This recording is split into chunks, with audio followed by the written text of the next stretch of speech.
Good morning to each one of you.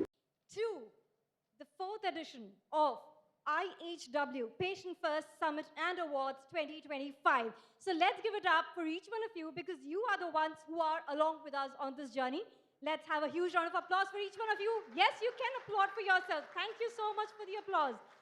Okay, ladies and gentlemen, let me also take an opportunity to introduce myself. My name is Dhruvi Parmar, and I am absolutely elated and I feel honored and privileged to be in the midst of such an august gathering of individuals who are not just healthcare leaders, clinicians, caretakers, and change makers and innovators, but individuals who are united by this one strong belief, this one faith that every healthcare journey begins with the patient, revolves around the patient, and hopefully and ideally ends with patients' well-being, health, and happiness.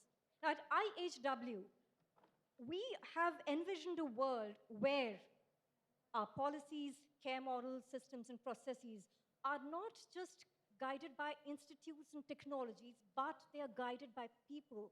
They're guided by the needs and the need for dignity, also for lived experiences. At IHW, our commitment is in alignment with the United Nations Sustainable Development Goals, and which is based on the foundation of good water, good air, good food, good living, and obviously accessible healthcare for all.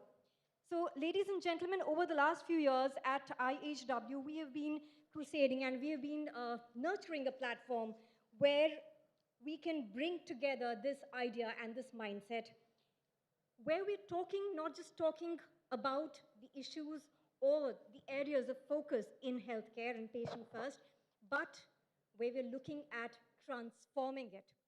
So, ladies and gentlemen, with that, to reflect on this mission and the journey that brought us here in the first place, let's begin with a short video. May I request the team to please play the video here. In a world where health defines potential, diseases become barriers to growth. Weaving dreams of a world without sickness and full of well-being, the Integrated Health and Well-being Council was born.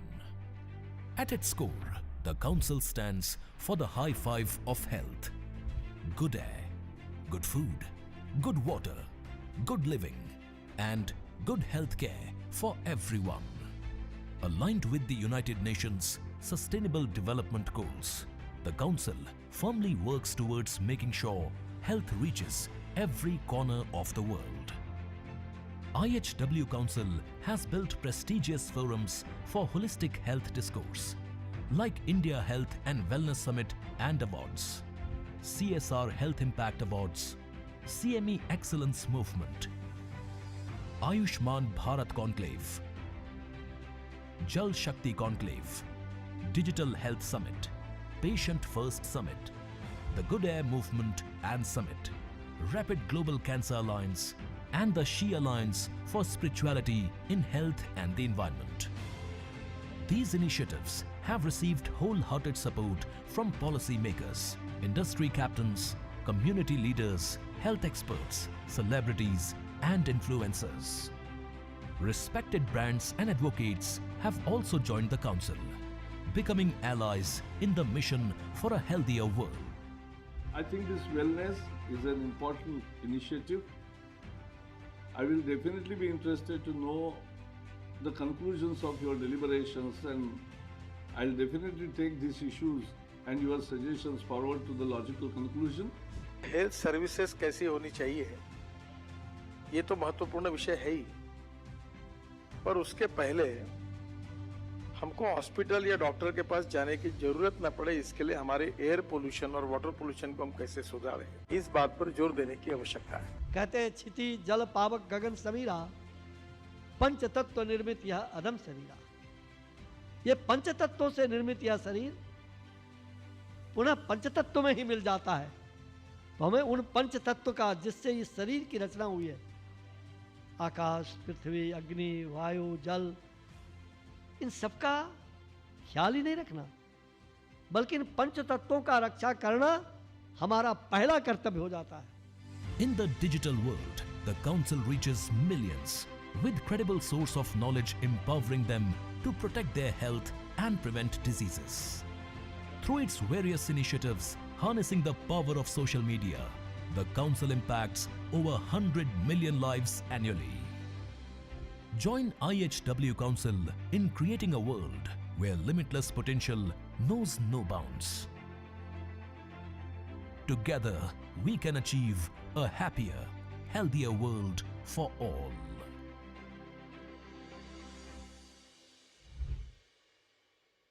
Yes, we can have the claps. Thank you. In fact, that was a wonderful reminder of why we exist and who we serve.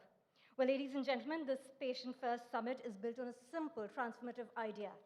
Healthcare becomes truly effective only when the patient is seen, heard, and placed at the center of every decision.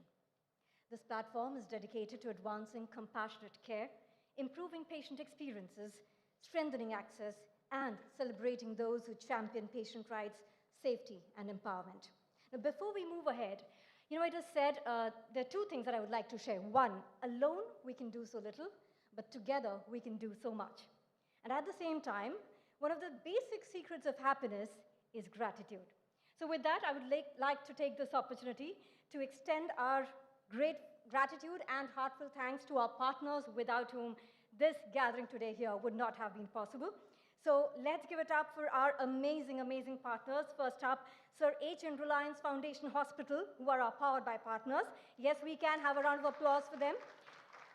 Roche, our patient precision partner. Paris Health, Gold partner. Okay, let me share with you. You are the health guys, and you know this for sure. Clapping is, apart from other factors, also very good for our health. It also makes us further happy. So let's keep it going when we're extending our gratitude. Thank you so much. Paris Health, our gold partner. Genova Biopharmaceuticals, silver partner. Bharat Serums and Vaccines Limited, associate power. I love the energy is increasing. Boehringer Ingelheim and AstraZeneca, our session partners. OPPI, our knowledge partner. And last but never the least, Rapid Global Cancer Alliance, who is our supporting partner. Thank you so much for the wonderful round of applause. Now, to set the tone for today's conversations, recognitions and commitments, there's a short film that we have for you capturing the heart of our movement, the Patient First Vision. May I request the team to play the video. Every patient's journey begins with a moment of doubt, a moment of fear, a moment of hope. And in that moment, one need becomes universal: to be heard, to be understood, and to be cared for with humanity. For over a decade, the IHW Council has carried this belief not as an idea, but as a calling to stand with every patient, every family, every unheard voice. We have worked at the heart of India's health transformation, challenging inequities, amplifying patient rights, and ensuring that compassion is not optional, but essential. We bring together policymakers, public health leaders, doctors, innovators, caregivers, and patient champions, not just to talk about change, but to shape what care feels like.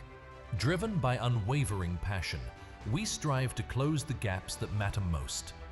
Gaps of access, gaps of equity, gaps of trust, and to build a system grounded in dignity, empathy, and continuity, where the patient stands at the center of every decision.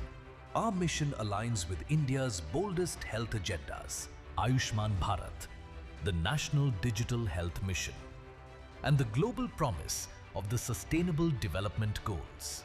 Because real progress begins only when every patient's voice leads the way. In 2025, this vision rises to a new benchmark with 10x Care, IHW Council's groundbreaking framework defining the 10 principles of truly people-centered care: empathy, safety, shared decisions, equity. 10x Care is more than a framework. It is a pledge to listen, to respond, and to evolve with every patient's need. This purpose comes alive at the Patient First Summit and Awards, a national stage where ideas become action, where collaboration drives innovation, and where extraordinary champions of patient-centered care are celebrated. Frontline warriors, policy architects, digital disruptors, community leaders, hospitals and startups, all those who make healthcare not just effective, but profoundly humane.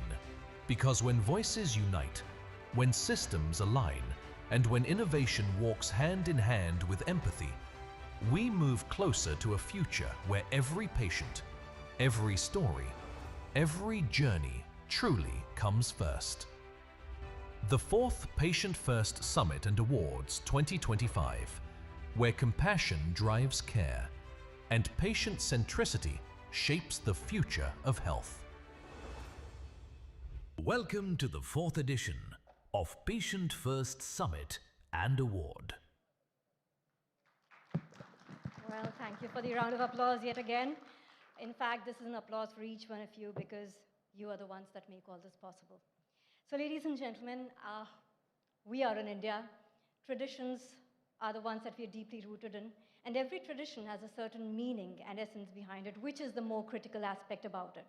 So as is traditional, as is customary, we are going to proceed with the lamp lighting ceremony here.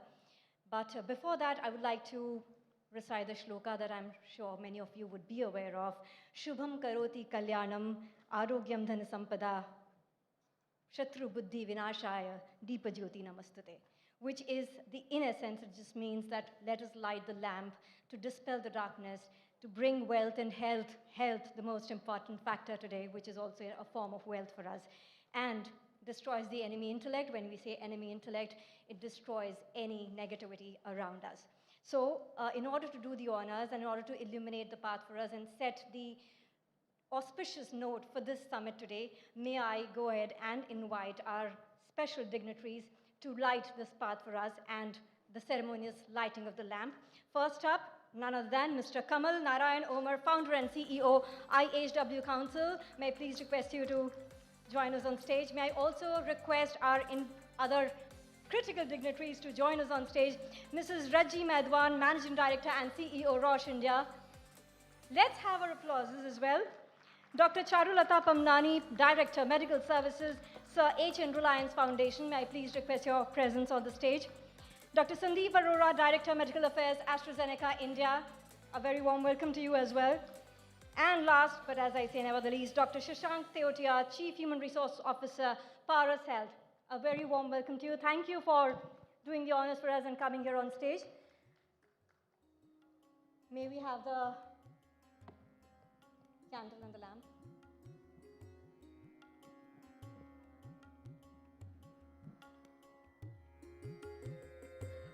Classical music, lamp, just the right kind of environment we want to set for ourselves. Meditative, impactful, and efficient.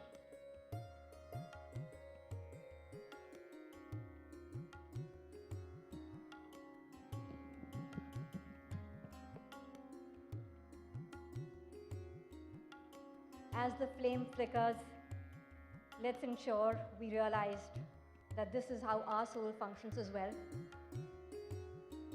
When we keep burning, we keep giving, and we light up the path and lives for so many others.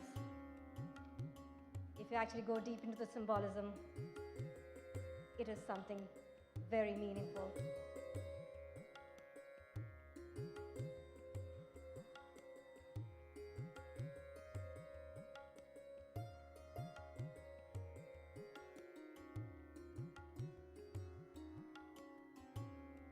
Okay, let's have a huge round of applause. Okay, and may I request our dignitaries to please take a seat on the stage. We will be graced by your presence for the inaugural keynotes. But before that, I will also request Mr. Kamal Narayan Omar to please inaugurate this session, and before that, start off with a welcome note. Yes, let's ensure that our... Sorry?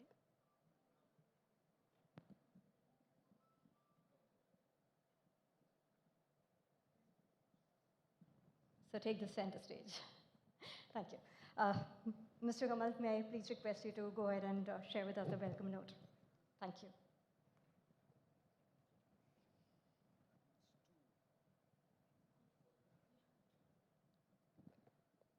Good morning, everyone. So, ladies and gentlemen, esteemed leaders, partners, and friends from healthcare industry. Before we begin today's conversations, I want to acknowledge an unusual situation we are all facing today. The ongoing disruption in the air travel, especially the wave of Indigo flight cancellations, have prevented several of our speakers, guests, and some of patients to reach Mumbai on time today. And also we could not get some of the key policy makers, given the fact that the assembly session of Maharashtra starts tomorrow in Nagpur. And somehow the whole government machinery of this state has to shift to Nagpur during that time. So, but still, many of our speakers are still trying to reach during the day, and I'm sure we are going to have several of them here. Some of them will also join virtually, and that's the boon which we have discovered during the time of COVID, that at least even if you can't travel physically, you can still continue to be part of important discussions and important occasions. And also, so thank you so much to all those who have put effort, have been able to be here today. And I see so many of our long-standing partners of this journey, apart from our the leaders and the partners who are driving patient centricity, but many of the clinicians. I can see Dr. Patki sitting there. So thank you so much, Dr. Patki, for Prabhat for being here. These are the people who have been always on the forefront of patient-centric efforts and conversation. And the disruption which we are seeing today, I think that's also an interesting coincidence, because when it comes to driving patient centricity, healthcare is not, I think, a stranger to disruptions. Every day, patients and families deal with the uncertainties far greater than a cancelled flight. So, from that point of view, this is a, despite these kind of disruption, many of us, show up and ensure that patients get what they deserve, what they are, kind of looking for. And as in the video we saw, and let me just relive that particular moment again, and the powerful emotions which they try to convey is that every patient journey starts with a moment of doubt, a moment of fear, and most importantly, a moment of hope. And these are not just imageries, they are emotional realities every health journey undergoes. A mother waiting outside an ICU, an elderly person or a patient trying to decipher a prescription. Many times it's not written in a very kind of a legible way, and also maybe a young woman trying to process the diagnostics which she has just got. We are a country where we lose nearly 8 lakh lives, and many of them women, for the cancer, out of which diseases like breast cancer and increasing lung cancer are something. And every time these people come across these diagnoses, understand what kind of fear, what kind of dilemma, what kind of uncertainty they undergo and they face. And all of them apparently hold that silent question that who will truly stand with them in this journey? Is the healthcare system they are going to navigate equipped enough and empathetic enough to support them in this journey? Uh, and those are the questions which we face, which the patients face, and which makes that healthcare is not just about treating diseases. It's about understanding people. Patients don't only need procedures, they don't only need medicines, they many time also need that reassurance. They need clarity in the pathway they are going to follow. And most importantly, they need dignity while going through this journey. And patient centricity for us in that way is not just a document or a policy. It is actually a feeling. It is that outcome which is very intangible, but I think is some of the most critical outcome, which I think lasts much longer in the mind of the patients who go through that.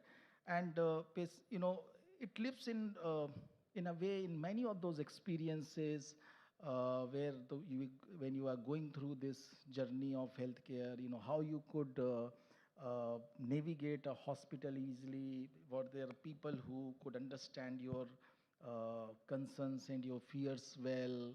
Were you, kind of not only given a prescription, but educated and kind of guided how you are going to not only go through the healing process, but how the whole family can become one in addressing the situation. So many of these areas which are important, which are many times ignored or go unnoticed, and many of those experience which not only when you are creating a healthcare system, but many of the other aspects, the contributors to it. I have seen even the discussion going to the packaging of medicine, how a packaging of a medicine or the doses you create or kind of the whole process you build around it makes a lot of difference.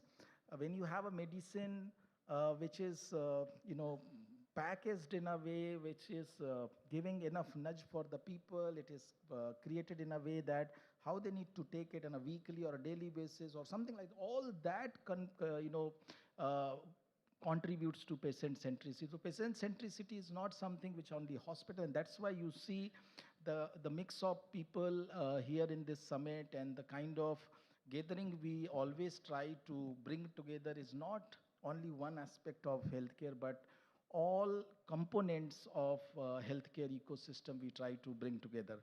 So with this belief that patient centricity will go beyond the documents and policies, will go beyond the websites of healthcare companies, will go beyond the signage of the front desk of the hospitals, and will be really lived in the practices, in the work, in the research, in the innovation, in the pathways being built for the access to the innovative therapies or the best possible therapies to the patients, which is accessible, affordable, and available in a equitable manner. All that is really kind of coming into the reality. We continue this journey of talking about patient centricity, of advocating for the patient centricity, and for making everyone work towards building a really patient-centric health system which helps India become a healthier, happier, and a developed nation by 2047 or before that. So thank you so much, all of you and our partners, for being with us today. And we are looking forward a wonderful day, full of insights, full of inspirations, and full of those messages that will chart out the way forward for us to act. Thank you. Thank you, sir. That was such a noble intent that we all have. I think the profession itself is such a noble profession, and we are guided by this. This is our true north. There's also this thought that every patient is a story that you get to change for the better. That's primarily the intent we have here. And with that, having thanked Mr. Kamal, I would now like to request Mrs. Raji Maidwan to please come over and illuminate our thoughts with some deep insights and wisdom. A very warm welcome to you. A very resounding round of applause for her, ladies and gentlemen. Thank you. You know, at 10 o'clock in the morning, it's hard to have that energy. So I think we need to applaud her for really pushing us. Thank you. Hey, good morning, everyone. And I echo what Mr. Kamal said. It's a tough day this morning with flights disrupted, etc. So grateful that the few of us could get here, and let's make the best of it. Each one of us makes a big difference in our jobs, in our lives. So I'm excited and grateful that you're here with us today. So welcome to this really important summit today. And as has been said, together we are setting the tone for the future where every patient truly matters. I'm excited to launch the IHWC Patients First Summit Awards under a theme that I think is deeply meaningful, redefining healthcare where every patient matters. So I've been in healthcare over 20 years, and I know many of you in the rooms, we've spent our lives dedicated to this mission. And I've seen something time and time again. Transformation doesn't happen in a lab on a strategy paper. It starts with the understanding that a person is at the heart of it. Patients are not some figurative entities outside this room or they live in the clouds. It's us. It's me, our parents, our families, our friends, people we deeply care about. So it's personal. And at Roche, we are guided by a simple promise to do our part, which is to turn our scientific discoveries into solutions that help people everywhere to live better lives, longer lives, and more fuller lives. And this mission is grounded in three things. Dr. Kamal already spoke about dignity. We strongly believe in innovation, in dignity, and in access. So let me talk about innovation. Innovation is part of our DNA at Roche. In the 1930s, I wasn't alive, but you see it in our homes every day.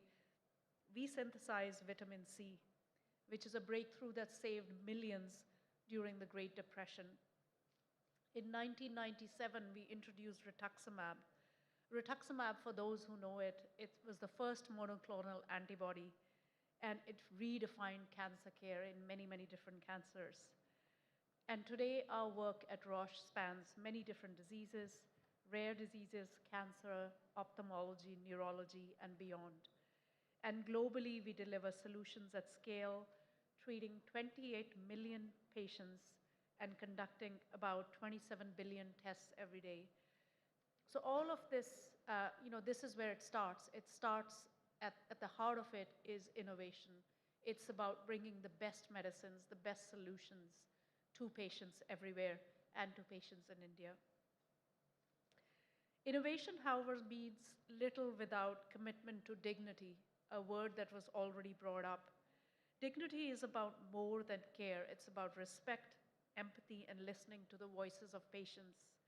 So I'm a clinician, and in my clinical practice many years ago, I worked at the Royal Free Hospital in London, and one of the most humbling moments in my career was you saw these really accomplished people like us. They would come into the hospital, they would wear the hospital gown, and they faded, and everyone looked the same.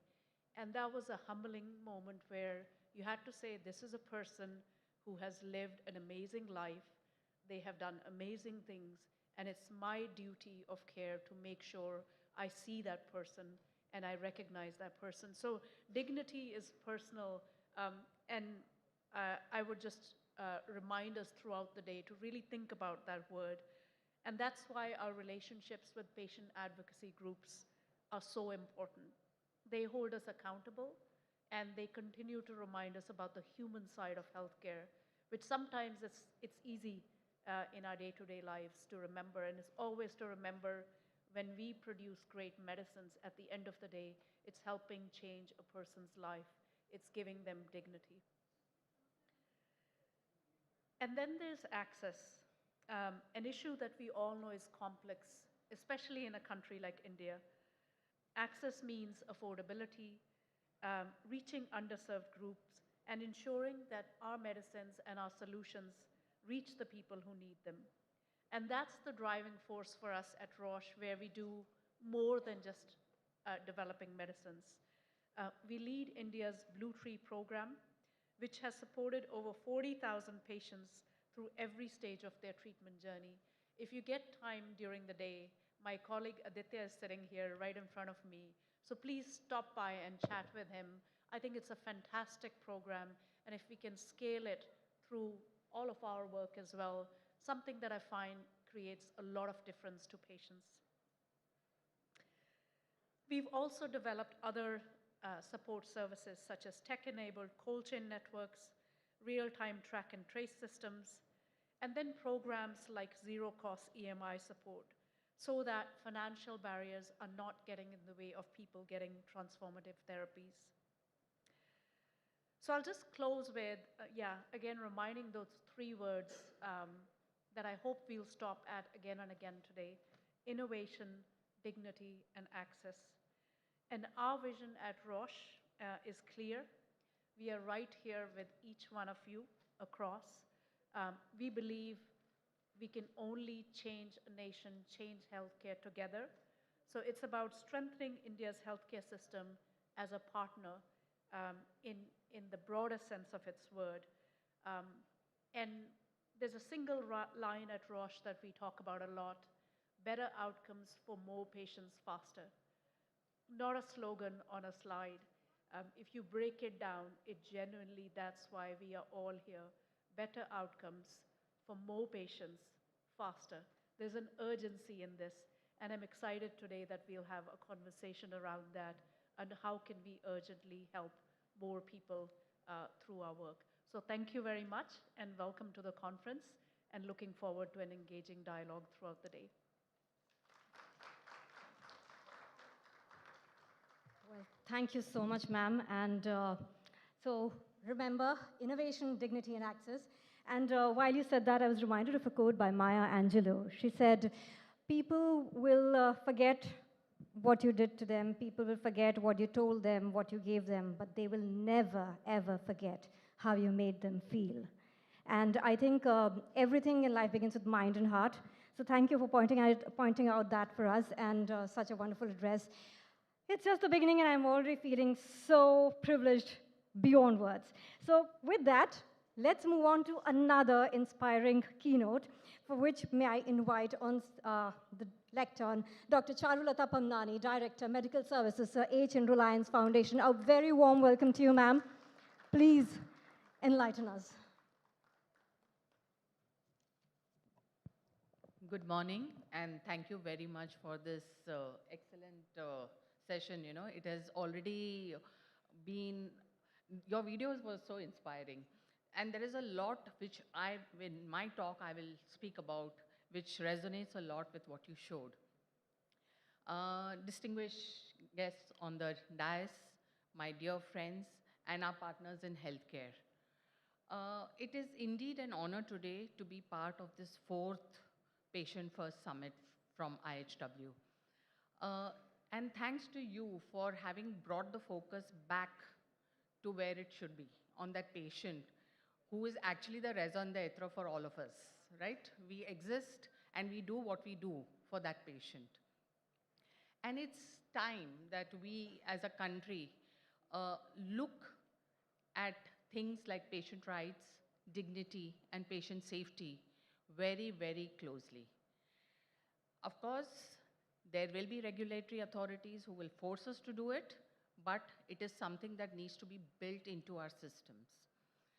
Now coming to access, even today, despite all the public health which is available to patients, there is still an out-of-pocket expenditure of more than 39% on healthcare. Patients do use the public healthcare system, but there are times when they are forced to go in for some private or other places where they have to pay. There are some public places also where partly they are supposed to pay. Now, despite the government doing so much, there is still a huge expenditure that Indian families bear. Now, not only does illness affect the family, it also affects their financial stability. At our hospital, with the Reliance Foundation supporting us, we have in the last 1 year, it's not yet done, the financial year is still on, we have already generated a saving of out-of-pocket expenditure for our indigent, underprivileged patients who we look after in the outreach to the tune of 2.4 crore rupees. It is the month of December, we've just started December, but we have already done this. In the month of November alone, we crossed more than 62 lakhs. These are populations who would be hesitant to even walk into our hospital because seeing the structure of the hospital, they would be intimidated. They would think it would be too expensive. So what we do is we reach out to them. We have an entire team which goes into the communities with mobile vans. We not only detect, we also treat. And if in case they require diagnostics, we even get those done for them at the hospital. But our doctors go into the field and identify this. What we have also done is that we have built in innovation. See, innovation is not only about what we have in the hospital. We have the best of everything in the hospital. We have the best of doctors, we have the best of technology, we have the best of infrastructure. But innovation is also built into our processes, whereby we do simple, thoughtful things or even simple technology which will help us ensure that these patients who are in the outreach get the access.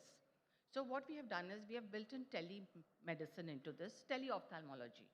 We have built in telemedicine into our fundus cameras, into our autorefractors, into our slit lamps. So what happens, our doctors sit remotely in the hospital and get access to these patients. Those patients requiring care are then brought to the hospital and treated free of cost.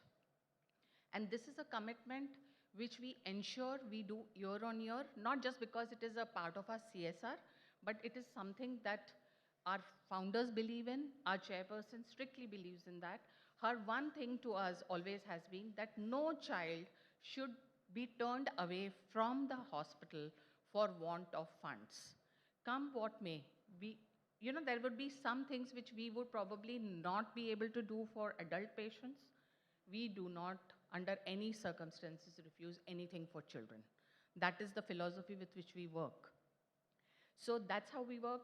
Even for our, homebound patients, paralytic patients, we ensure that we have even, ICU connectivity. Today, wearables are available everywhere. There are many people who we track in their homes.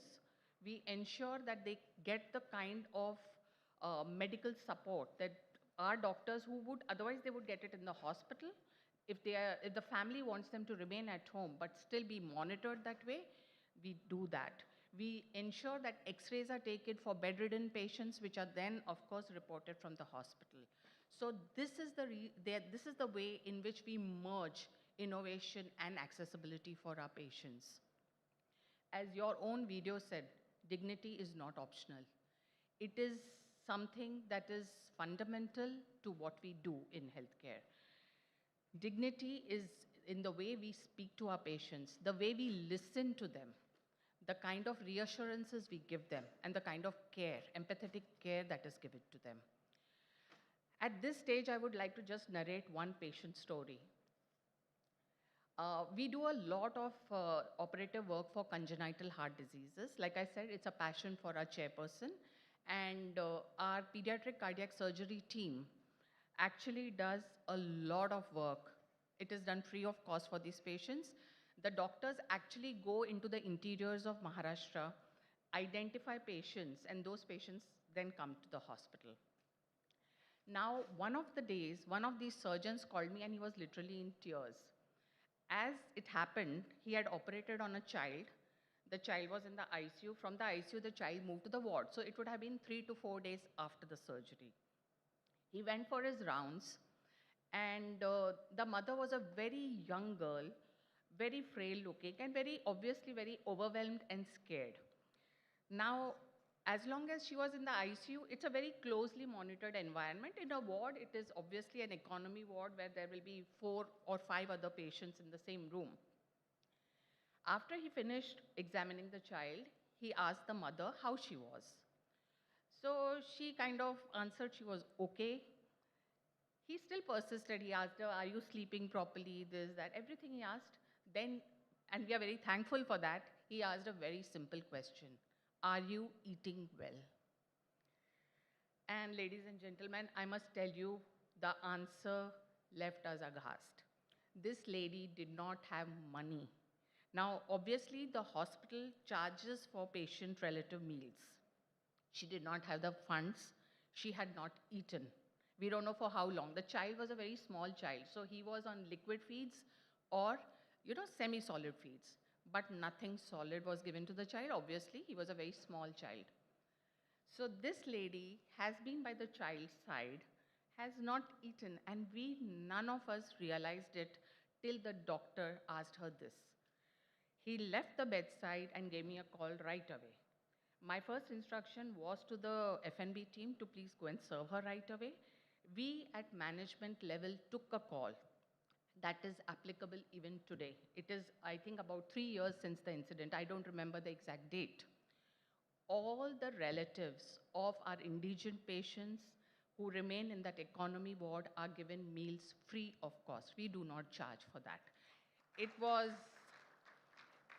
something that was so shocking to us that here was a patient's mother who obviously has been so stressed out because her child had undergone a major surgery. And she has not eaten anything. So it was actually, it was an eye-opener. So we realized that there are a lot of charitable patients who come into those wards. So we decided better is that we make it an all-or-none thing and we don't distinguish between people. So the 3 things: accessibility, innovation, dignity. Accessibility, access has to be reliable, it has to be affordable, and most important, it needs to be close to the patient. Innovation, dignity builds trust, and with that trust, we build a stronger bond with our patients. Innovation should not take away that human bond. It should not take away that empathy. It needs to foster it. So let us today, on this platform, have honest discussions, come up with practical ideas, and ensure strong collaborations. Thank you once again for a very patient hearing, and thank you, Kamalji, for inviting me here today. Ma'am, I think we should say thank you to you for bringing that passion across. I honestly, I don't know about you, but I have goosebumps right now. My eyes are a little wet right now because this is the kind of work that we are talking about that IHW Council also has been crusading for. So thank you so much for that. And I think we should also say one more thing, such a powerful reminder that innovation doesn't just happen through technology and machines. Innovation is in the smallest of things, how we are talking, how we're looking at on-ground work. So thank you so much for that. And yes, let's have one more round of applause, ladies and gentlemen. And with that, may I also go ahead and invite for another, heart-rending address, I believe, by Dr. Sandeep Arora, Director, Medical Affairs, AstraZeneca, India. A very warm welcome to you. The audience is yours. Okay, good morning, everyone. I think very inspiring story, ma'am, what I heard just on the patient suffering from congenital heart disease. First of all, thank you, Mr. Kamal and the team for inviting AstraZeneca on this forum, discussing with stakeholders, industry peers, and patient groups. I lead the medical affairs, patient diagnostic, and clinical trials at AstraZeneca India. One of the things which I still recollect, and I always say to some of my friends, like 25 years ago when we were in med school as residents, we were training, and our professor used to say that when you are treating patients, make sure that the drug is affordable and available at the outside pharmacy and also accessible within the hospital group, right? And exactly these words which was highlighted by Kamal here, and we have come a long way in those 25 years in terms of innovation and patient access. And at AstraZeneca, which has a 45-year-old legacy in India, it's a global biopharmaceutical company. Some of the core values, and I'll just focus on two core values which we have at AstraZeneca. One is that we follow science, which means innovation is in our DNA. And second is that we put patient first, which is exactly this summit is all about. So when I say innovation, we are into oncology, cancer care, with the innovative therapies related to antibody-drug conjugates, with checkpoint inhibitors in lung and GI cancer, with third-generation novel drugs in lung cancer.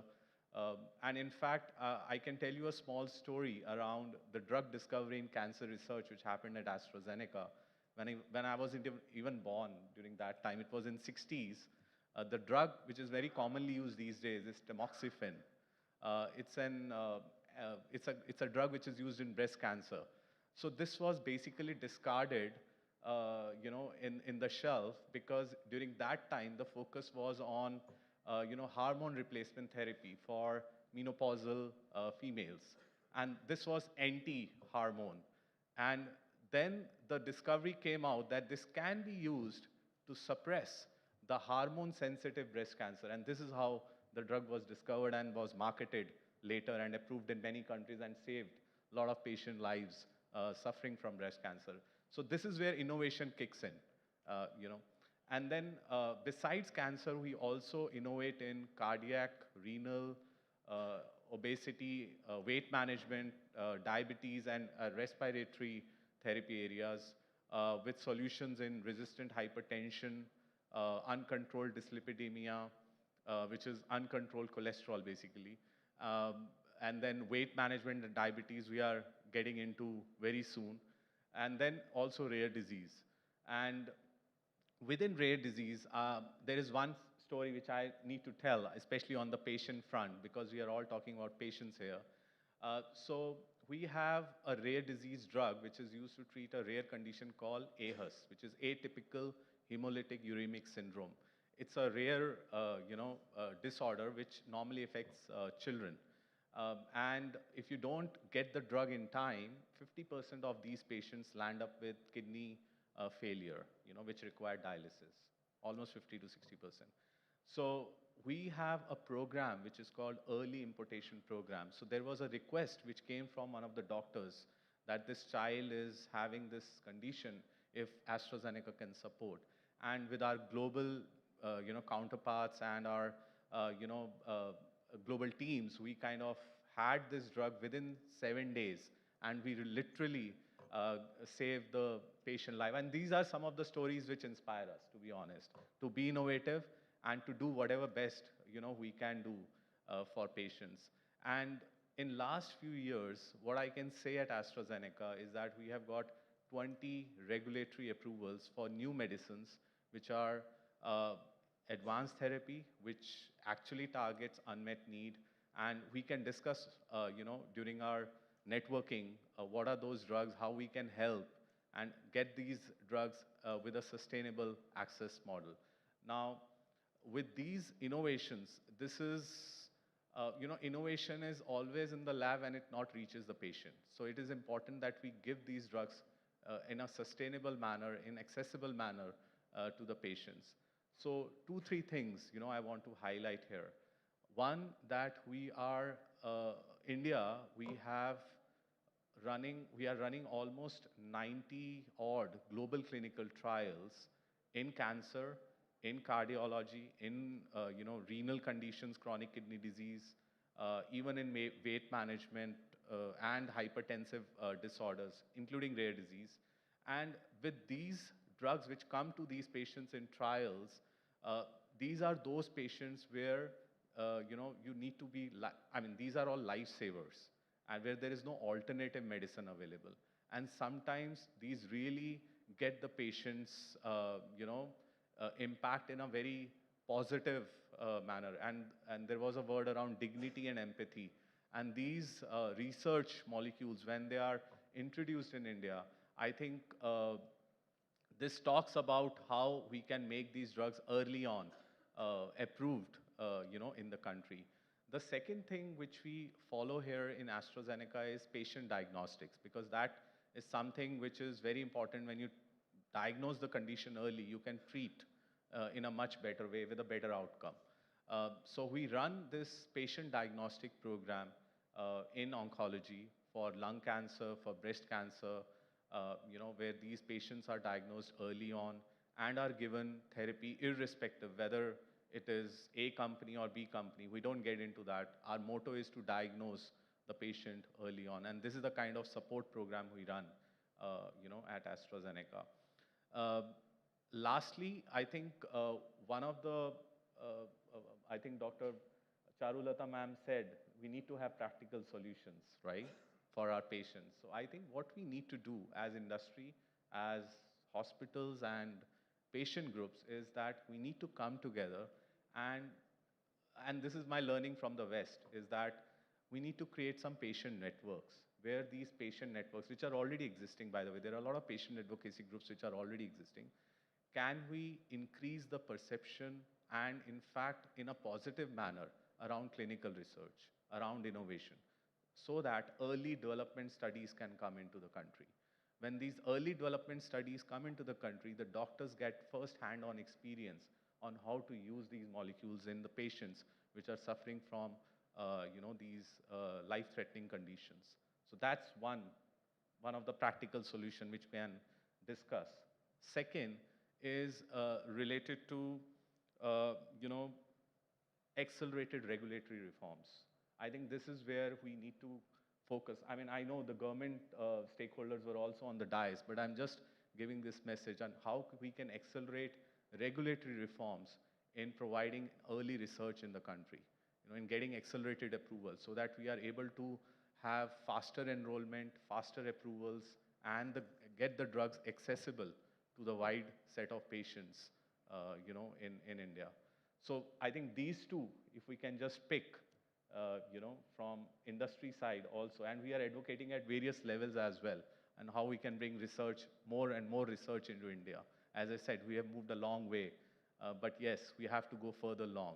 And I think this initiative of Patient First Summit is a great step forward. So thank you very much, Kamalji, for this.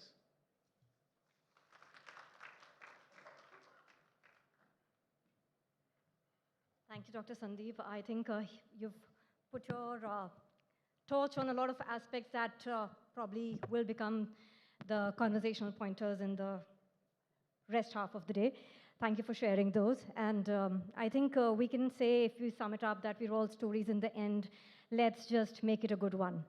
With that, we thank you, Dr. Sandeep. And last but never the least, please welcome Dr. Shashank Teotia, Chief Human Resource Officer, Paras Health, to enlighten us and give us your perspectives. Thank you. Thank you so much, and a very good morning to everyone. I think a few very important takeaways and pieces. One is mentioned by my co-panelists on the dais, that accessibility of healthcare and ensuring that the healthcare is reaching where it is actually needed is a very critical part when it comes to really having the patient or the recipient of the service at the core of what you're doing, right? We want to start from there, is that not too many organizations had the courage to go to Srinagar and start a hospital there. Not too many organizations felt that there are areas remote, like Darbhanga, going into deep Hindi heartland, where corporate hospitals weren't a norm. I think I represent an organization called Paras, though it isn't too much heard in this part of the country. However, in the north and the heartland side is where we have operational 8 hospitals and coming up with 2 more. we believe in the principle of accessibility, and the way to do that is two, as very rightly pointed out by ma'am, saying that one is that we reach out to the patients and to the recipients of the care. Second is we ensure that we become part of their family and the location and the locality where they really need and deserve, which also reduces the immense stress which otherwise on the hubs of medical cities becomes, which are the metropolitans, right? So starting from there, I'm just taking cues from what I'd heard, so I thought we'll just share a piece bit on that too. So first of all, thank you so much, Kamalji, for organizing such a great event and an important one pertinent to the current times, which is, are we really putting the patient first? Are we putting the patient at the center of the decisions what we take?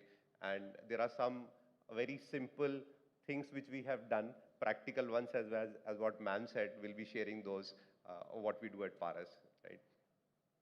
So when we look at the context also, I think there are few things which are happening.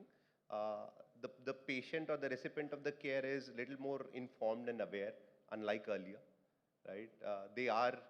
It is a compelling responsibility of us as tertiary care providers to ensure that we do the right care and we provide the right support and the facility and the services.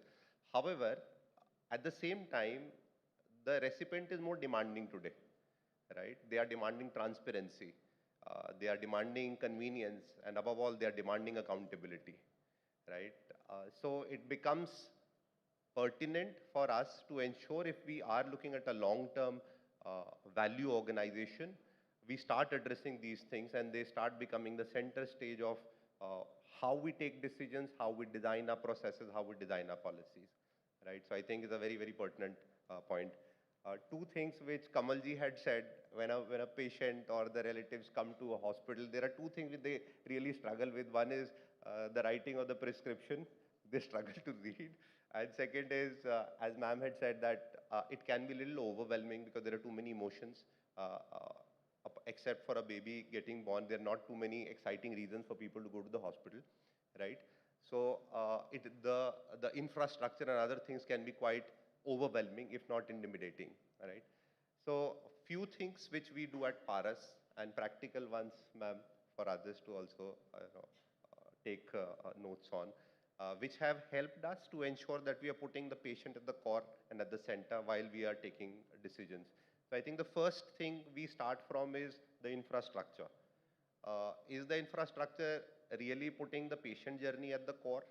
Are you designing the hospital which is only leveraging the capacity and the space utilization, or is it actually serving the purpose of ensuring that there is a seamless journey of the patient, which is an ease for them and a absolute requirement or a need, right? Very simple things that are we having, when you look at the OPD side with outpatients coming, are you having the logical specialities which are together, right?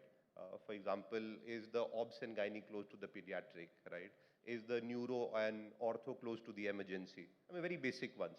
So while we design our hospitals, we ensure we keep that in mind, that first piece of the OPD journey is kept in mind. The logical specialities are together. On-core, the comprehensive cancer care, which has got elements of medical, surgery, mat, are they together? The machines on the LINAC and the PET, are they close there? Is the patient running for billing in one area and going for the testing in the other area? I mean, these are very simple, basic things which we keep at the core while we're designing a hospital. It really solves the running around for the patient and the confusion which an overwhelming, big, huge hospital building can have on the patients, right? So in the OP side, you look at that. In the IP side, what we do is we have our discharge billing counters which are there on the floors, right? So the patient and the relatives don't have to unpack from there, go sit in some other place and then wait for the, unfortunately, long gestation period for the insurance claims to be coming and the approvals to be coming in, right? So is the basic point, is the infrastructure really looking at the patient journey is the first point you need to start from. Second point is, if it is not getting measured, you're not improving on it. So do you have a real honest measure in saying how is the patient feeling, how is the patient responding to you, what is the emotion that the patient has while they come to your hospital or to your establishment? So do you have the right matrices which are getting tracked, which is like the NPS? If not, is it an independent way in which the NPS is getting tracked? Are there Google reviews? Are there Google rating? Are there patient satisfaction scores? Are there true matrices which you are tracking and tracking at the top? Are those important matrices of patient experience becoming a reason, compelling ones for the employees in the organization through various reward recognition, career pathing, alignment to their growth, KRAs, and so on and so forth, right? So that's the second element. Are you really tracking how the patient is feeling? Third is, do you really have an organization structure which is supporting that, right? Absolutely everyone's responsibility. Patient experience is not confined to a particular function. But is there a custodian or a function which is looking at, hey, where are these complaints or problems or concerns coming from? What is the process improvement mechanism that we've built in place? Are the number of complaints coming down or not? So we adopted this from hospitality. So there is patient experience and guest relation kind of a function which we've institutionalized. And we tried taking best practice from other sectors too. So I think that is the third part, Do you have the structure? Do you have the right matrices to track? And needless to say, the flavor of the decade now certainly will be for the century. Do you have the right technology? And is the technology being leveraged in the right manner? Instead of writing it on a prescription or a pen and a paper, do you have the EMR, which is ensuring there is a printout given which is more readable? Is the doctor really investing more time in understanding the patient more, or are they investing more time in working on the technology, the tool which they have? Is the EMR integrated, the electronic medical record, is that integrated with the mobile app and the WhatsApp of the patient? Do they have accessibility of their reports, their invoices, their prescriptions, anytime, anywhere? Do they at home, post the treatment is done, at home have devices which can communicate to the mobile app and send across their basic vitals to the doctors, who can remotely access them and ensure that they are connected with the patient even if they are not in the hospital? So I think these are few things which we try doing at Paras, and we truly believe in putting the patient at the core and the first. And it's a great, important and a pertinent topic and the theme, and thanks to Kamalji and ISW for organizing this. And look forward to interacting in person more with each one of you throughout the day. Thank you so much.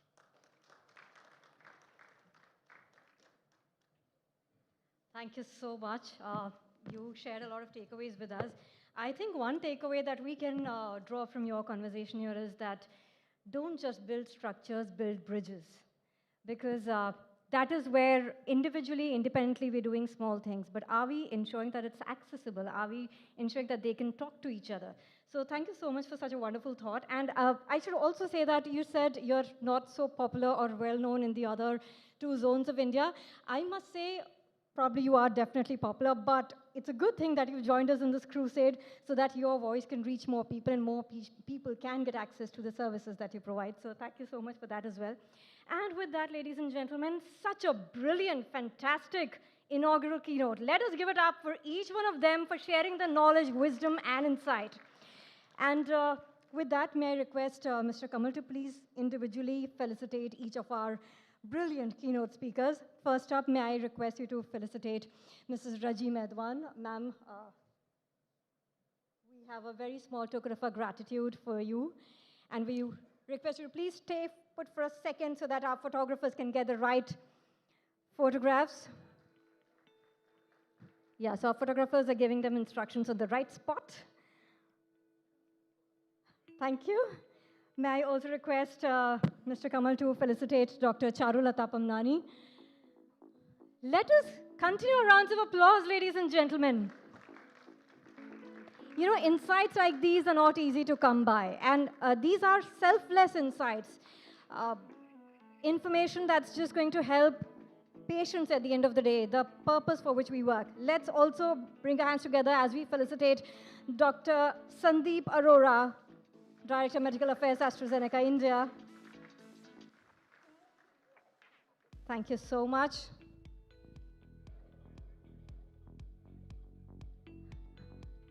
You'll have to tell us which way, W-E-I-G-H-T or W-A-I-T. Thank you. And last but not the least again, Dr. Shashank, thank you so much for your address here. Ladies and gentlemen, one resounding round of applause. Thank you.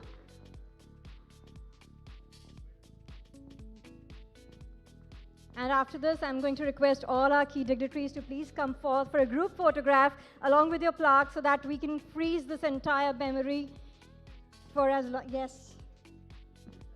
Great. Maybe you could come forward so that the tables don't hinder the view. Great.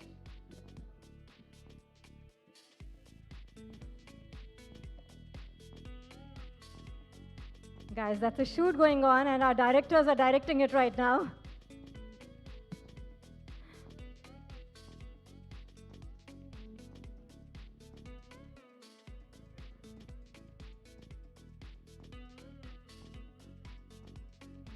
These are actually the heavyweights for us here today, our inaugural keynote speakers. Thank you so much for your time here.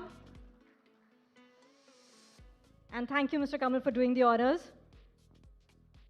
Okay. Now, as we move forward to the next segment of today's brilliant, fantastic, fantabulous day, ladies and gentlemen, there's this quote which says that a woman is a full circle. She has the power to create, nurture, and transform.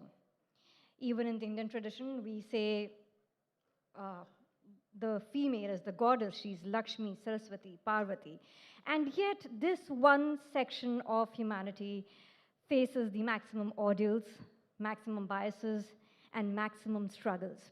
So, ladies and gentlemen, when we talk about the medical side of it, you know, we need societal empathy, we need informed dialogue, and systems designed, above all, to protect the dignity of women.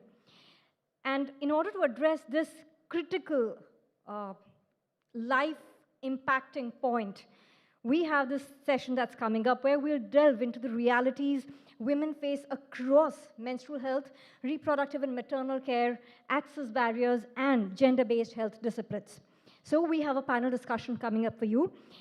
With starting off, I would like to request the presence of our amazing moderator on stage, Mr. Uttara Kumar, Director Consulting, Propel Access. May I please request you to walk up the stage and join us here as you lead us into a befitting conversation. Ladies first, and ladies first, at least here is the first point of conversation that we're starting off our panel discussions with. A very warm welcome to you. Thank you for your presence here. Let's give it up for him. Yes, thank you so much. Please do take your seat. And with that, may I also request you to keep your rounds of applause going as I invite our amazing panel members. First up, Dr. Amit Patki, Medical Director and President, Indian Society of Assisted Reproduction, IASR. A very warm welcome to you. Thank you for sparing the time to be on this panel today. Next up, let's give it up for Ms. Savani Sarma Deka, CEO, India Business, BSV. A very warm welcome to you. Finally, the first female member for this panel. Let's have a louder round of applause, ladies and gentlemen. Thank you so much for joining us. And last but not the least, let us continue that applause for Dr. Saloni Singh, Director, Insurance Partnership, Live Long 365. Thank you so much, Saloni, for joining us here. And with that, Mr. Uttara, I leave the strings of the conversation in your able hands. You would need a mic here.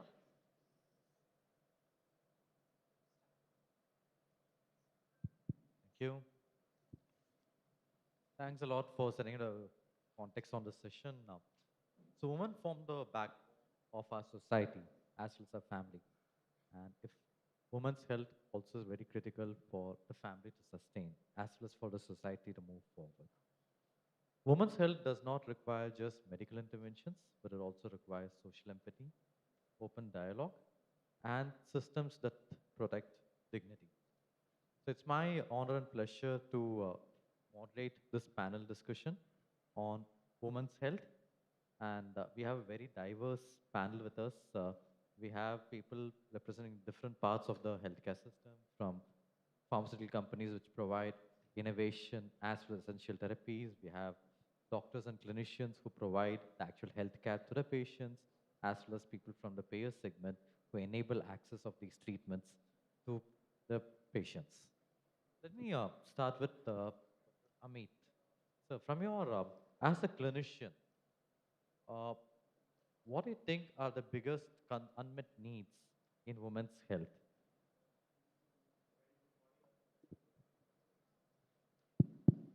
A very good morning, and thank you very much for having me, Mr. Kamal and IHW. Uh, I represent ISAR, which is the Indian Society for Assisted Reproduction. We are over 6,500 members comprising fertility specialists, embryologists, and counselors. Your question again, sorry. So, as from a clinical standpoint, what do you think are the key unmet needs with women's health in India? So the unmet needs in women are, as I said, they need to be treated as equally as men. I think we need to have access to healthcare and equitable access to healthcare.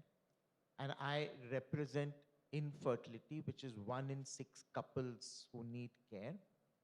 70% of them need basic care. So that is something which is very, very important.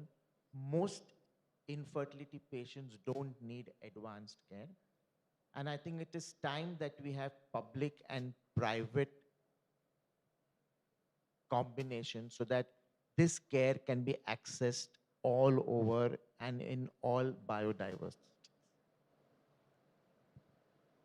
So just to follow up on that, sir, how do you think that advances in reproductive medicines, what kind of innovations or actions can be taken so that they become more mainstream, so that women from across the social spectrum can get access to these kind of treatments? So, infertility is one of the specialities where I think patient or couple first is very important. I often tell couples that you come to a hospital but not with any illness, and that's why it's very important to know what you want to do to start a family.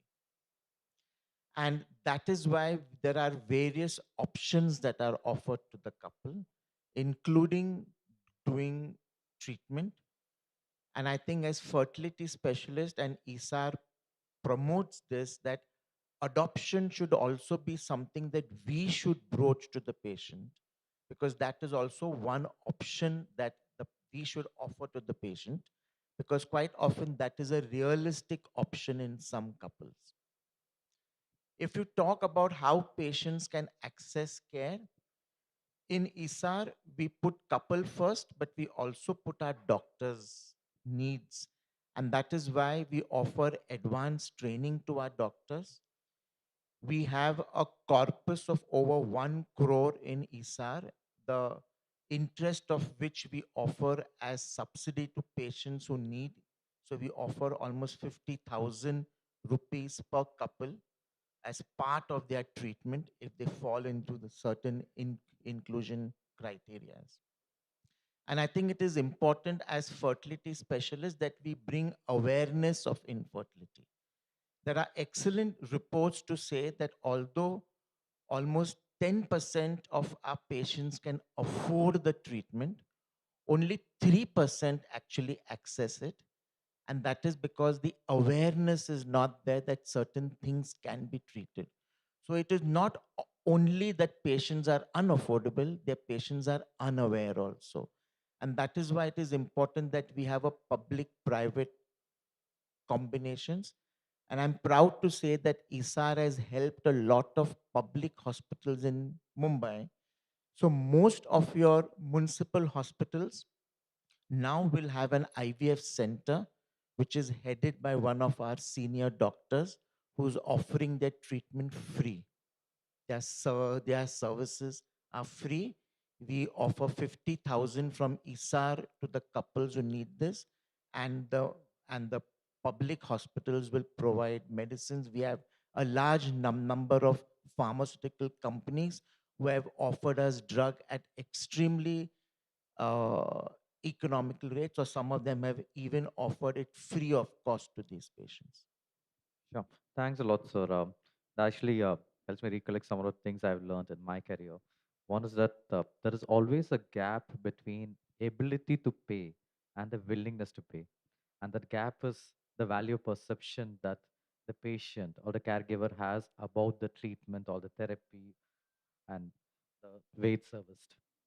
So, See, ours is the only specialty as obstetricians where we truly bring life.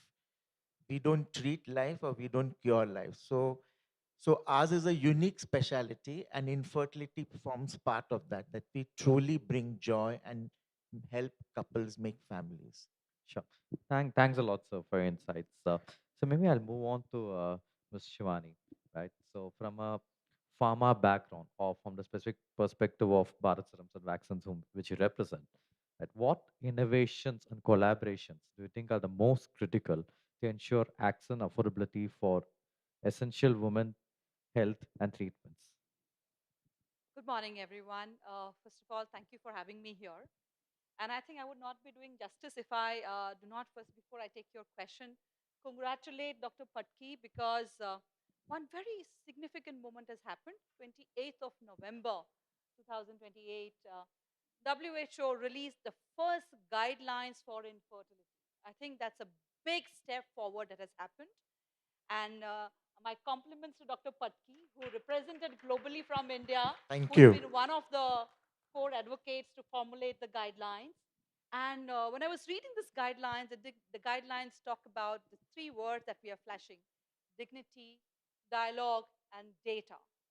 And it was so overwhelming to see that when we are talking about diagnosis and treatment, WHO has gone forward and is talking about prevention of infertility. So, Dr. Patki, compliments. I think that's Thank a you very big much, step and thank you for forward.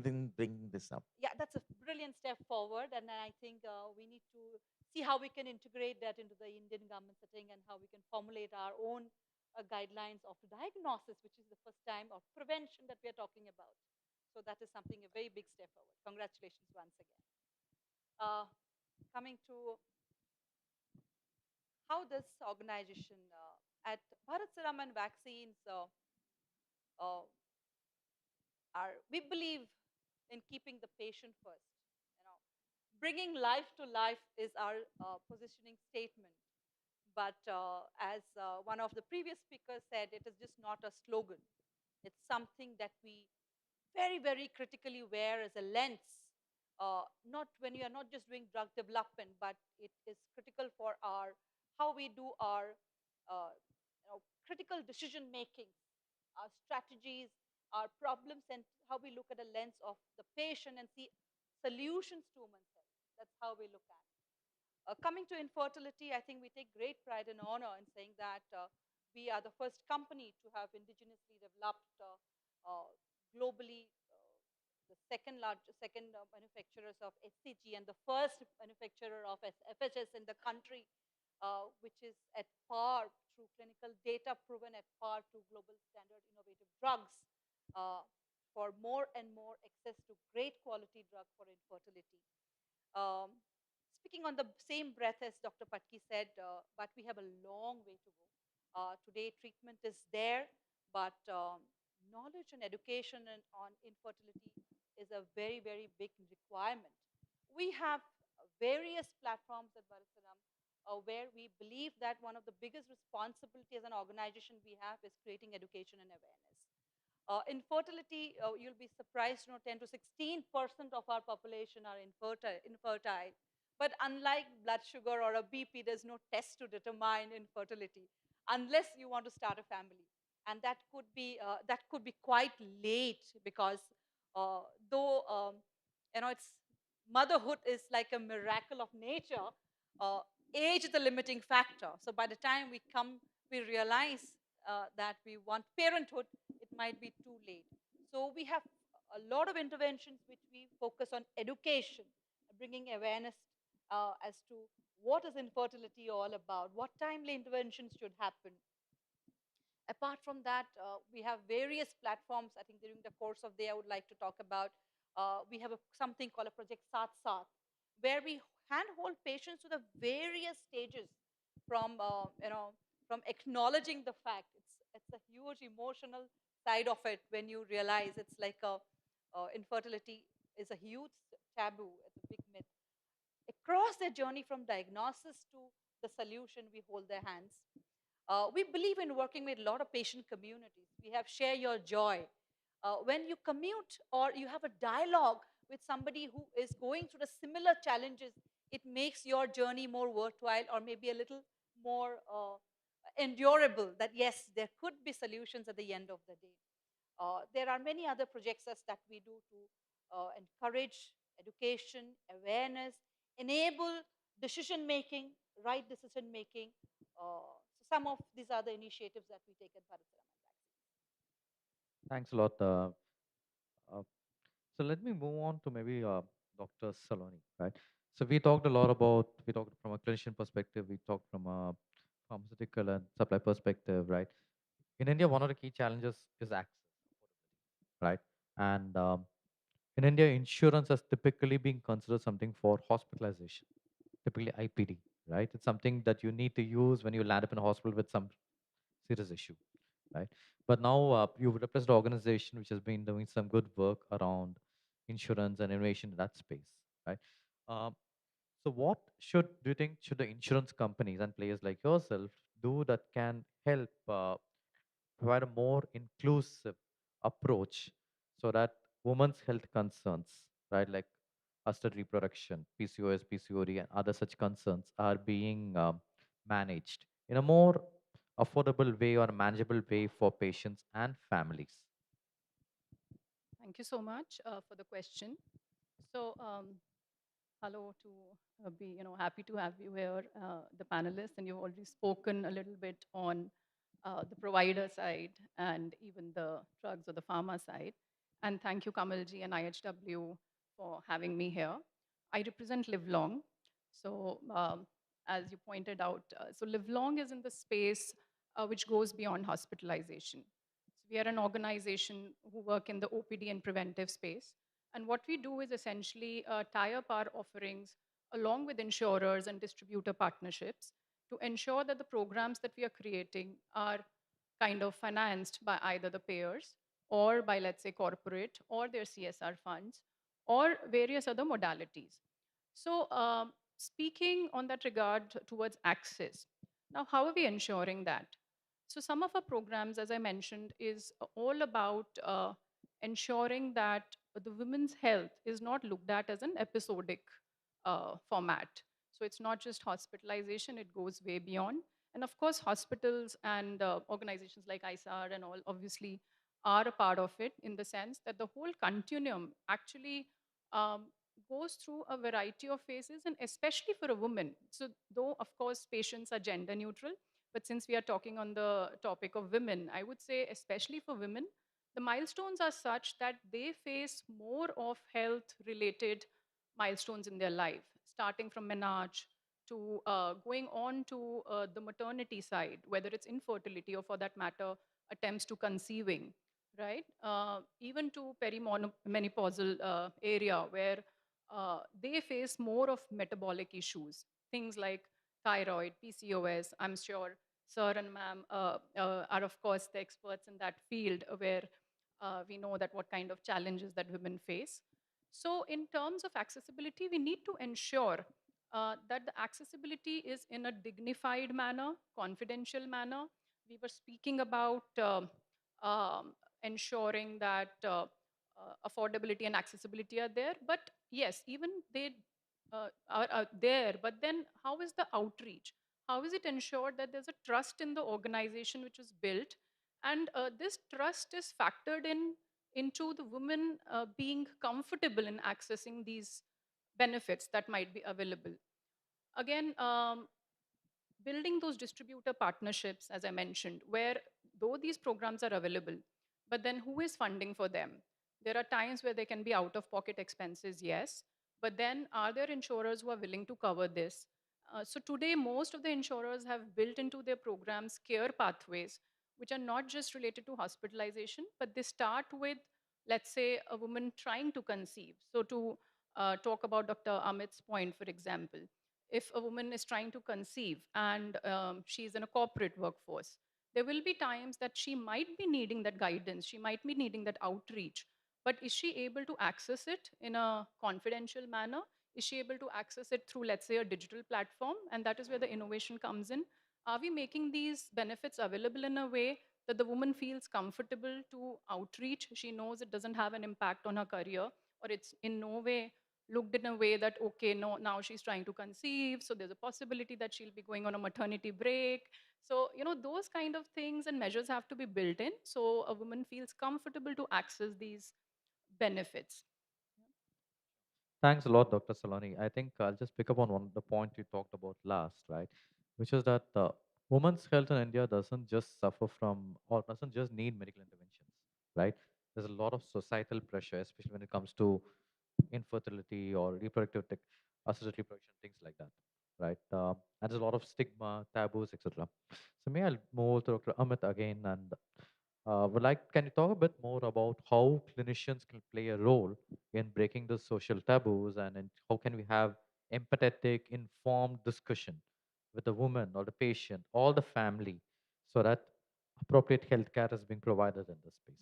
Thanks for bringing this up because I often believe that infertility is not a couple problem, it's a family problem or a community issue. And we all know that women are ostracized, women are blamed for being infertile when almost 40% of the times there is a male factor in involvement.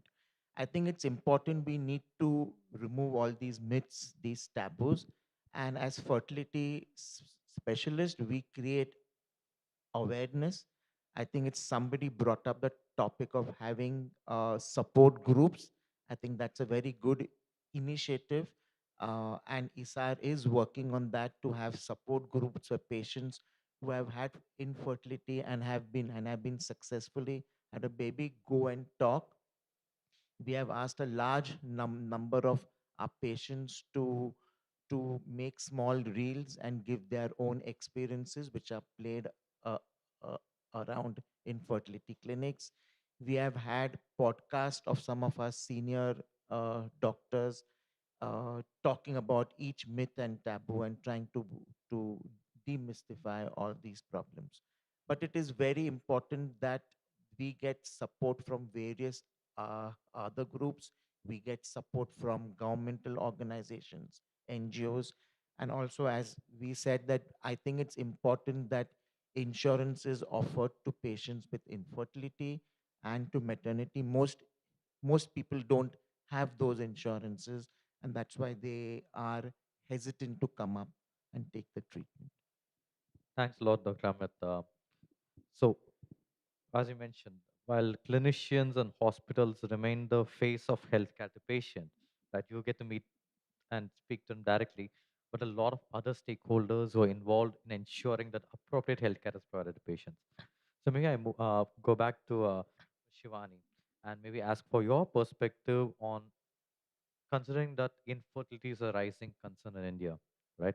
How can stakeholders across the healthcare system work together to reduce stigma and ensure that there is a joint work and open dialogue of how to improve healthcare in this space? First of all, I think there needs to be a lot of dialogue and communication across stakeholders, and not just dialogue, but a lot of collaboration. If you ask me at Bharat Serum and Vaccine, we believe in adopting a three-pronged approach to this. First of all is creating a lot of awareness. There's a lot of myth surrounding infertility. So there needs to be good education and good awareness. I think the second most important is creating communities, creating NGOs and support groups which reach out to this community of patients and give them the right guidance. Also, we need to exploit technology today. There's a lot of advanced technology by which we can give patients the privacy that they want, the feeling of safe approach, which a human might not be able to provide at the first instance. But there needs to be technological advancements which allows the patient to explore them, to ask all their questions inhibited, and make them feel safe and that they feel protected with their issues of infertility, and also provides them a way forward as to how they need to go about this uh, towards finding a resolution to infertility. Thanks a lot, Ashwani. No, we So, need to educate families about infertility. So the maximum pressures come from the family onto the woman. So I know of women who come and tell me that I've been told by my mother-in-law that if I don't get pregnant in the next 6 months, they're going to take some drastic steps like getting a divorce and getting my husband remarried. So I think it's very important that families are counseled and families are taken into confidence, and we always look at treating a couple. So it's very important that the husband accompanies the wife at least for the first visit. We do not see anybody singularly, because it's very important that they should understand it's a couple issue, it's a couple problem which needs to be solved by the couple. I would allow me, I would take it a little step further, considering today we are talking about women empowerment, women getting into education, women are working out of their homes, women are getting into education, they're having a career. I think we need to really incorporate infertility as a topic, how we have built in sex education in school, because uh, this nature's right has a limiting time bound factor. So, while as women, we want to aspire in education, in our career, if we want parenthood, there is a limited time ticking. And the sooner we know about it, the right interventions can take place, and you can enjoy parenthood. So I would go a step further in saying that we need to incorporate this education about infertility, considering the lifestyle changes that is happening, the long life that is happening. It is going to be a problem.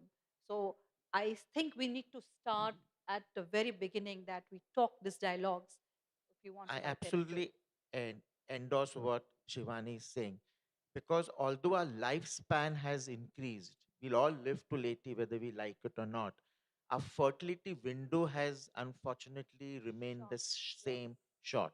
And this is something that we need to tell the younger generations, because quite often they want to have various other parameters in their life fulfilled before they think of having a baby. And by the time they come to us, they don't want to have a baby tomorrow, they wanted to have it yesterday.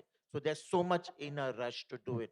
So that is very important, that this I often tell that marriage and having a child has to be pushed and got it done, because if you leave it for too long, there'll be always something else that will come up in your life which may appear more important, and you will push it off till you actually need to come to us. So I think half the time there are social issues that bring couples. There's nothing wrong with them.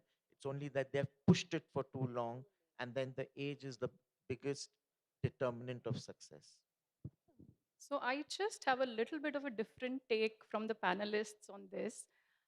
Yes, we are talking about age and the limited window. But today there are interventions available where you can, become a parent. Uh, I'm sure the team, sir, would be better knowing on that. You can freeze your eggs, you can do other things, and you can have kids later.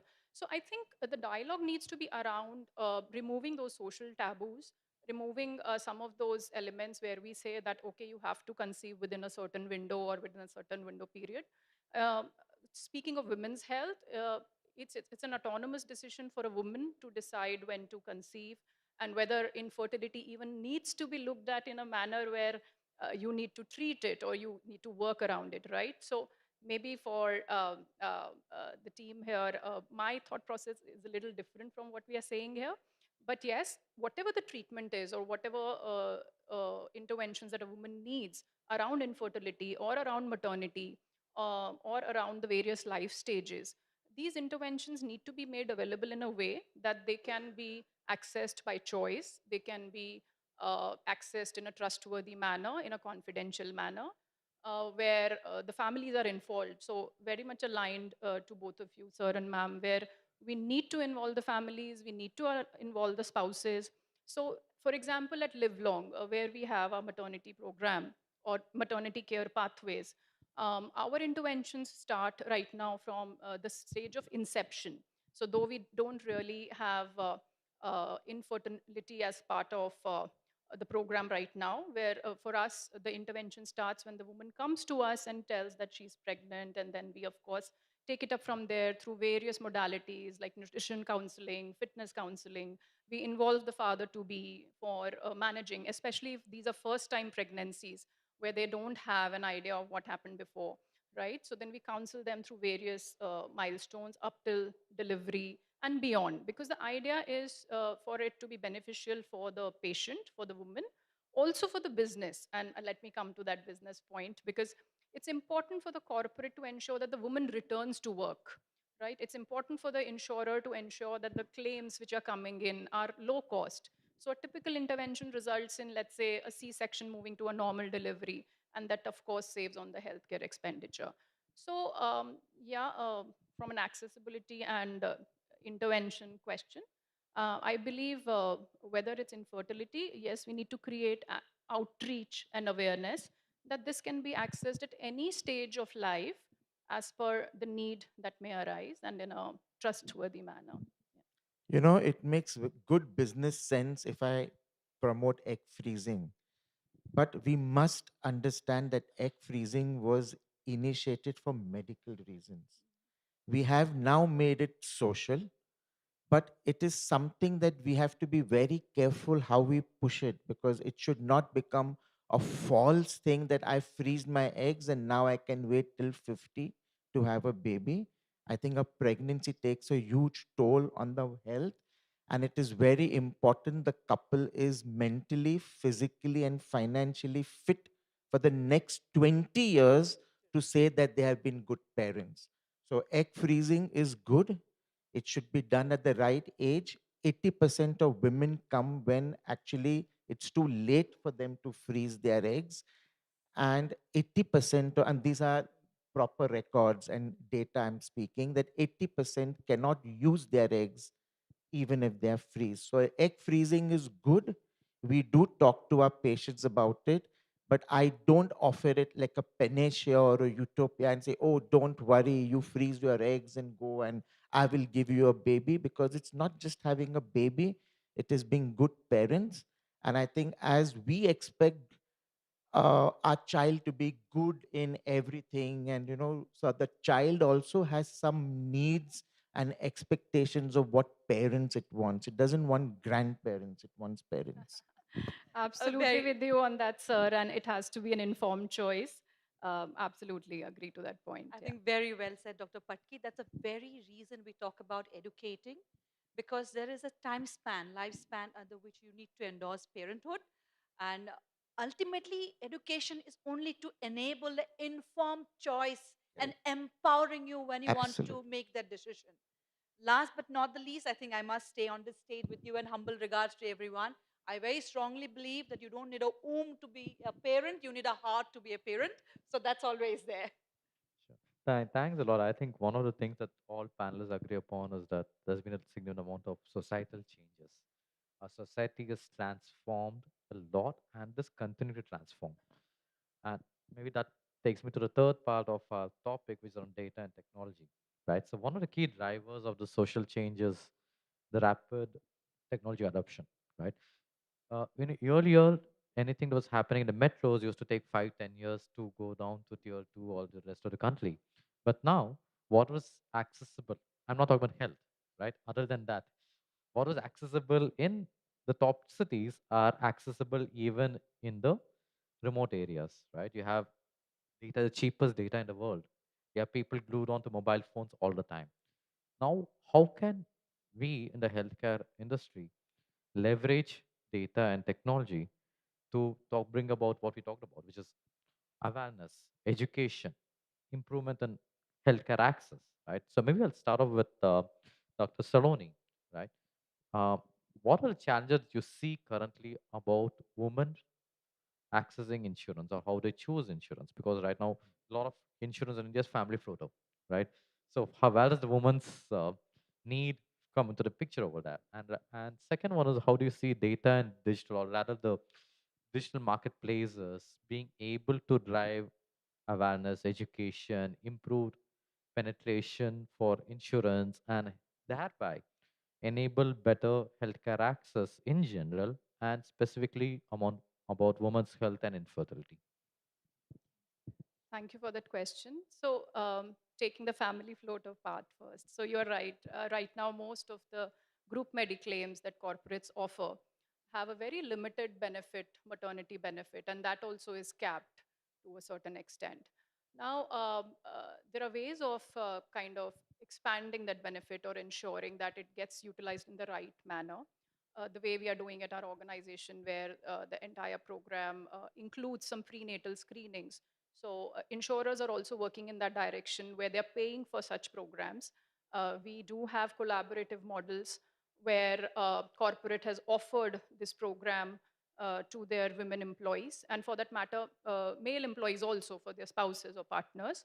And the insurer has paid for that because it's a win-win situation for all three party involved. For the end patient, for the end consumer, it's a better clinical outcome. She is able to ensure a better, healthier delivery and also a return to work. For the corporate, it's of course beneficial because the woman returns to work because some data has shown that usually almost 1 out of 3 women don't even return to work after their maternity breaks. Or within first year, almost half of them kind of leave the job scene, right? So that's for a corporate, it becomes important that they retain this workforce. And also for the insurer, it makes sense because it helps them expand their benefits and offer the same capped benefit. They are able to offer more services because, as an example that I gave before, a simple intervention which leads to a C-section changing into a normal delivery at the hospital itself, that itself would save money and the end user will be able to utilize their sum insured to a higher level. So yeah, that's on the part where in your GMCs, the insurers are incorporating such programs. Coming to the data part, data or the informed section part, where digital first organizations like ours, we are expanding these services in a way that the platform is available to individuals in a very one-on-one manner. Uh, and though it is, we tend to think that technology is robotic in nature or not empathetic enough. But today there are AI models and there are other models which are ensuring that the nudges are catered to every individual. So if the data is managed in a way where the profile is created in a manner where all the risk assessment which happens at the beginning, so as clinicians with me on the panel would understand, there's a way where we do a risk assessment, a holistic profile, right, where we can capture the parameters of the individual in a 360 degree manner. And these profiles then help us to nudge the patients in a way where it's very individualized. And if required, the system itself gives a prompt for, let's say, a coach to get involved. So it's a phygital kind of evolution where the data is utilized to manage the platforms and ensure that interventions where required come in at the right time by a coach or a doctor or for that matter the specific specialists involved. So yes, there are these data systems which we are following and some of the other organizations as well, which are integrated with other distributor partnerships to ensure a strong provider and payer kind of bond. Thanks a lot. Maybe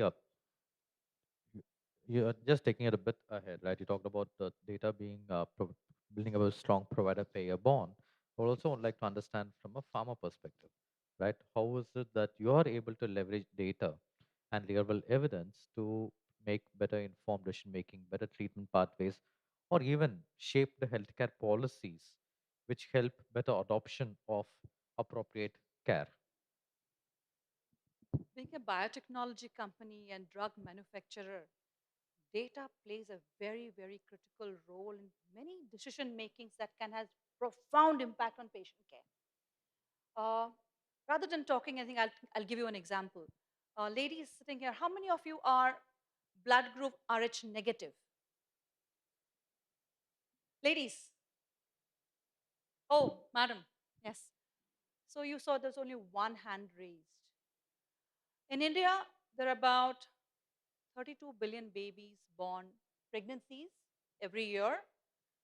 And India, a very small fraction, we saw one hand here, about 5 to 10% of women are Rh negative. And these ladies, during their pregnancy, carries a very, very high risk of carrying a Rh positive baby. And that's where we come in. We are the innovators, the makers of anti-D, that's an immunoglobulin for anti-RHO. Now, when we talk about data, uh, it's a small fraction of population in the entire country, maybe globally also. There is no registry to Rh negative women. We are the sole monopolistic players in this anti-D immunoglobulin for Rh negative, which is to be given prophylaxis to women who are pregnant or carrying a child.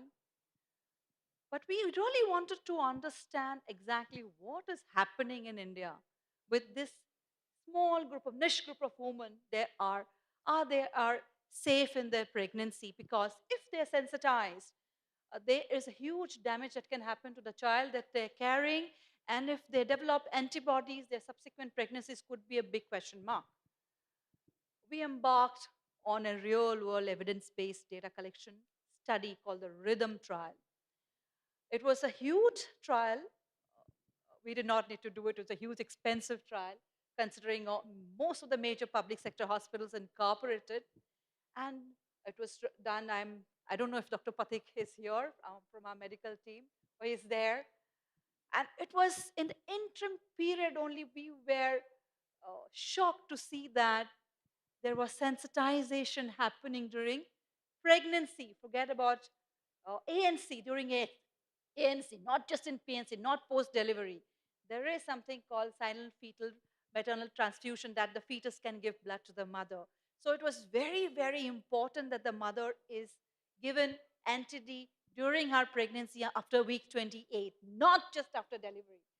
That study was an eye opener, and that was a label indication change that we could bring in from this evidence that woman needs protection during her pregnancy and should be given this injection, this protection prophylaxically within week 28, not just after PNC, after delivery. So these are the kind of work that we do which could be transformative, which could ensure a patient healthy pregnancy, safe motherhood. And I think data for a manufacturer is very, very critical, even post manufacturing of the drug, to ensure long-term safety and efficacy. And we take it very, very seriously. And this is how we mean that we keep the patient first in our policies. Sure. Thanks a lot, Doc. Uh, I think Dr. Amin has Yeah, something to say. so I think mother and child as a composite unit is very important, and I must compliment the government. I think health is a state issue, so some states do better than the others. But with the help of Anganwadis, I think every pregnant lady is now tracked. There are certain states where they get WhatsApp messages for their antenatal visits. They get WhatsApp messages for them to take their iron and calcium. And certain states incentivize women to go to a hospital and deliver. So they actually pay them money. They give them 1 month stock for to look after the baby and clothes and various things. So from a mere 30% who were having hospital deliveries in India in the last 15 years, it has gone up to more than 65%. So it's incredible. The government is really working very hard. And we are, as doctors, ensuring that most of the deliveries happen in hospitals. And the vaccination of the baby is also tracked. I think we have an excellent example on polio eradication, where we have managed to ensure that every baby gets those drops. So the other vaccines are also covered.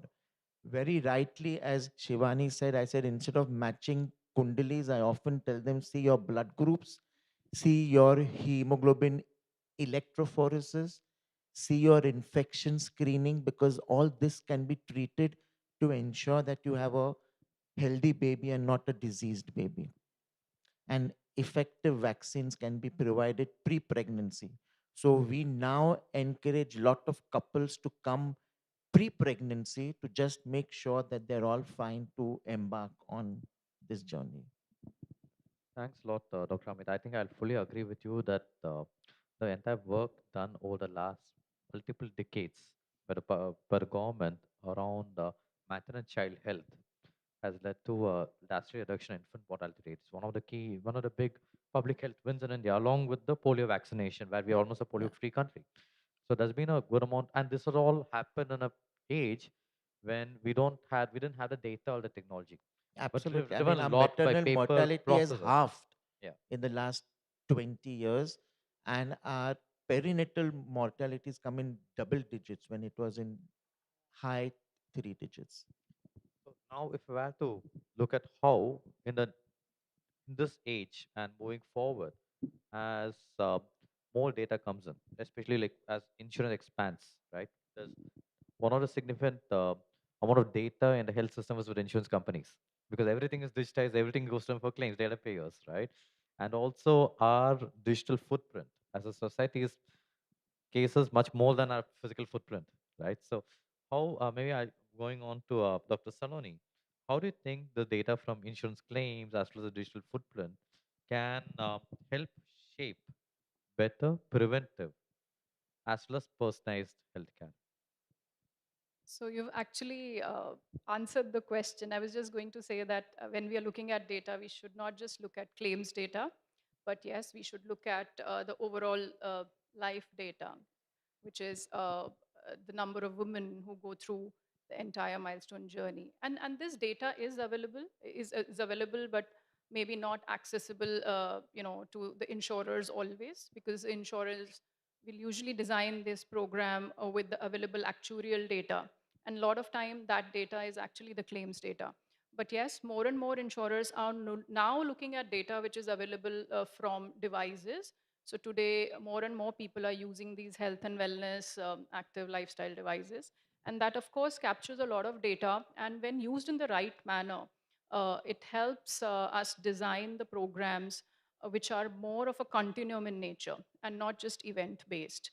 And of course, then this helps in designing of the benefits, which are catered to each of the milestones that we were previously talking about, whether that's starting from adolescence or at the maternity stage, conception stage, or even at midlife stages. So all this data which is flowing in from various uh, agencies, including what most of the people are using today in the preventive health space. The population is, of course, gathering more and more steam in terms of ensuring that they are linked to their devices 24/7, like I'm wearing one right now. So, so if this data flows in the right manner, actuaries can actually utilize it. In the insurance space today, a lot of scans are happening, like you would have heard of digital face scans, or basically studying the posture of a person while he's buying the policy. There's a concept of pre-policy medical checkups and tests. So all this data also helps when connected to the right demographics, the age and the gender, for the insurers to design programs which are more in tune with the whole continuum rather than just the hospitalization event. Thanks a lot, Dr. Saloni. Maybe again, going back to Dr. Amit, right? How do you see data and digital improving your in-clinic practice and experience and helping patients get better outcomes? So let me go one step ahead. It's not only data, I think even AI is helping us in our practice now. And we have slowly and surely incorporated into our protocols. So if you use the right algorithms, I can tell you what will be the starting dose of the medicines I need to give my patient if she's going to have an IVF. I also use the AI to choose the right embryo to be transferred. So the time to pregnancy is reduced, and I try and ensure that all my patients get pregnant in the first attempt rather than trying for the second or third cycle. You also can use data, as she very rightly said, to find out whether we can use some preventive measures to ensure that we don't get these problems happening. And we now use a large of our data for our obese PCO patients and our endometriosis patients, we can have predictive data to tell them what would be their fertility 2 years or 5 years hence. Thanks a lot, Dr. Ahmed. I know that this is an interesting topic, and with people with so much of good experience in this space, we will keep continuing talking about this for the entire day. But I think there's a lot of other things on the agenda for the day, right? So thanks a lot. We, as a panel, it was also honor for me and pleasure to hear the points that all of you spoke about. And just to summarize, it again goes back to the theme of the panel, which is women's health needs to be handled with dignity. There's going to be a lot of dialogue across the system, and there's a lot of amount of work and that can be achieved by leveraging data to make this a better outcomes for the women, the family, and the society at large. Thanks, everyone. Thank you so much. Thank you.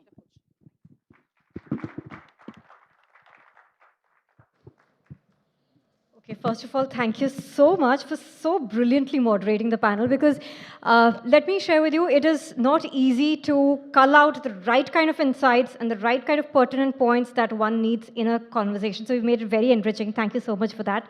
And may I request now Mr. Kamal to please come on stage and felicitate our amazing panel members and our moderator, because this was a brilliant discussion. These are conversations that happen usually on a one-to-one basis between the doctor and the female. But today, we have opened the gates. So please do come. We opened the gates for conversations going beyond the doctor's cabins. So may I request you to please go ahead, and may I request Mr. Kamal to please, first up, felicitate our moderator for so brilliantly moderating this panel, Mr. Uttara Kumar.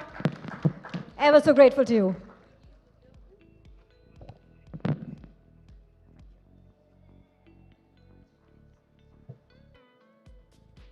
Up next, may I request you to please also felicitate Dr. Amit Patki, Medical Director and President, Indian Society of Assisted Reproduction. Sir, some very pertinent points. The first one was definitely children want parents, not grandparents, to nurture them.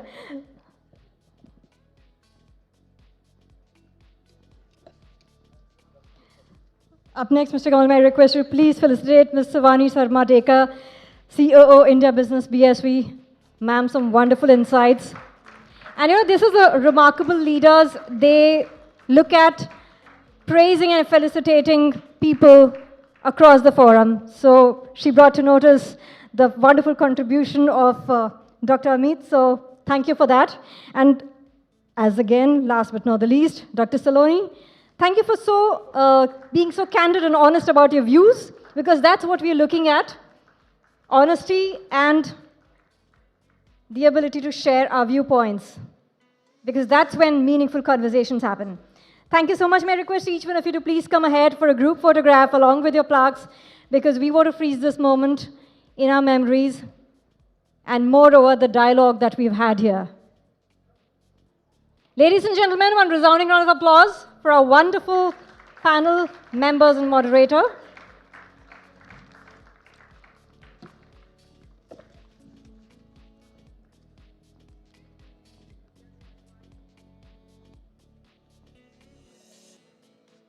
Thank you so much. It was a pleasure having all of you here on stage and having these conversations. Up next, may I go ahead and give you a little backgrounder on the next keynote that's coming up. We will be inviting somebody who's already been on stage and left us mesmerized with her passion and insight. But let me also tell you, what is this about? We talk about care a lot.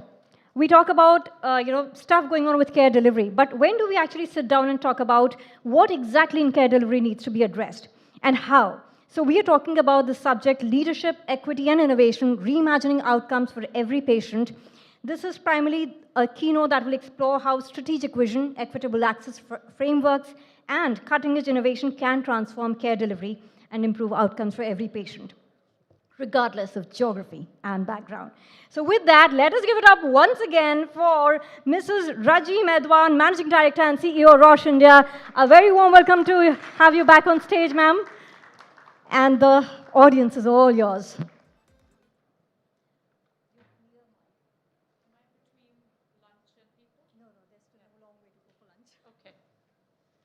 How is everybody holding up? Yeah, still here, present. I had a very long speech prepared, which I'm now scrapping because I'm going to take your words to heart. This is time for honest and open conversations. So I'm going to ad-lib it a bit. Listen, I want to talk about two things. One is innovation, one is access. And I want to talk about it in the context of my journey as a female leader in the space of healthcare. I'm quite old, there's a lot of gray here, so I'd love to just share with you a little bit about my journey and how these two words have impacted every decision I've made from a professional context, and why they're so core and central to me. And I share that because those words truly matter in the healthcare context of India. We are looking at a population of 1.5 billion people, who are 1.5 billion potential patients, right?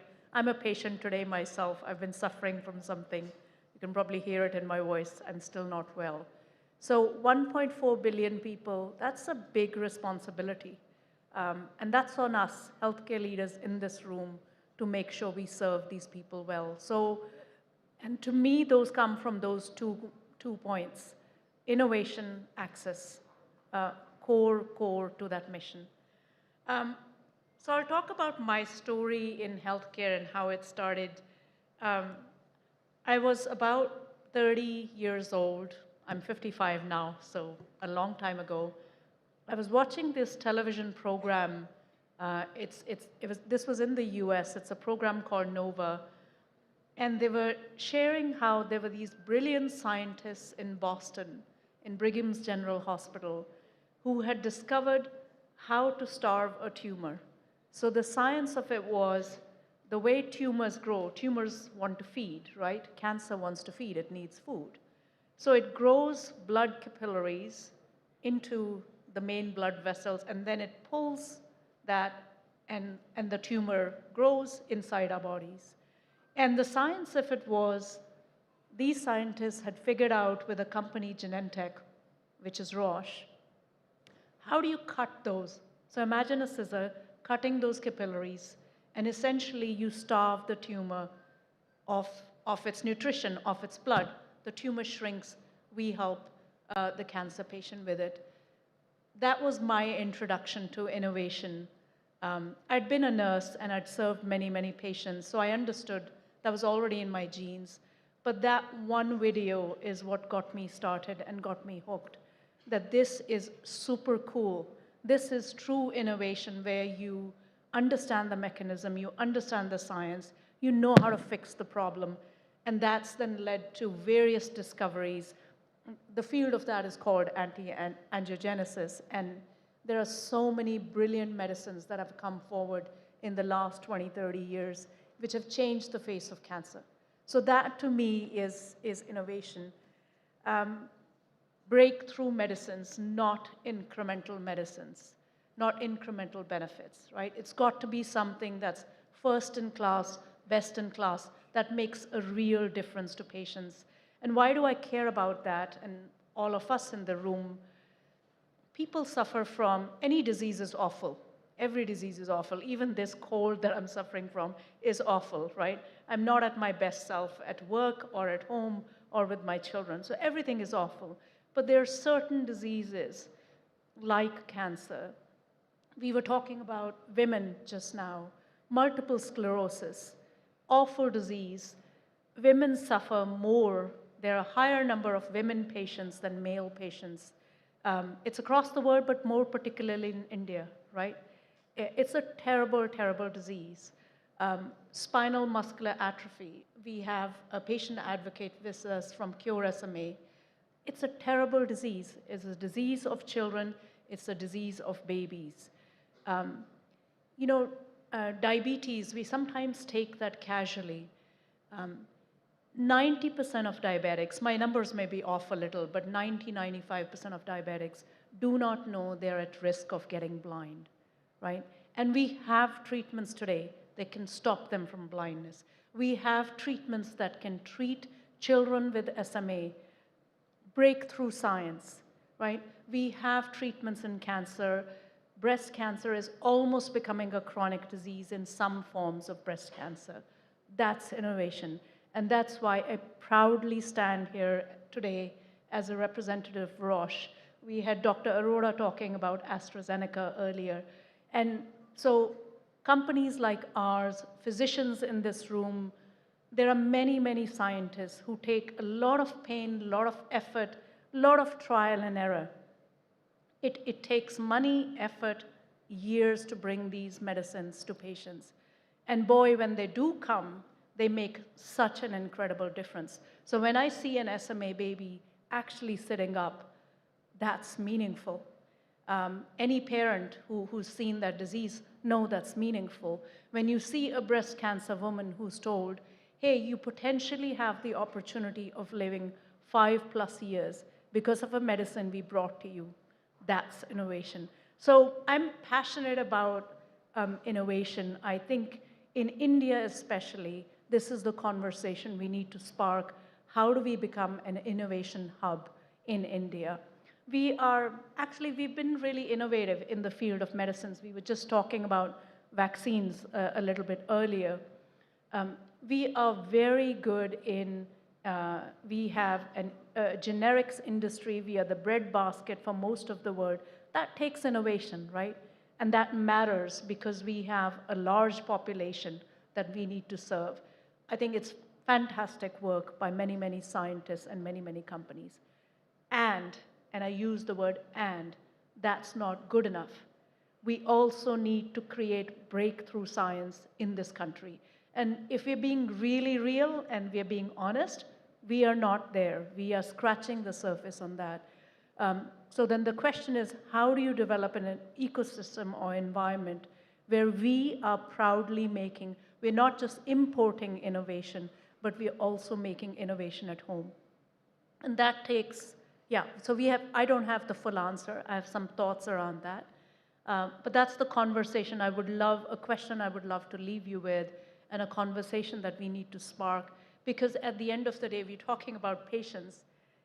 Why does cool science matter? Not because it's cool. Cool science matters because at the end of the day, it impacts your lives, it impacts my lives. I'm a daughter of, my mother suffered from cancer. She lost her life to cancer. And that's just one story. Each one of us in this room have our own stories. Innovation helped her live at least 4 years longer than she could have. 4 years, innovative surgeries, innovative medicines extended her life.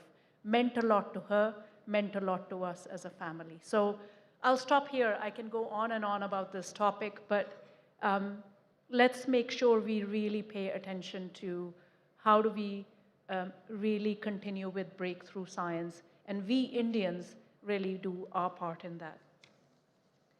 The second thing I'm really passionate about is access.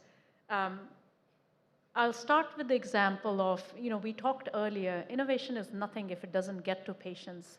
I loved how Dr. Shashank talked about the hospitals he's creating.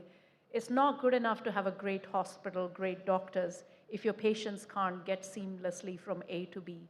That's innovation. That's also access. Here's how we've played a role in access, and here's how I've tried to, as a leader and as a company, done our part for access. COVID-19, those were dark days, right? With my code, that would have been a no-no for me to stand here in this panel and talk to all of you. I do not have COVID, let me just assure you. But those were dark days for India. I remember there were some months we were losing a lot of lives. As Roche, and there were many other companies, I can only speak for ourselves, but there were many other companies. It used to take us years to come up with science, months to develop something. We shaved off that time to weeks, to days. We were fortunate to be able to bring, Roche is a company, we're also a diagnostics company, so we make COVID tests. We were able to bring them to India. We were also able to bring some medicines that had a real impact on that disease. Super fast, we worked with the government, and we brought them to this country. We were able to serve about 80,000 patients with COVID with those medicines in India. We distributed about 50,000 vials for free, many, many crores. And I just stand here as one company representative. I know my colleagues from other companies also did their part. So that's access. You know, we talk about access. This is access. How can we bring our medicines fast to more patients and in an affordable way so that many, many more patients can access it? I'll give you another example. I talked a little bit earlier about blindness in the context of diabetes. There is a lot of great work happening in various hospitals where we are now running diabetic screening programs so you catch patients early. You create awareness that you could possibly go blind. Because it's a funny thing, when you start to lose your eyesight, often it's seen as, you know, boode ho rahe ho aap, koi baat nahi, you know, go get glasses. That's not how diabetic retinopathy works. It's working at the back.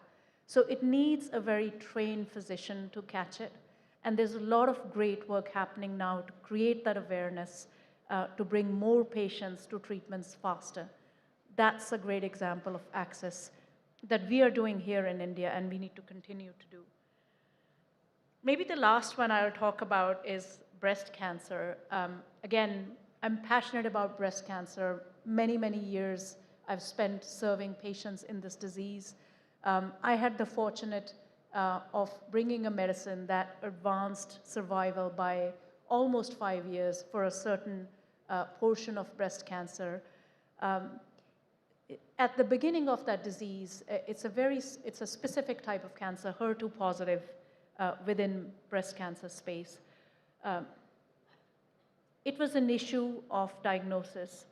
Women weren't being diagnosed early enough. If you catch them early, you give them the best medicine, you can prevent it, you can make it almost a chronic disease. That was our issue. We spent a lot of time in that space to make sure how do we create awareness, how do we create diagnostics so that we can catch this cancer early. And I'm extremely proud that we made a ton of difference in that. And when I met my patients, these were women who were my age, they were young mothers or they were grandmothers. And when you saw them benefiting from this, because of the access that you helped create, that I helped create, that's the best kind of reward you can get in your career. So listen, I'll leave us with, these are two topics we need to discuss today in India. It is a reality. We have a large population. We are talking about Viksit Bharat by 2047, right? At 100 years, this nation will be a developed nation. And part of that is having a developed healthcare system. I've had the privilege of living and working in many countries. I started my career in the UK, I've lived in the US, I've lived in Switzerland, I've lived in Denmark, I've lived in Norway, and now I'm here. Yes, I'm a little bit of a nomad. Why do I bring that up? We have such great science, heritage, talent in this country. There is no reasons that our patients cannot deserve the same medicines that are in those countries. It's not due to a lack of talent. It's not due to a lack of will. There's a reason we are in this room today. So I believe we need to start a conversation of how do we think about a holistic life sciences strategy? What's our vision for developed health in 20, 25 years? What do we want health to look like as a country?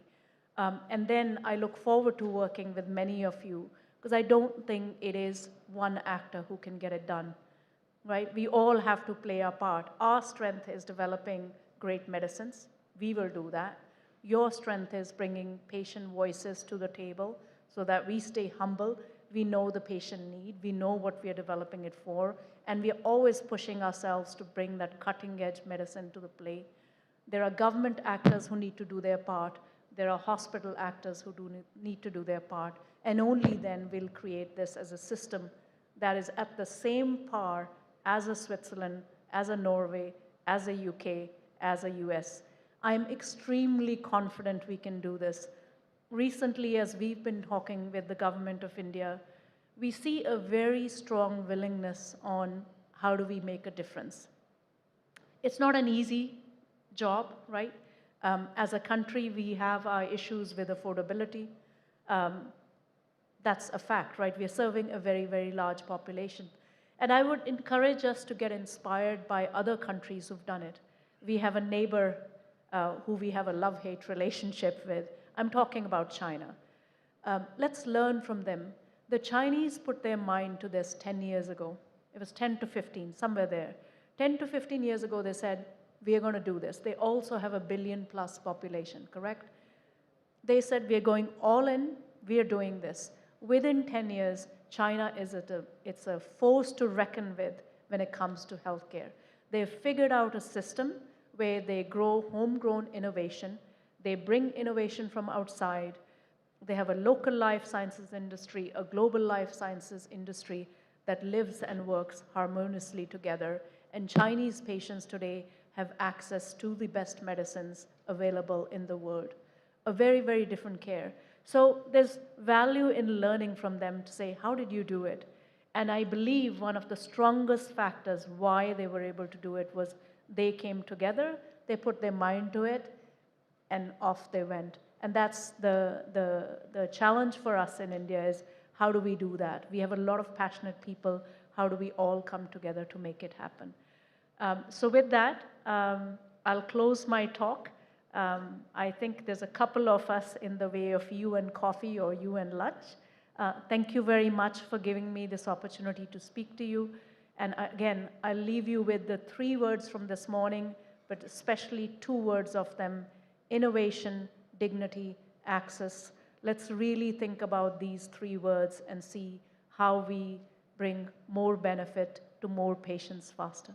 Thank you. Thank you so much, ma'am. I request you to please stay back on stage. Ma'am, may I please request you to please stay back on stage, and may I request Mr. Kamal to please come over and felicitate you for this brilliant... In fact, I would say, apart from the topic of discussion, this was an inspirational and a motivational talk for us. It was brilliantly put up. And ma'am, you don't look 55 if that is your age, and age is just a number. So, ladies and gentlemen, that was a wonderful session that we just had. And I'm sure, ma'am, you are staying with us for the day because from what I can assess, a lot of people here would like to have a conversation with you and pick your brain on a lot of aspects. So we hope to have your company for a longer duration here. Well, with that, now coming up is another very interesting session. And in fact, ma'am did talk about it in short. That's going to continue into the next session. The topic here is the silent epidemic of diabetic retinopathy and retinal diseases, call for action. And this is a session that's sponsored by Roche. Well, we've been talking about all these details, and for delving deeper into this particular subject, which is highlighting the urgent need for nationwide screening programs, early detection pathways, and integrated eye care models that connect endocrinology, ophthalmology, and primary care. Well, this conversation is going to emphasize the role of technology, patient awareness, and multi-stakeholder partnerships in ensuring timely diagnosis, equitable access to treatment, and prevention of avoidable blindness. Ladies and gentlemen, let's put our hands together as we invite and welcome on stage our moderator for this particular session, Dr. Monica Puri, Chief Commercial Access and Policy Officer, Roche Products India Private Limited. A very warm welcome to you, Dr. Monica. Request your presence on stage. Wonderful to have you here. And with the captain of the ship for the panel that's coming up, let us invite our panel members here. First up, let's give it up for Dr. Rajesh Saini, CEO, Siliguri Great Alliance Eye Hospital and President, Vision 2020 India. Guys, we can have a louder round of applause. For those whose flights were delayed and have just joined us recently, we just reiterated the fact that clapping is also good for our happiness quotient, which is also important for our health. So let's make the most of our health in this health-focused forum, and let's clap as much as we can, and invite our next panel member, Dr. Nishikant Borseb, Director, Insight Eye Clinic, Mumbai. Yes, the decibel has slightly increased. Let's take it a notch further. And let's give the loudest round of applause for Dr. Jay Sheth, Retina Services Lead and Head of Clinical Research, Shantilal Sangvi, Eye Institute, Mumbai. Dr. Rajesh, Dr. Nishikant, and Dr. Jay, a very warm welcome to you. And Dr. Monica, leaving the ship in your hands, please navigate us further. Thank you. Thank you very much for this wonderful opportunity. And it is very rare that we get to meet the patient organization, the doctors, the patients. I'm sure there must be many patients in the room as well, and the healthcare provider together on a stage. So I really take this as a privilege for us. And of course, Raji has already set the context. But this session particularly, we are going to talk about, the needless blindness. And why I call it needless blindness, because yes, there are many kind of blindness, but many are also preventable. And we'll be focusing a lot more on diabetic retinopathy. And there's a reason behind that, because we know that India is home to one of the largest population of diabetics. And Raji has mentioned that in her speech as well. However, 12 to 15% of people with diabetes in India already have some form of diabetic retinopathy. And this number is expected to rise sharply as diabetes continues to grow. And vision impairment starts very early, even before the retinopathy sets in. I have my mother, she's a diabetic, and I remember 20 years ago when she was first time diagnosed, the first thing the doctor had asked was to get her fundal examination done. And my God, I was a PG student of medicine that time myself, and it warned me in a big way, because as a doctor you start to think of the worst, and when it comes to yourself and a family member, you almost think of the the worst diagnosis. And since then I've been following up NPDR, PDR, and then and now also being subjected to the susceptibility of having macular edema. Of course, her, thank God, blood sugars are in control. But at the same time, this might not be the situation for many of us and our family members and the larger population of India, because we do understand there has been a lot of focus on cataract, there has been a focus on glaucoma, but diabetic retinopathy is something which is a silent epidemic, which we never know very soon will become a pandemic. So it's very, very important that we diagnose early, we treat early. And at the same time, if I also bring in the economic aspect to that, I mean, just from the sheer knowledge of someone going blind, we can understand it is an economic loss to a person who may even lose his or her employment, may also have an opportunity cost for a caregiver who has to be always around to take care of that person. At the same time, a societal cost of how do you treat such patients in the environment where you don't have best of the class treatment available. So I feel more important than anything, the societal cost of diabetic retinopathy, macular edema, and even AMD for that matter, is running into billions of rupees annually. Also, because we understand that there is reduced workforce participation, there is loss of income, like I mentioned, and increasing healthcare expenditure, because the moment the treatment gets delayed, the complications set in, and then treating them is more hard. Our goal today is to bring together a perspective from public health leadership and leading retinal specialists that we have. And maybe I think the introductions were well done, but I just want to give a larger context. I have with me Dr. Rajesh Seni. He's the president of Vision 2020. If people don't know, Vision 2020 is the biggest consortium of all the people who care for eye. Why I say that? Because it has a consortium of hospitals, of retina surgeons, ophthalmologists, and the big chain hospitals, the patient group organizations, the government not-for-profit sector also, all together to solve for preventing blindness. So thank you, sir, for being here with us. And of course, Dr. Nishikant Borse as well from the ASG Institute.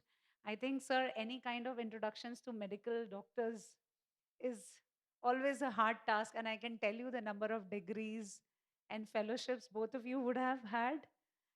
But for this set of audiences, I can tell you he's a leading retina surgeon caring for all kind of retinal diseases that you can think of practicing in Mumbai.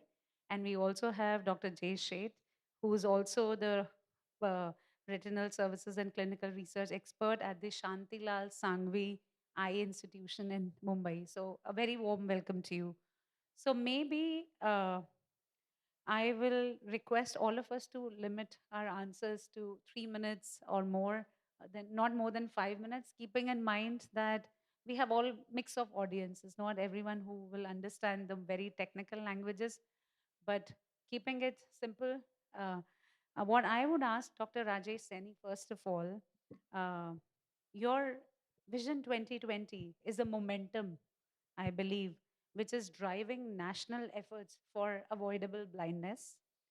From your point of view, what are the biggest challenges we face today in elevating diabetic retinopathy as a cause, a public health priority, and why do awareness and early engagement still remains low? Thank you, Monica, for asking this question. Now, Monica has already briefed about Vision 2020, the right to sight. India, I will say, yes, it's the largest consortium of all the not-for-profit eye hospitals in the country, from Jammu Kashmir to Kerala, along with international agencies who work in eye care and government institutions. Vision 2020 India started in India in the year 2000, and today, with a network of 205 institutions or organizations with a network of 500 plus eye hospitals. Coming to your question, India has come a long way in terms of when we talk about treating avoidable blindness. Yes, cataract is the most common cause of it. Now we talk about visual impairment. And out of the total surgeries in the country, 60% of the surgeries done by the members of Vision 2020 institutions.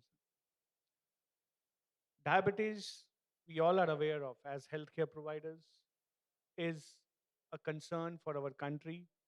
And that is not a proud thing to call that we are the diabetic capital of the world. 101 million people, it's a documented figure, 101 million people are suffering from diabetes. And 12 to 15% of them likelihood to get diabetic retinopathy. When we see why diabetic retinopathy is not getting prioritized, the complications of diabetes being physicians and doctors, the first priority is obviously to treat nephropathy and neuropathy. You know why? Simple. It can lead to death. But concerning diabetic retinopathy, vision loss, sight loss, patient doesn't feel the symptoms till he has some sort of sight problem and he doesn't go to the ophthalmologist or eye hospitals. So this is the link that the physicians and doctors need to understand that yes, when they are prioritizing nephropathy and neuropathy, physicians, diabetologists, retinopathy also need to be prioritized. At least every 6 months, patient should get an eye checkup done, fundus examination done. OCT should be advised by the retina doctors as per the condition. Patient awareness is a big concern, again, related to symptoms. But if someone goes blind due to diabetic retinopathy, it may be a non-reversible thing. So that awareness we need to bring to people that if you go blind, it may affect your life, it may affect your livelihood, it may affect your families. Early engagement and awareness is needed, but at the same time, the trained human resources which are needed across the country. We all are aware of 70% of our people lives in rural India, but vice versa is the healthcare providers. So how we take the diabetic retinopathy awareness and screening to the grassroots level and link the patient care, access, and the 5 A's we talk about: the accessibility, affordability, availability, awareness, and the acceptance by the patient. the cost of the retina treatment is not that easy compared to the cataract surgery in the country.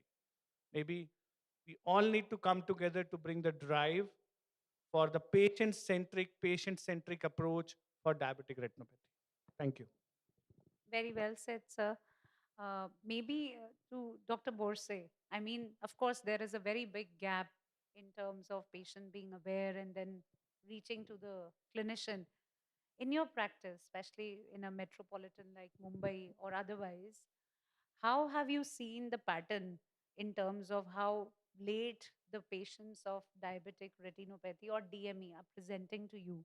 And what do you think are the systemic challenges or patient level gaps in terms of leading to delayed diagnosis and a more advanced disease coming to you? Thanks for that question. So it's very, very unfortunate that even today I see at least 3 to 4 patients every week who have reached towards a very advanced stage of diabetic retinopathy where the only option is surgery with a limited visual rehabilitation for these patients. So many a times what happens is the patients don't associate diabetes with any systemic problem.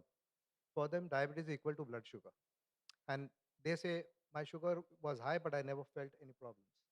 But they don't realize that by the time the problem comes in, it's a storm. So that is number one. So we are missing a connect somewhere where the patient awareness about diabetes can lead to a multi-organ problem is missing. So many a times people go to their general practitioners or they go to a primary diabetic physician, but they are just not told that, these are the further chain of events that can happen if you don't control it. So if you don't do it, this can happen is one particular thing that has to be driven into the patients. Only then they are going to come at an early stage. I would have been very happy if sitting in a metropolitan city, I don't have to operate patients with end stage diabetic retinopathy. But unfortunately, I have to do it. And that actually hurts us the most when you see the patients coming like that. I would be happy if we do. I caught it at the end non-proliferative stage. That's the first stage of diabetic retinopathy. And for a non-proliferative diabetic retinopathy to reach up to proliferative and end stage, there's at least a gap of 5 to 7 years. So you can imagine that particular patient is roaming around without being aware of all this for 5 to 7 years. And that's a huge gap. And imagine in that much time, he has not got aware of it. And that's the biggest disconnect that we are having about patient awareness. Once we put that in place, I think only then the patients start coming in. And you can imagine, like Dr. Rajesh said, that if it can happen at a metropolitan level, it will be worst at the rural level itself. So there is a big, big gap that we really need to cover up. So many years back, as a sort of a experimental thing, what I did is I set up a eye checkup clinic with a leading diabetologist of Mumbai. Even in there, I had to literally force many patients to get their eyes checked up. It was free. It was in the same place they were waiting for hours together. And we told them, get your eyes checked up. And they really didn't want to do it because they said that, what is the connect? Why should I get my eyes checked up? I've come here to control my sugar.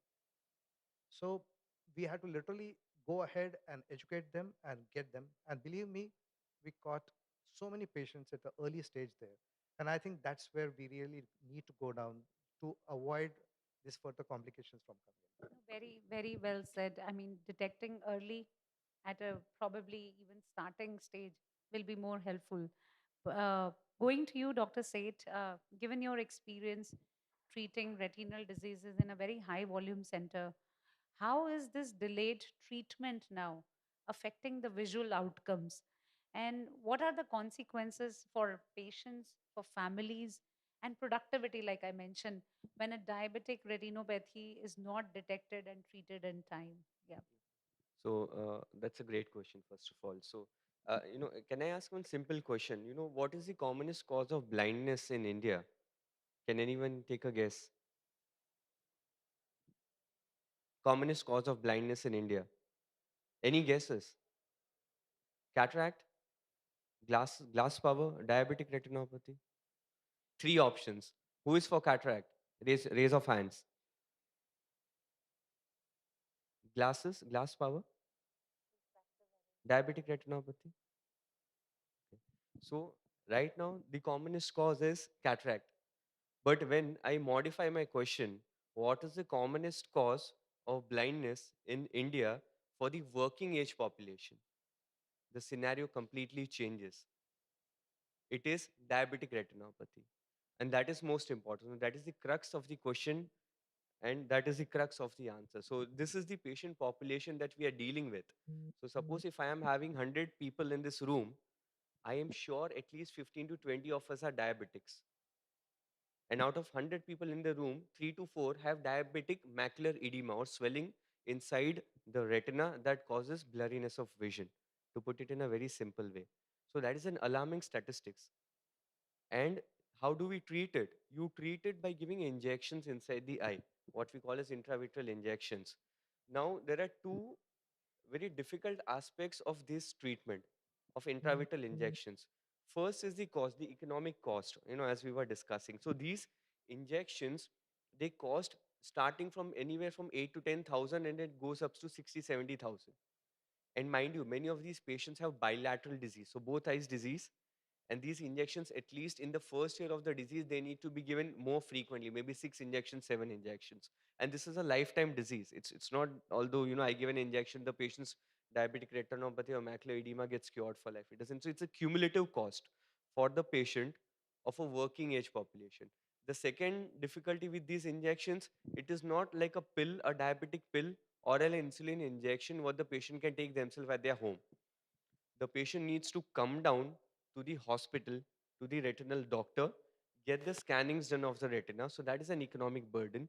Many of these patients are kind of blind or visually disabled. So they need someone else to accompany them. So it's an economic impact for the patient, for the young patient, for the family member. In all probabilities, it's mostly the spouse who is there. So, and many of our patients in India are on are daily wage laborers and all. So it's a very challenging condition to manage all these patients in that perspective. So the cumulative cost keeps on increasing for all of these patients. So that is where the main challenge is.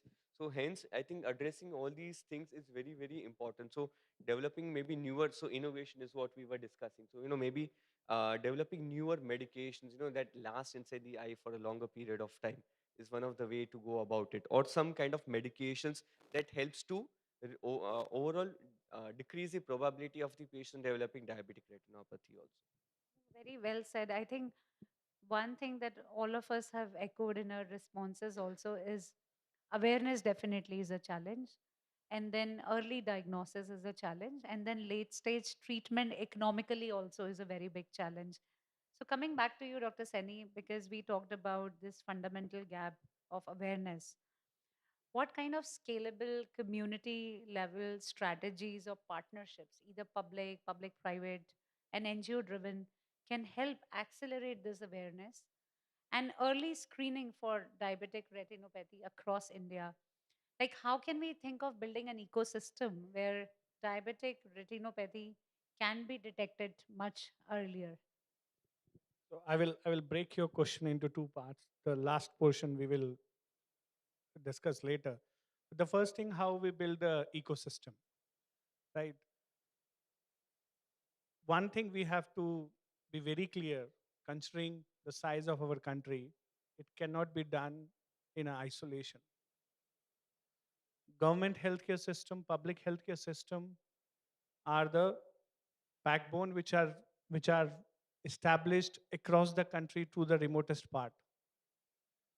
All the healthcare providers, 30% of our means population lives in, or 40% in urban areas.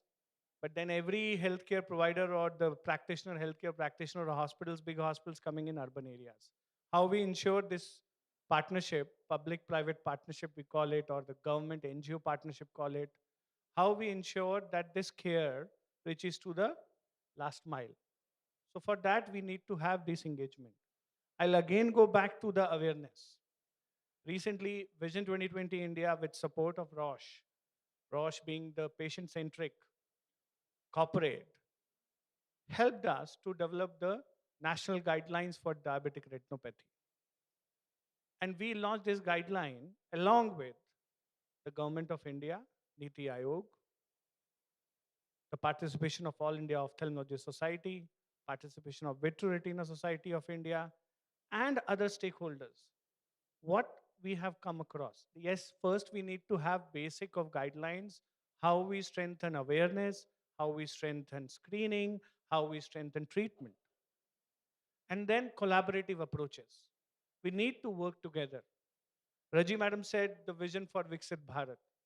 The vision for Viksit Bharat cannot be achieved. I always say ISW Council showed beautifully in the video about the SDGs, the 17 SDGs. And I always say this, and I always write this everywhere when I write my post.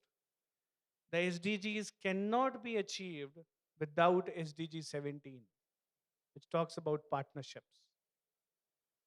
We talk about leadership. I say partnerships is the new leadership. If we work collaboratively, if we work together, the individual goals of each one of us as doctors, as corporates, as hospitals, as government will be fulfilled. Again, the same thing, health is a state issue, the central government brings the policy, how the advocacy, stakeholder engagement strengthen at the state level, we need to bring that. Patient first is the theme. So when we talk from the Vision 2020 or the IAPB, International Agency of Preventing Blindness point of view, we're already having integrated people-centered eye care approach, where we have to ensure to reach out to the people. We have to increase our cataracts, we have to increase our refractive error coverage, but yes, we need to increase our diabetic retinopathy screening to the community level. Second question, how can we create this ecosystem? When we brought the guidelines, we ensured that we need to take, again, the buzzword, what Raji ma'am said and all the experts said earlier, innovation. We need to bring the technology part of it. And there are technology solutions available for which we don't need ophthalmologists to diagnose. There are AI-based solutions available which will do the primary screening and help the patient to be referred to the retina specialist timely and get the treatment done. We need to have the grassroots health workers engagement. We need to have the primary health centers, community health centers, and now, according to Government of India, the Ayushman Arogya Mandir's linkage with ASHA workers, they are already covering. Now the blindness program also comes under the NCD pool, non-communicable disease. So they are already covering the diabetes. They are already recording the hypertension, the blood pressure. We just need to integrate the eye care component into it. And I think this integration word, along with innovation, is the future ahead. Thank you very much. Very, very well said, sir. And I think you've already touched upon, and knowing India 1.4 billion, we don't take any pride in saying that we are 1.4 billion unless we can really solve for those 1.4 billion, which also means that uh, when we have to really go into the field to do this diagnosis and treatment, it cannot be that one solution that will help everywhere. And you touched upon a little bit of those, AI based solutions or other thing. uh, my question is for you, Dr. Nishikant. um, Dr. Seni mentioned about this, newer innovative ways, technologies of diagnosing early, and which is also pivotal to preventing blindness. So, what kind of innovations you would want to highlight in terms of tele-ophthalmology or AI-based solutions or integration with the diabetes program also, do you believe can really strengthen early detection at a scale? Absolutely. Because, like what he touched upon, you really don't need an ophthalmologist or a retina person to actually filter out the suspected versus the normal in most of the cases of diabetic retinopathy. So, we do have cameras, fundus cameras, we do have the programs which can actually filter out the diabetic retinopathy suspects versus a normal fundus. And only the suspects can be passed on to the retinologist to scan. And then we can say, yes, this person has to report to the clinic. That is there. Now, the only challenge is to visualize the retina is a a very difficult thing. For that, you need to have a good fundus camera. Yes, the fundus cameras have become cheaper, but they have to reach every corner of the society where the photographs can be taken and passed on. It's not a very easy thing to do because a fundus camera can be handheld also, can be also mounted on a table, but finally the patient has to reach up to that point.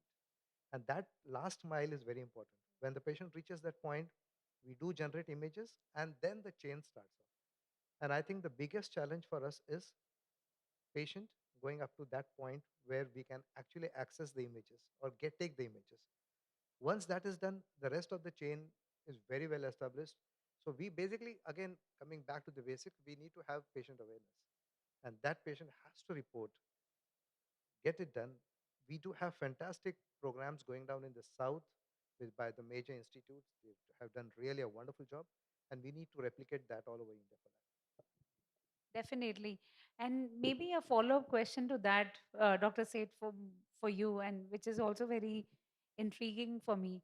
We may do all this awareness, we will get them diagnosed, we will bring them to the hospital, you will be treating them. I think a bigger challenge is also adherence. Like you mentioned, this is a lifelong kind of thing if it's coming very late for treatment, which means that continuous treatment and adherence is essential. Like diabetes is a lifestyle disease. We cannot eliminate it, we cannot uproot it, but we can manage it effectively for the rest of the life. Similarly, if someone develops retinopathy or DME, we can manage it well.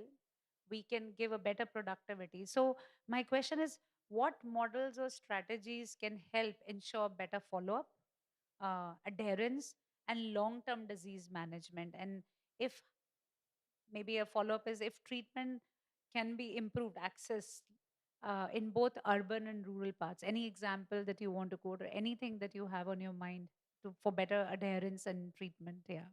Great. Excellent question again. So I think awareness forms the crux, and I would, like Dr. Nishikant correctly said, making the patient aware of the disease is very important. I would take a step ahead and saying that awareness of the physicians is also very important, because primarily, it is the primary care physicians.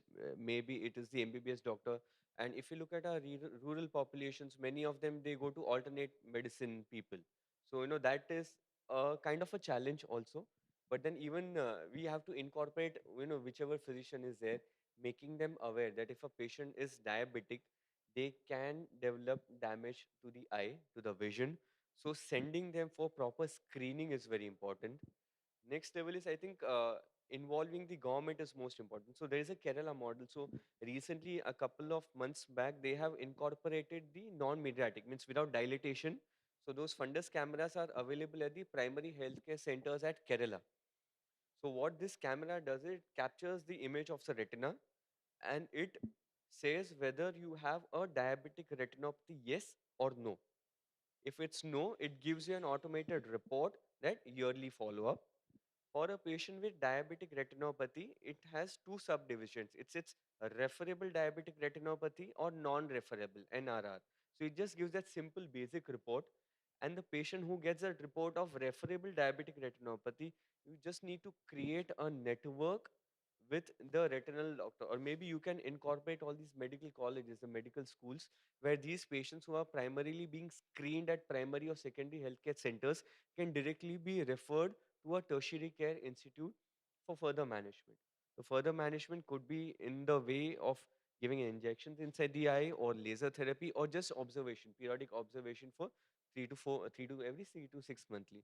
But awareness forms the crux for all of this, unless the patient is aware, because many of the times, as Dr. Nishikant told, by the time they come to us, they would have already lost their vision, and for them to accept that is quite a challenge.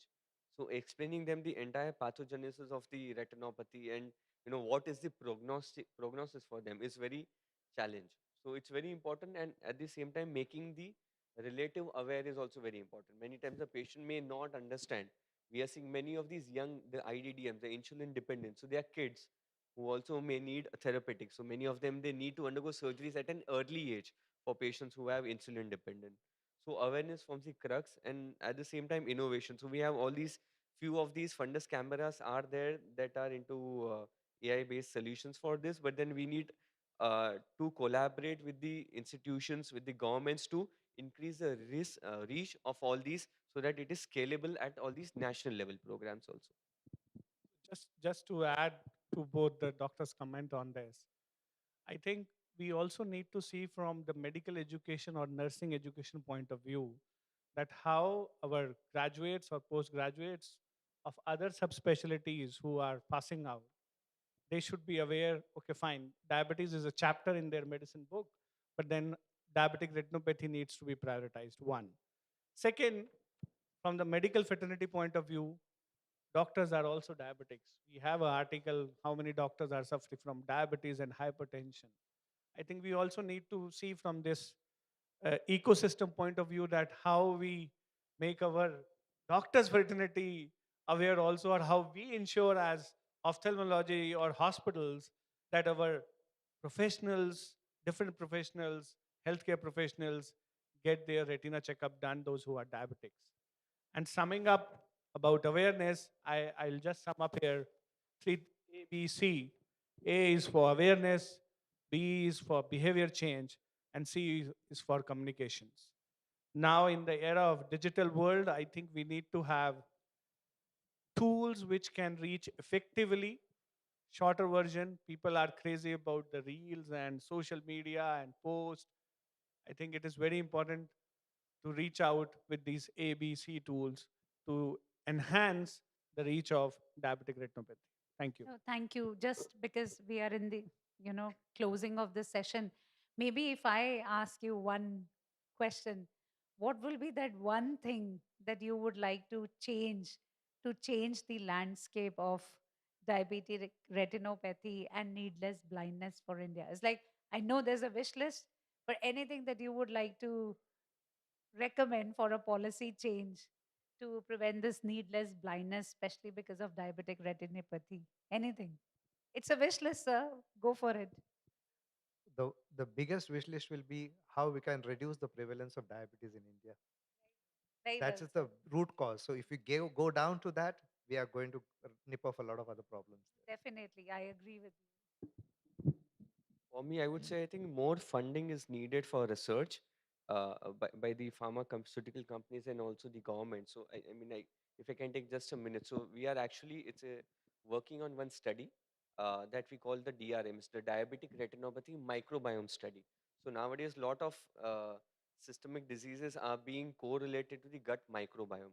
So it's a 17 center study in India where we have collected the stool samples of three groups of patients. So one normal patients, one diabetic patients with retinopathy, one diabetic patients without retinopathy.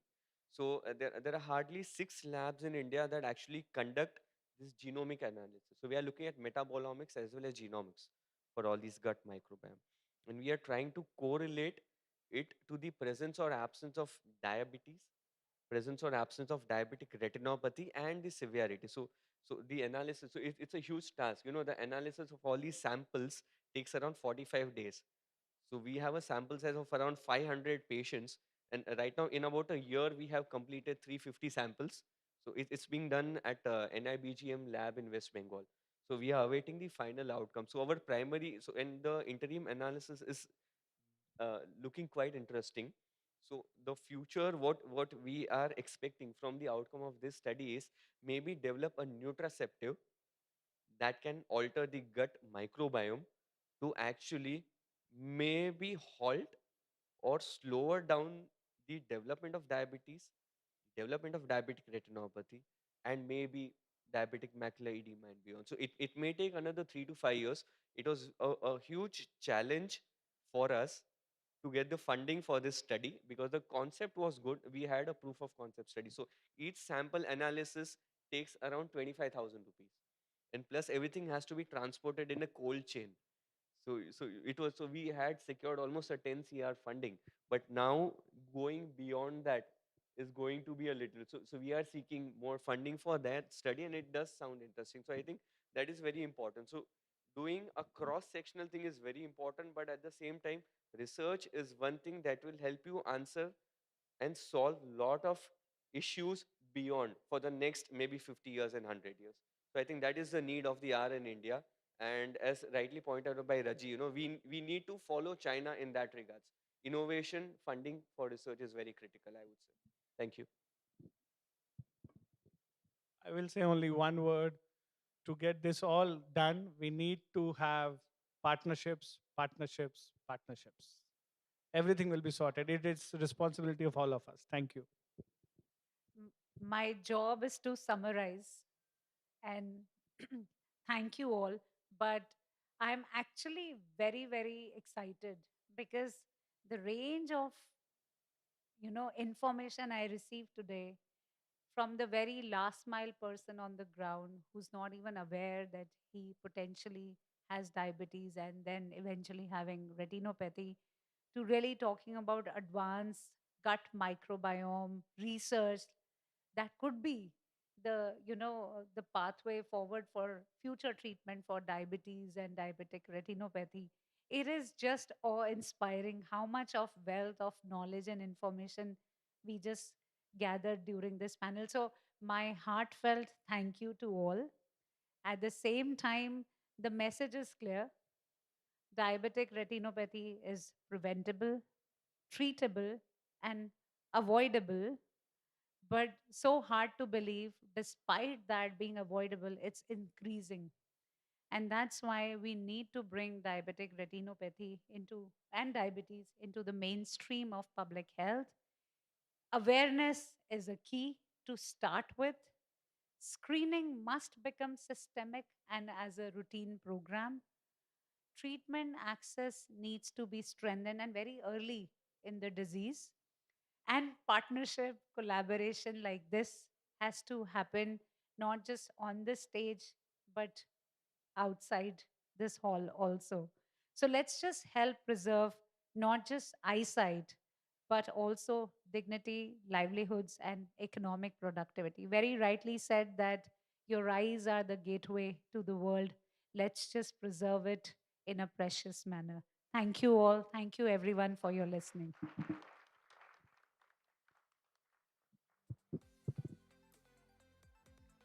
I have the mic. Thank you, Dr. Monica, for so wonderfully moderating this panel. And thank you, esteemed panel members. This was actually pretty insightful. So first up, may I request Mr. Kamal to please come on stage and present these wonderful panel members with a small token of our gratitude. At the same time, I think we have carried some really important pointers. And one line that I carry from you is, do you want a partner? So that's a message for everybody. Do you want a partner? From Dr. Nishikant. Sorry, Dr. Rajesh Seni. And Dr. Nishikant. Okay, we are having a photographers taking the limelight right now because they want to get our panel members and moderators into the limelight.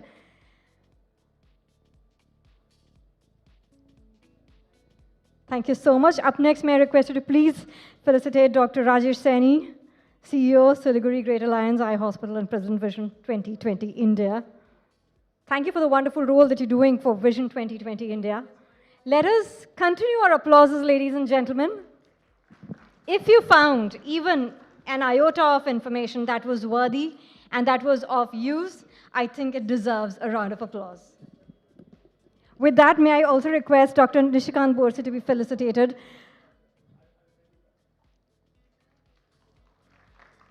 Thank you so much for all the sharing and the insights.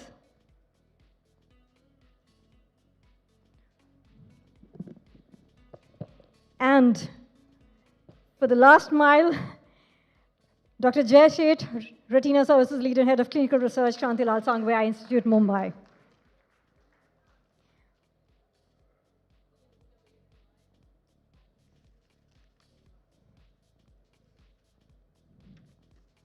Also, I think we need to carry the message. The one word that we need to carry from here is to be the starting point of all our conversations henceforth is needless. There's blindness, but that's needless, and that becomes the starting point. May I request all our members to please come forward and pose for a group photograph with your plaques? Yes, that would be good.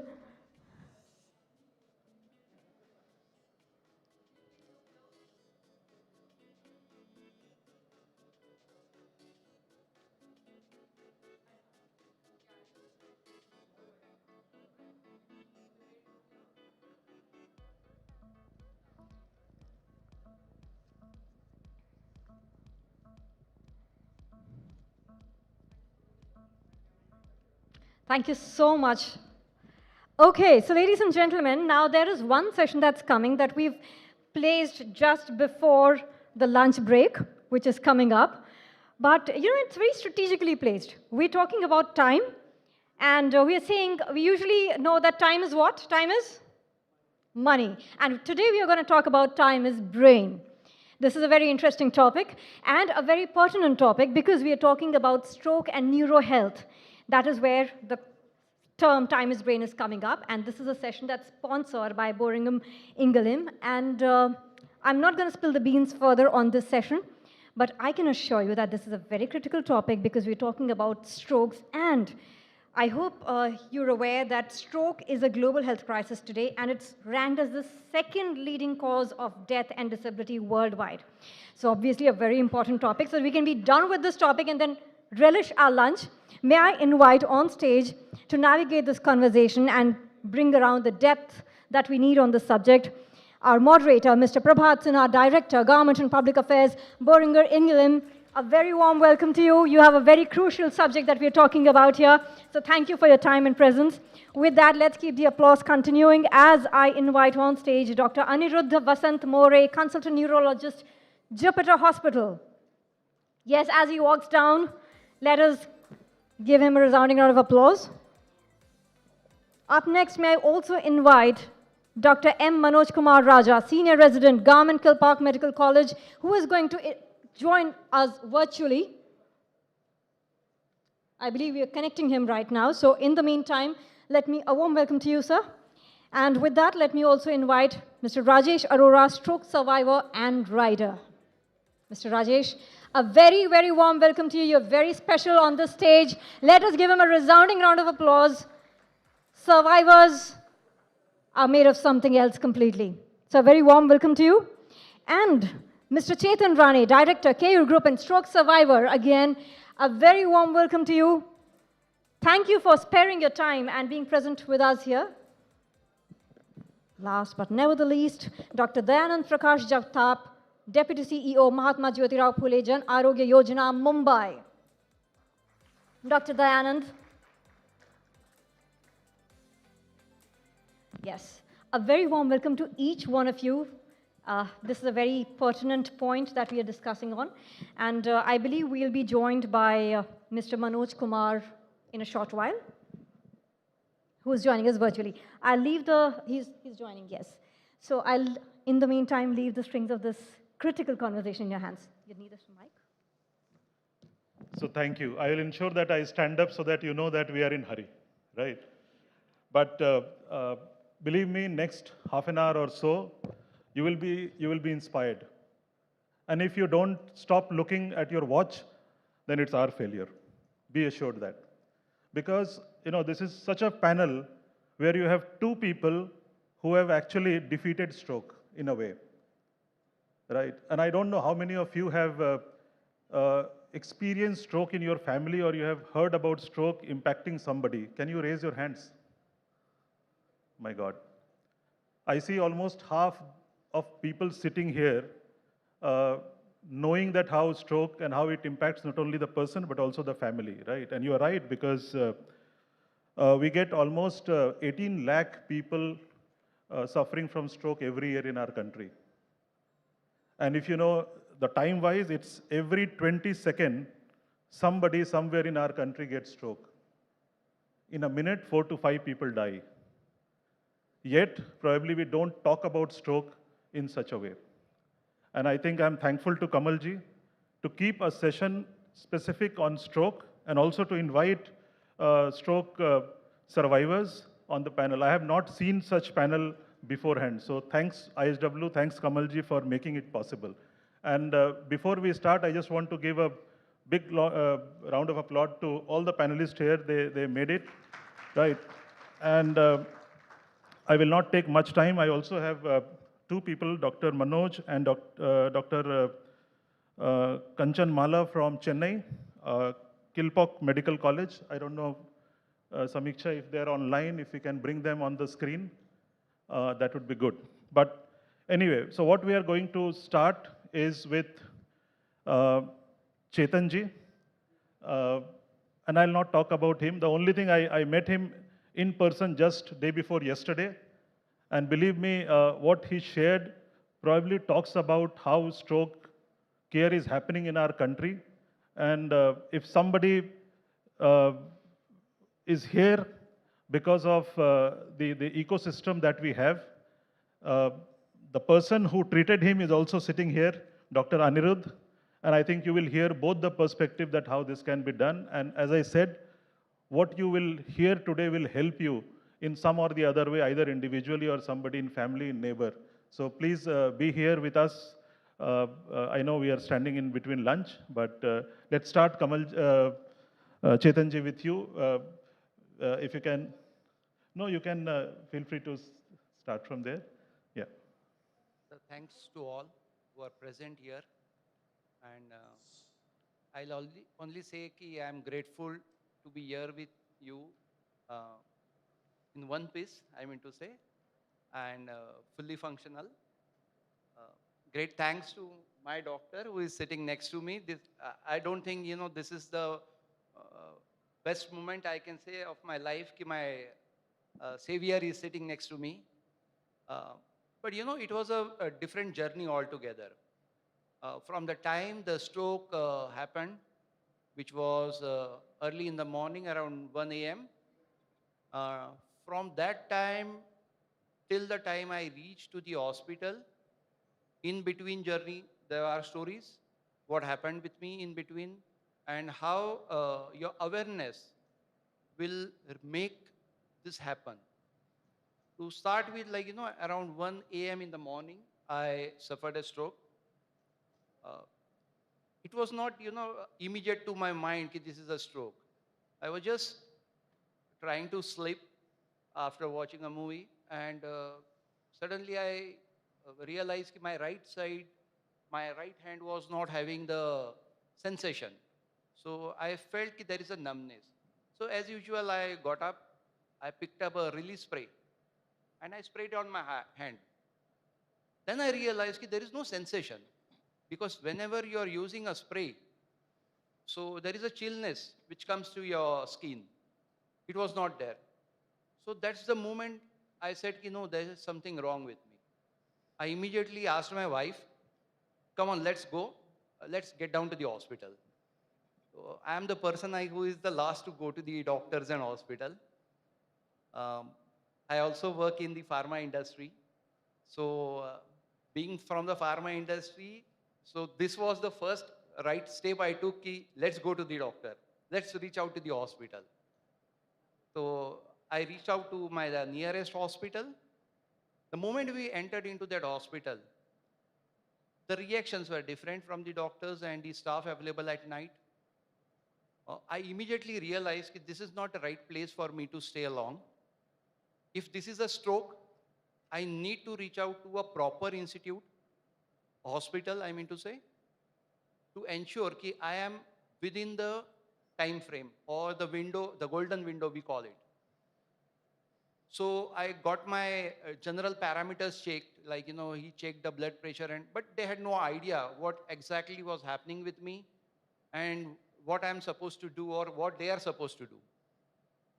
So we took those general parameters and immediately were rushed to the next hospital. So it was reaching to a destination.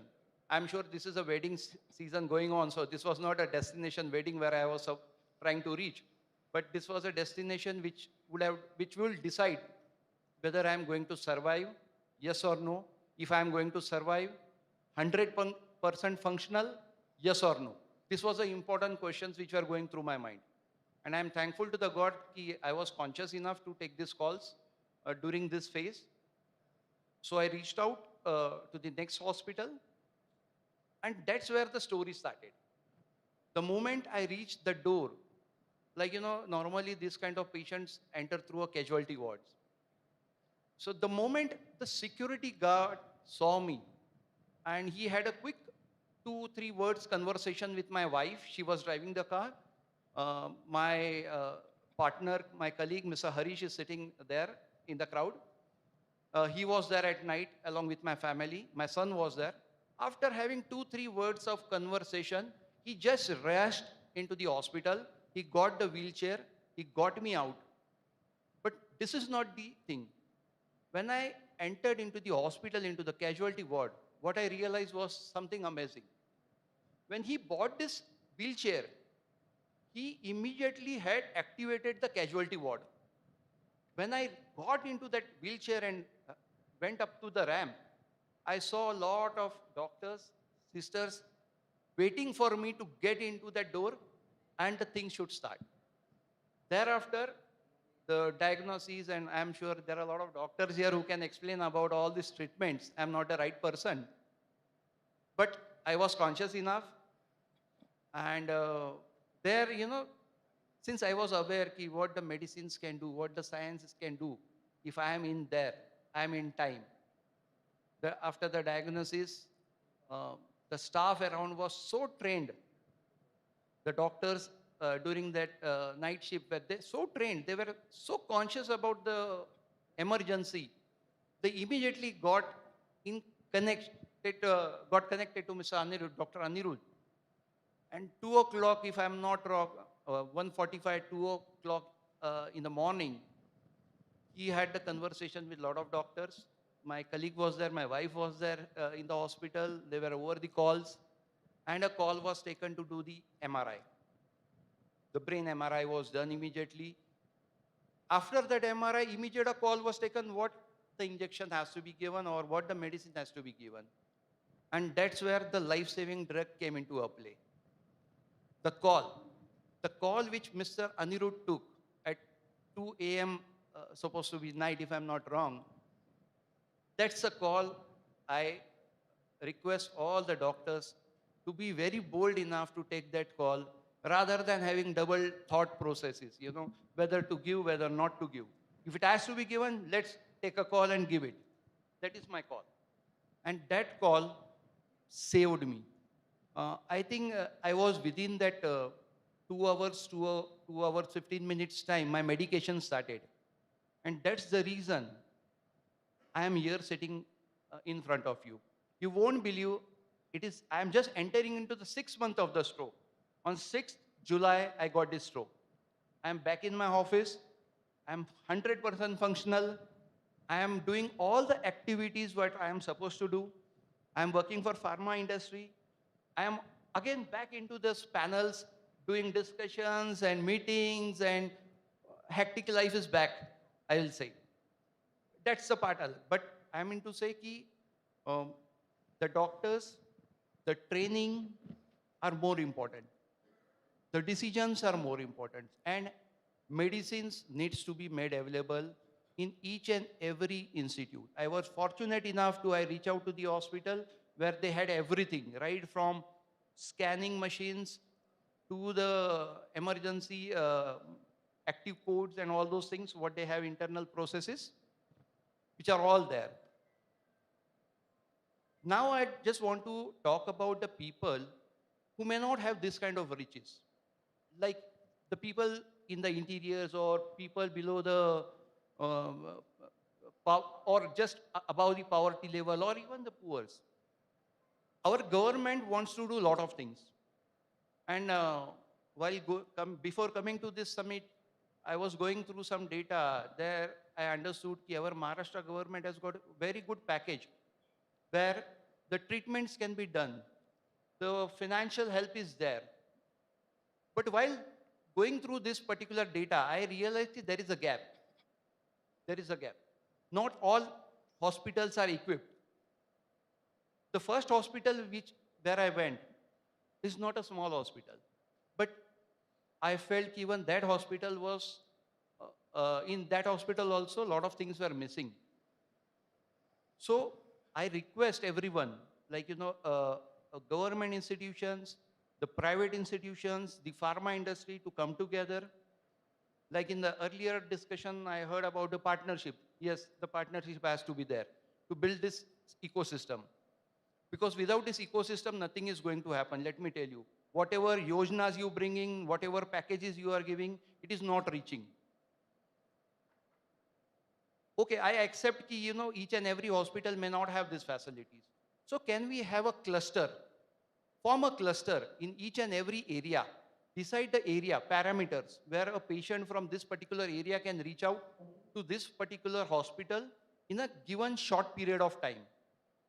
If we create those clusters and awareness is brought among the societies in and around that cluster, I personally feel that the patients can reach out to these institutes or the hospitals and get the treatment done. When I say clusters, so, someone has to come up and form these clusters. So we are here to talk about our experience. But there are systems, or there needs to be a system which can decide all these clusters and bring everyone on this particular platform to work together. If 100 people are getting stroke, why only 2 or 5 people are getting treatments? What about 95? Are they not important for our ecosystem? They are. Forget about ecosystem. When I was in the hospitals, sitting in the ICU, fortunate enough to be there with all my consciousness, I was wondering, if I have this problem, what about those 95 people? If they can afford, they cannot afford. If he is a bread earner of that family, then just think about it. If those 95 people are bread earners of the family and if he suffers a stroke, even if he survives, but suffers from paralysis or a lot of disabilities, then what is next? First of all, his family is going to suffer. He himself is going to be a liability on the family. Is this correct? This is not correct. To me, those 95 people or those patients also need to be treated. That too in time.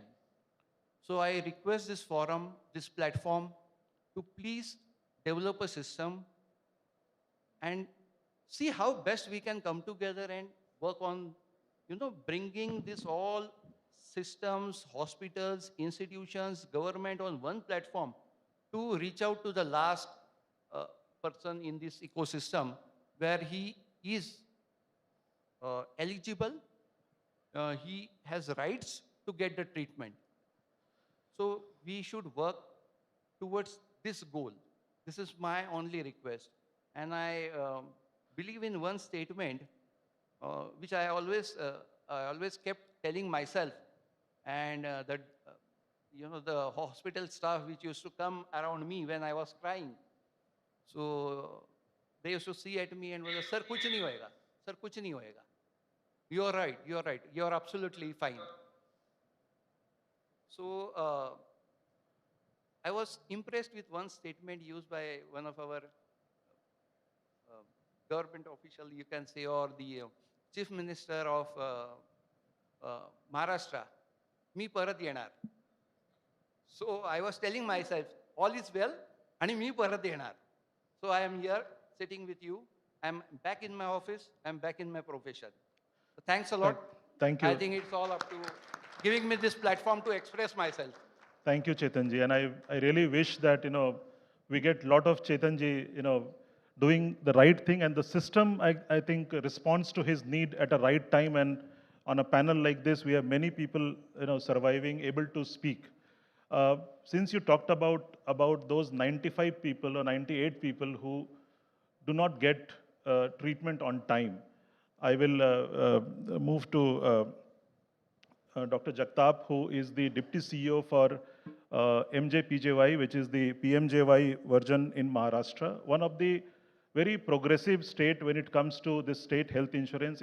This scheme was even before the PMJY was launched. And I think one of the state who has really designed the stroke package very well.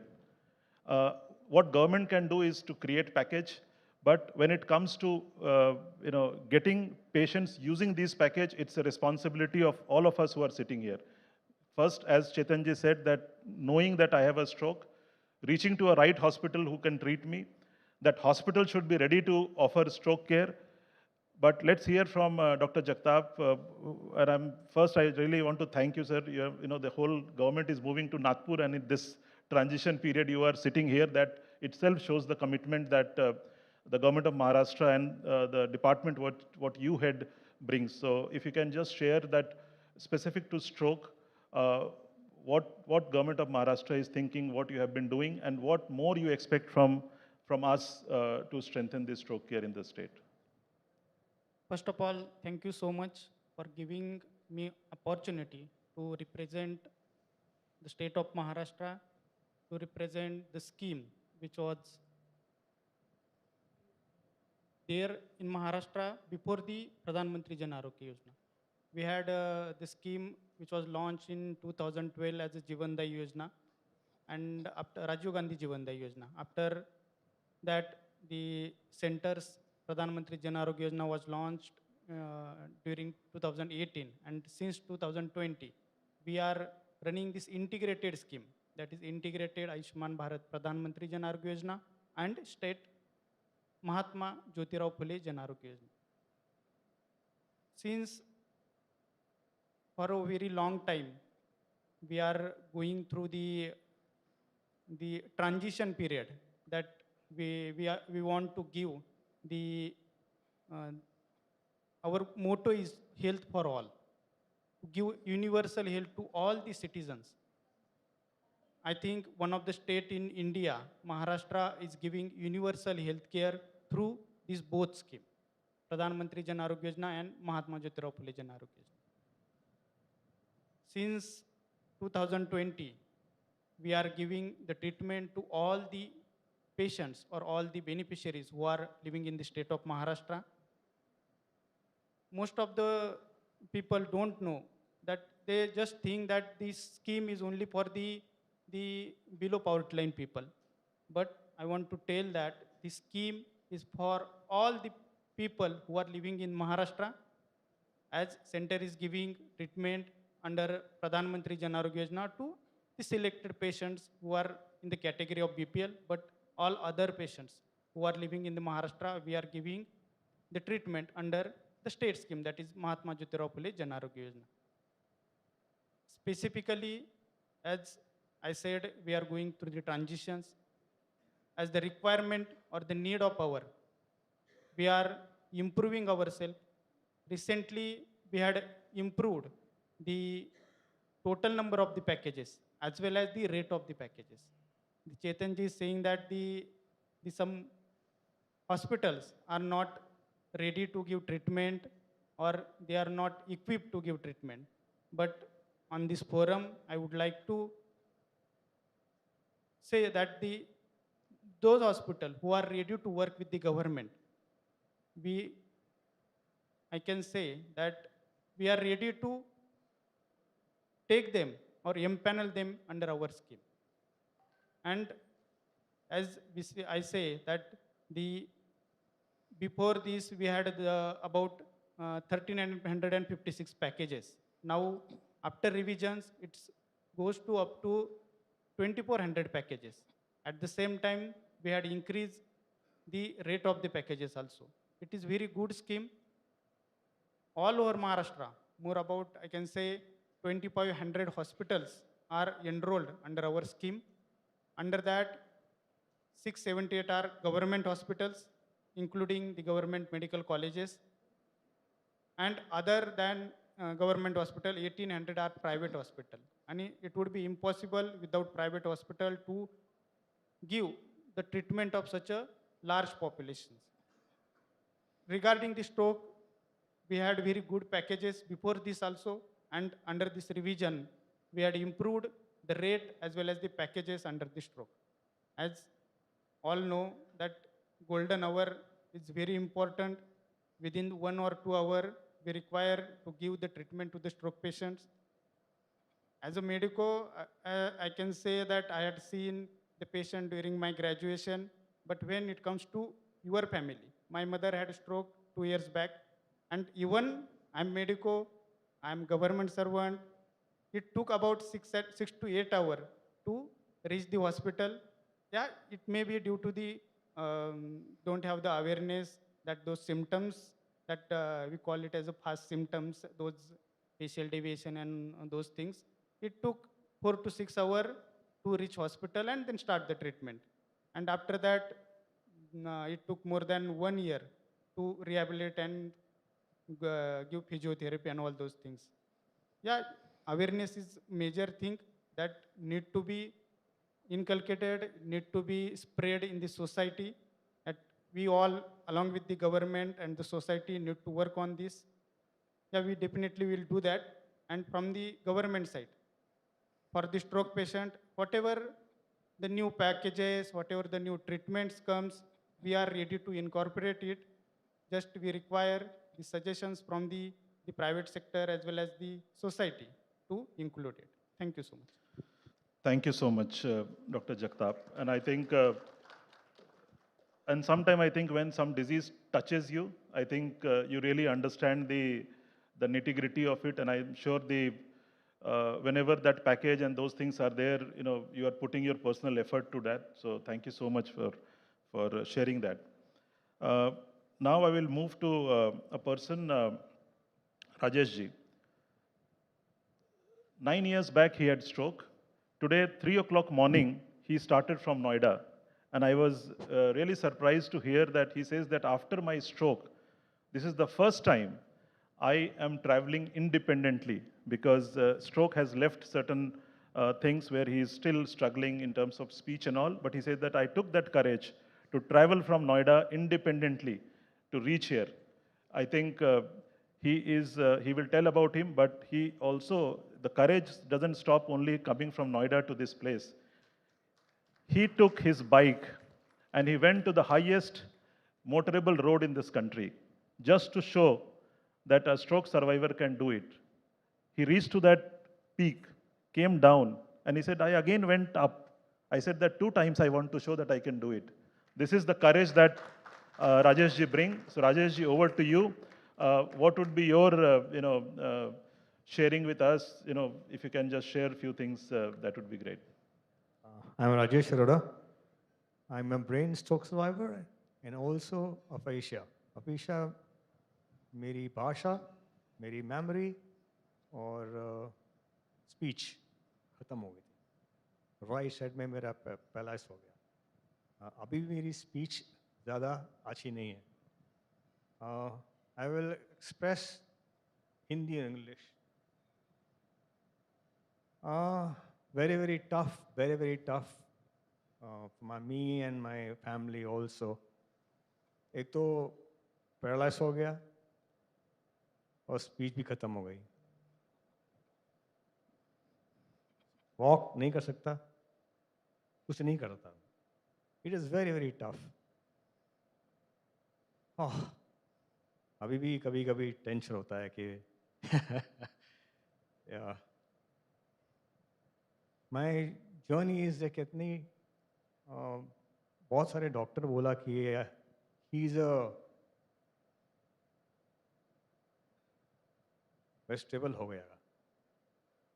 और one of the doctor से कि I am he say that he is a green vegetable. Then I told myself, I believe myself कि मैं करूँगा. और जो doctor ने बोला उसने बोला मैं उल्टा करूँगा. But very tough, very very tough. दूसरा कि जो डॉक्टर हैं, ये डॉक्टर में बाद में हॉस्पिटल में आ गए और एक दर्द थनर है वो उन्होंने इंटरेस्ट कर गया और मैं बेटर हो गया.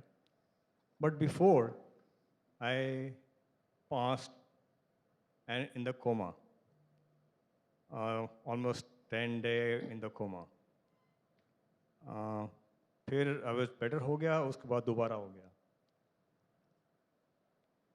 The only thing I want to say that doctor hospital में करा वेरी गुड, बट घर में कुछ है ही नहीं.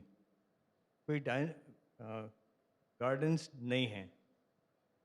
कोई भी 4 बारी डॉक्टर से बात करा, एक और मेडिसिन कर लो, एक और प्रॉब्लम कर लो.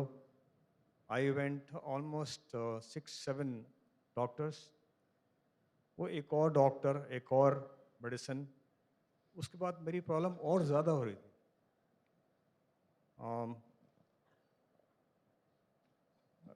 There's a problem is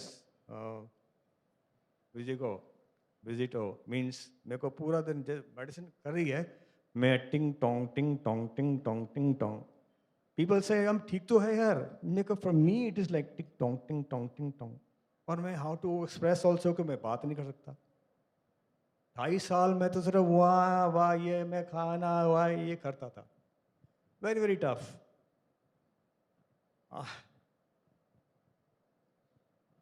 doctor एक और मेडिसिन किया, ये आपको ये प्रॉब्लम हो रही है, आप गो टू अनदर ईयर का डॉक्टर से बात करो. वहाँ पे मैंने करा, एक और 2-3 पिल और आ गए. उसके बाद में may be 2-3 month I told my wife कि यार मेरे को रिंगिंग की रिंगिंग हो रही है बहुत ज़्यादा. मैं रात में कर रहा हूँ तो टिंग, और मैं वही प्रॉब्लम है, I can not sleep also. I went to another doctor, एक और मेडिसिन और कर दी. 3-4 साल में ये मेडिसिन खा रहा हूँ. और एक मेडिसिन है गावा पिन, वो that is a bad medicine, मगर ऑप्शन नहीं है. डॉक्टर यही बोला कि you have to do it, but it is not good.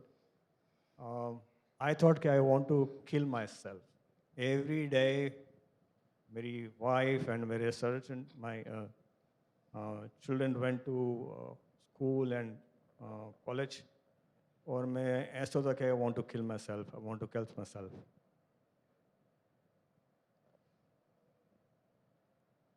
Third, rehab है ही नहीं.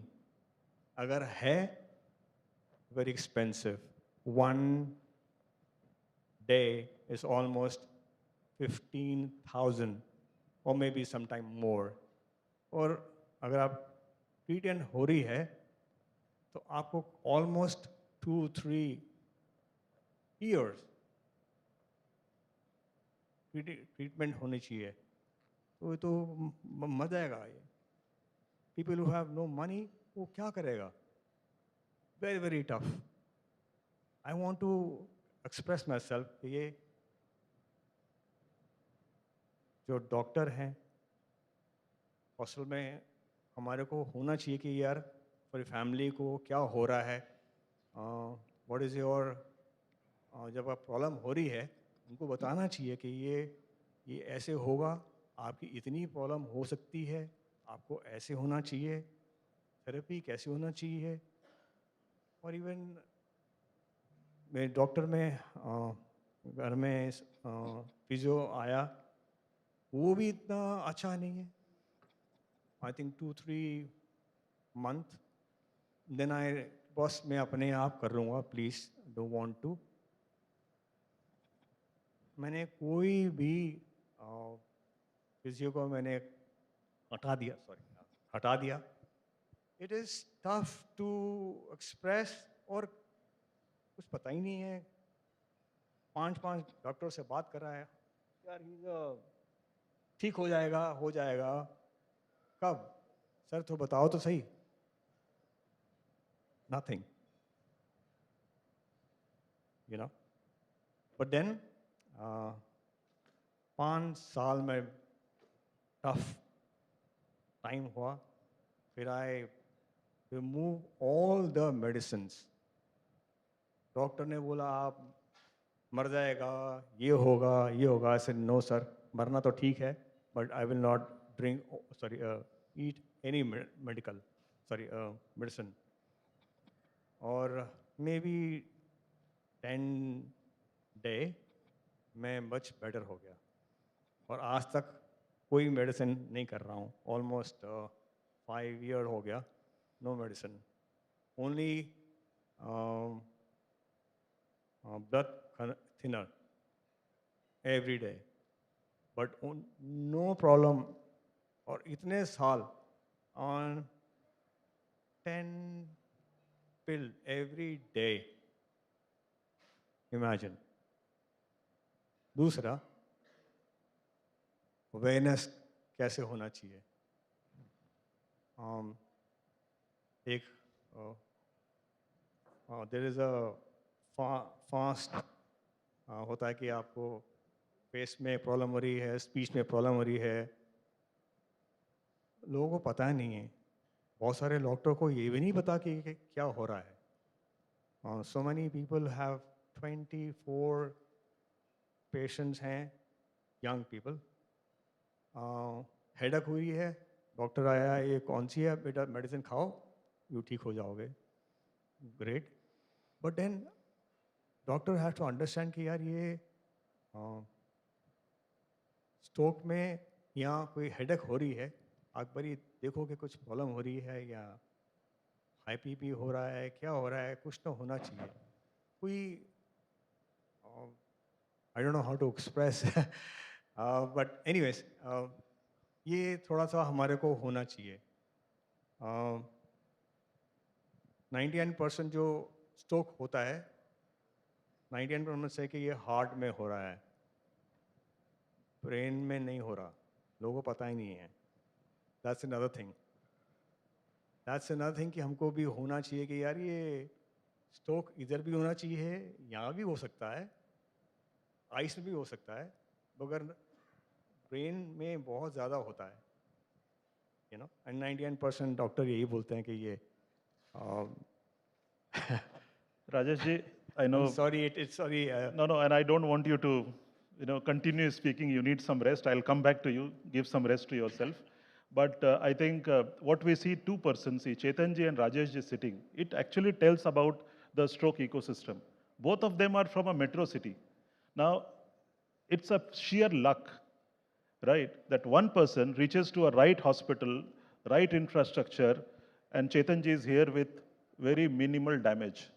Whereas Rajesh ji, equally well ecosystem, but see the struggle that he had to undergo with the same disease, same condition. But imagine that if we go little beyond tier 2, tier 3 city, what will happen? So I think for stroke, whether it's a metro city or a rural area, I feel situations are not very different, right? But thank you, Rajesh ji, for taking this effort. I know how difficult for you to speak, and you want to speak, but really salute that your courage to come here and share your story. Every word what you speak, it really takes effort to do that. So thank you. Now I will move to Dr. Anirudh. We have heard from Chetan ji, even Rajesh ji, that how critical is the service that hospital provides from a lot of schemes from government hospitals. Now this is the problem, and I think we all know the problem now. From you, if we really want to bring more Chetan ji out of stroke on time, what we should do? Thank you so much for giving me the opportunity. So first thing is, whatever we see, we talk, we think, everything is the connection in the brains. Okay, so our entire body is controlled by our brains. So we have neurons in our brains, and they are connected with each other, and there are billions of synapses in our brains. So probably more than whatever stars we see in the entire galaxy, there are so many connections in our brain. And whatever memories, whatever all these things we have, these are all connections in our brain. So whenever there is a blood clot in the brain, and our brain requires constant blood supply. Okay, so whenever there is a clot in the brain which stops that blood supply, uh, the, the supply of glucose and oxygen to the brain stops. Okay, so the neurons are starving. There is no oxygen, there is no glucose, and they start dying. And with each passing minute, there are 20 to 40 million neurons, they die. And billions of synapses get disconnected. So, if there is a precious memory in your brain, in that 1 minute, that precious memory can completely get wiped out. Or, that speech, whatever we are speaking, whatever we are understanding, these are our connection in our brain. Okay? So that connection, that whatever we have learned from our childhood, that connection, instantly it can get wiped out, like how hard disk gets corrupted, similarly like that. So that is how a stroke can be devastating. Okay. So that's why that concept that time is brain is very important. So that's why reaching to hospital on time is very important. And there are a lot of hurdles in this journey from, when you have the stroke till the time you reach to the hospital. Even in the hospital, there are a lot of hurdles. So first hurdle is at the level of patient. Like as he said, identifying the symptoms of stroke in the patient. So many patients are not aware that these symptoms are because of stroke in his body. So as he said fast, F-A-S-T, fast. So I would add one more to that, that is be fast. Be fast. B is loss of balance. So many people just know that, stroke means there is loss of power in your body. But if there is a stroke in your small brain, which is called a cerebellum, there will be sudden loss of balance. And many of these patients, they also have vertigo as their symptom. So I have seen as a neurologist, many patients having vertigo as their symptom, going to some doctor, they give some vertigo tablets, and later on it turns out to be a stroke. It has happened many times. Okay. So sudden loss of balance is an important symptom of stroke. Then as he again very rightly pointed out, loss of vision. Sudden loss of vision can be an important symptom of stroke. Because just like loss of blood supply to the brain, the blood supply to your eye stops, or the blood supply to the part of brain which supplies your eye, that is occipital cortex, if it gets disrupted, there will be sudden loss of vision in one half of your vision. So sudden loss of vision, that is a second symptom of stroke, that is E. Then F is face, means half of your face will get paralyzed. Your face will start deviating to one side. A is arm and leg weakness. S is speech, whenever there is slurring of speech. Or language disturbance, means you are not able to speak properly or you are unable to understand the language. So that is speech. And T is for time. Time is very important. So be fast. That is a small thing that you can remember so that you know that these are the symptoms of stroke. So awareness at the level of patient is very important. That is the first hurdle. And that is, some efforts have to be taken at the level of government to increase the awareness of stroke symptoms, as well as social media influencers can help in knowing the general population that these are the symptoms of stroke. And if you have this symptom, then you have to go to a nearby stroke ready center. Then second hurdle is at the center of hospital. Like I'm not blaming the hospitals as such, but many centers may not have a CT scan facility. Or many centers may not have the injection which we give, that is a clot buster injection, which is, altiplase, which is, or tenectable, it is not available at the center. So, when the patient goes to such hospital, and if that hospital, keeps that patient there and then gets a CT scan done, he has to send that patient to some another hospital, some another center. Then the patient comes from that center again to the hospital. Then he knows that there is a stroke. And then that patient is referred to some higher center for treatment of stroke. Until that time, 3 or 4 hours are lost. This is a precious time which is lost. So a hospital has to be aware that they have to know that if the patient has a stroke, immediately they have to refer to that patient to a stroke ready center where there is a facility of at least a CT scan available, and that injection of tenectases or tenectaplase or altiplase is easily available at that center. So this injection may not be available at all the centers. That is not possible. Okay. So what, at the government level, what we can do is we can designate certain hospitals, like as Mr. Chetan said, that this is the hospital which is a stroke ready hospital. So all the nearby hospital can be made aware that this injection is available at this hospital. A CT scan is there at this center. So if a stroke patient comes at a particular center, they can tell that hospital that this is a stroke patient within a window period, and they can refer that patient to this hospital so that the patient can get that injection at that particular time within that window period. That is one thing. Then once the patient is inside the hospital, then there are again many hurdles. Many times inside the hospital, the RMOs are not available, aware that these are the symptoms of stroke. And even inside the hospital, suppose if the patient has in-hospital stroke, many times, the patient may not tell, or the RMOs are not aware that the patient is having stroke. So the time is lost again in that period. Suppose if an MRI or CT scan is already going, so patient has to wait till the MRI is done. So in such cases, a hospital has to make their center stroke ready. So they have to make some codes, like there is in many big hospitals, there is something called as code white. So whenever there is a stroke inside the hospital, there is a code white. So there is a green corridor created So whenever there is a stroke, a green corridor is created so that patient is immediately transported to the MRI scan. If an MRI is already going on, that MRI is stopped, that patient is shifted inside the MRI or CT scan is done, and immediately that patient, whatever intervention is required, that intervention is done. And finally, one important thing which I would like to tell is that the concept of telemedicine or telestroke consultation. So in remote facilities, okay, where neurologists are not very easily available. So in such centers, if there are general practitioners or physicians, they can be given some basic training about stroke. They can be made to attend some workshops about stroke. And a neurologist, they can call the neurologist through a telemedicine. And what the only basic requirement is that only a CT scan should be done. Even that is enough for a neurologist to thrombolize the patient. If the CT scan is not showing any bleed, patient can undergo thrombolysis.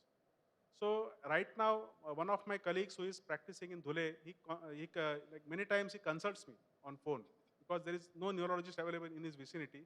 So whenever there is a stroke patient, he calls me, he sends me the CT scan. I tell him that there is no bleed in the patient. He is a physician himself. He says that Anirudh, so-and-so patient, he has a symptom of stroke, he is within window period. Just see the CT scan and tell me whether he can be thrombolized. And I tell him, yes, there is no bleed in the CT, you can thrombolize the patient. Until now, successfully, he has thrombolized about 15 patients and with good outcome. So this telemedicine concept can be easily implemented, and I think government of India has, I think in state of Himachal Pradesh, they have very successfully implemented this program in the year 2014, where they had enrolled 4 neurologists in the state on the panel, and they had trained the general practitioners and general physicians in that state. Whenever the patient used to come to a secondary care or primary care center, if he had a symptom of stroke, they used to call the neurologist on telephone. Neurologist used to see the scans and give them the orders to thrombolize the patient, and they successfully thrombolized 26 such patients with good outcomes. So this is one strategy which can be used to minimize this time window so that patient can eventually have a good outcome. So I think these are certain things which can be implemented so that we can eventually have good outcome in all these patients. Sure. And I think what you said, decentralizing stroke care is the necessity. I think we have one person from Angel's program, William, sitting here. I think he has worked with Punjab. Punjab, every district hospital now does thrombolysis with the RMOs. And there are many such examples. And I think you are right, because we cannot wait for patient to come to a tertiary center seen by neurologist and then do the treatment. Moving forward, I think you can see one person sitting, waiting, Dr. Manoj. I happened to meet Dr. Manoj almost 6-7 months back, and I'll tell you, he himself is an advocate, right? He works with a hospital called Kilpock Hospital in Chennai, but I think since he was studying, his passion for stroke care is at a next level. And why? And Tamil Nadu as a state, I think they are doing phenomenally well when it comes to emergency care or a stroke, right? I just will hand over to you, Dr. Manoj, very briefly, if you can share that how differently in Tamil Nadu you are handling stroke cases. If you can share some of the best practices. I know you had a slide and everything, but with the paucity of time, we will not be able to do this time.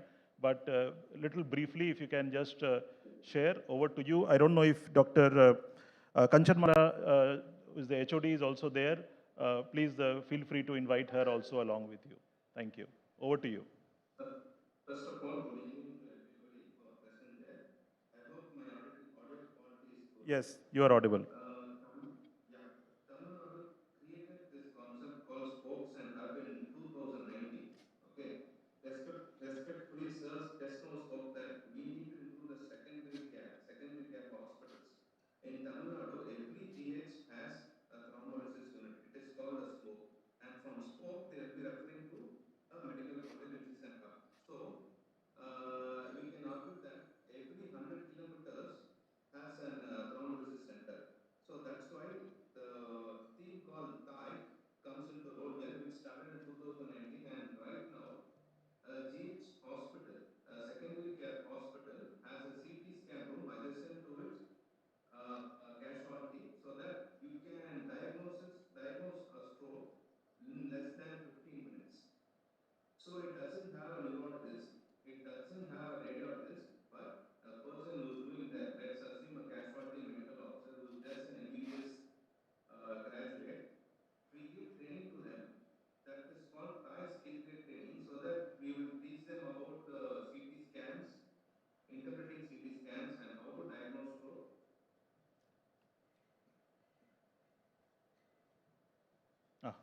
I think we lost Dr.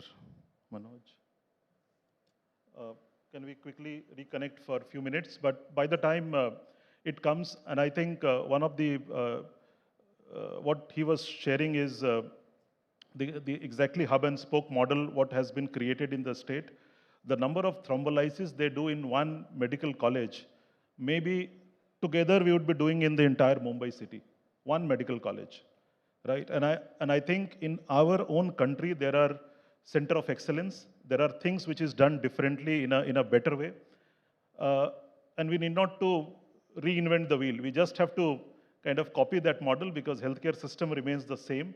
And I think again, thanks Kamalji, because forums like this kind of helps us to identify what are those models. And I'll encourage maybe, for example, sir, if from government of Maharashtra, you really want to connect with people in Tamil Nadu. I know people keep meeting, but there are so many other disease area to work with. Sometimes the focus on stroke may not be there to that extent, but I think people like Dr. Manoj and Dr. Kanchanmala is very passionate and they want to share their experience. And I think if they can save 100 lives every month in their hospital, there is no reason in our medical colleges we cannot save them.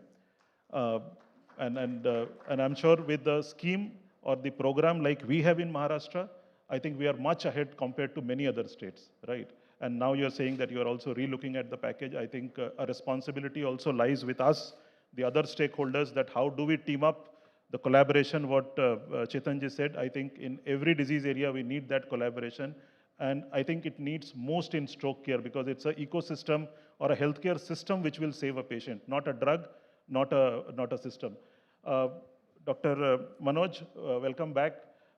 We are really running short. People here are, really cursing us because we are. Just 3 points to Yes, share. Just please. 3 points to share. Yeah. First point is that Tamil Nadu has a very good infrastructure, even in villages and district hospitals about this thrombolysis. The concept is called TIE. Okay, and we are training MBBS graduates to do thrombolysis by meaning of a small training called TIE skill trade training. So thrombolysis is happening every corner of Tamil Nadu.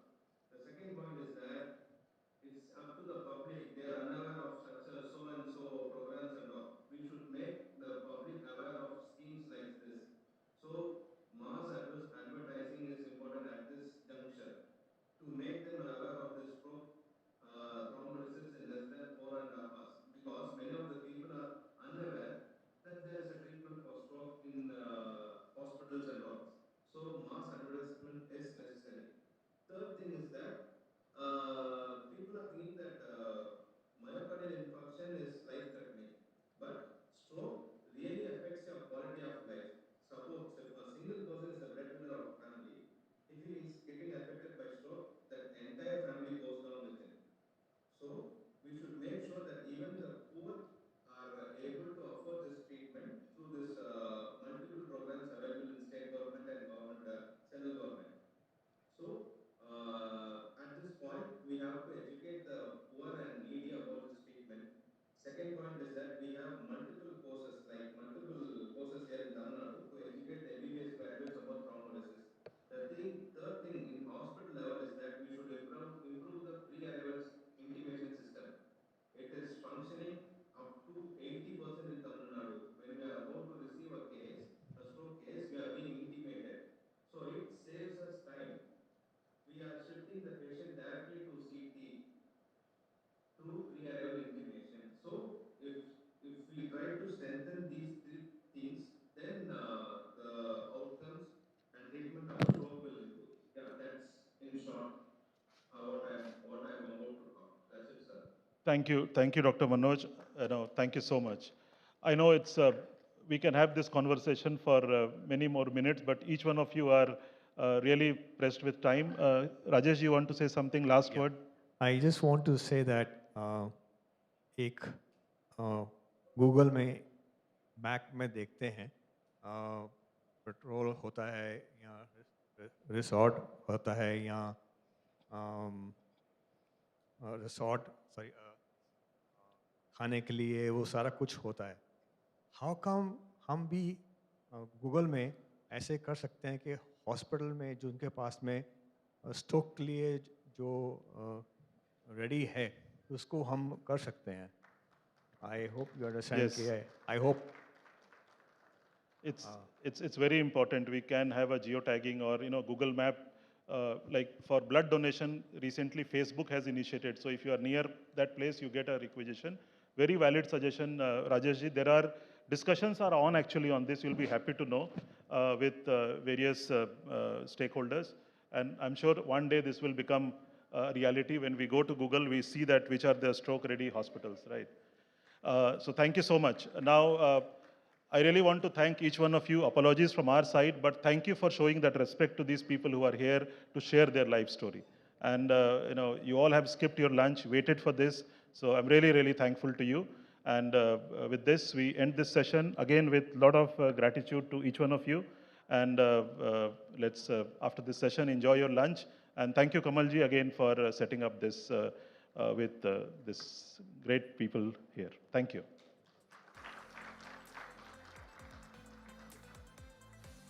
Thank you, Mr. Prabhat. May I request all the dignitaries to please stay on stage, and may I request Mr. Kamal to please come over and present our amazing members here with a small token of gratitude.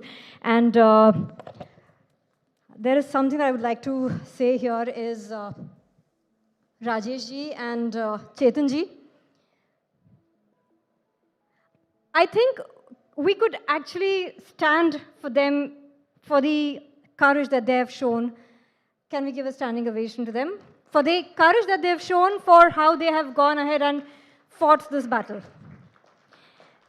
May I request to please, Mr. Kamal, to please felicitate Mr. Prabhat Sinha, Director, Government and Public Affairs, Boringa, England.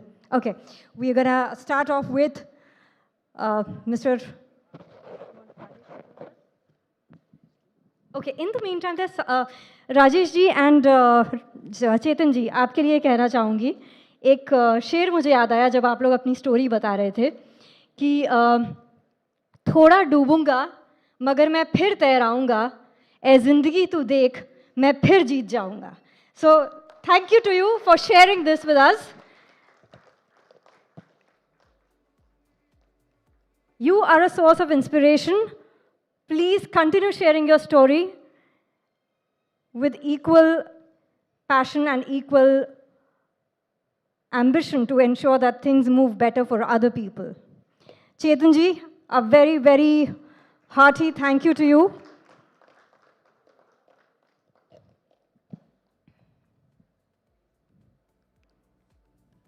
For our two amazing survivors and individuals, a hearty round of applause, ladies and gentlemen.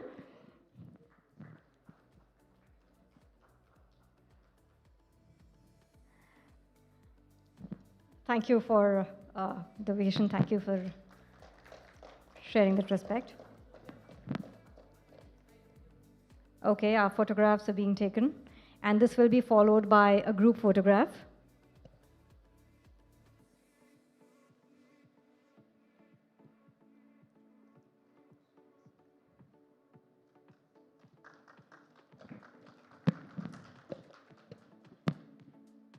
I know we are hungry, but let's put a little more force for a slightly louder round of applause, ladies and gentlemen. Thank you so much for that. Thank you for obliging.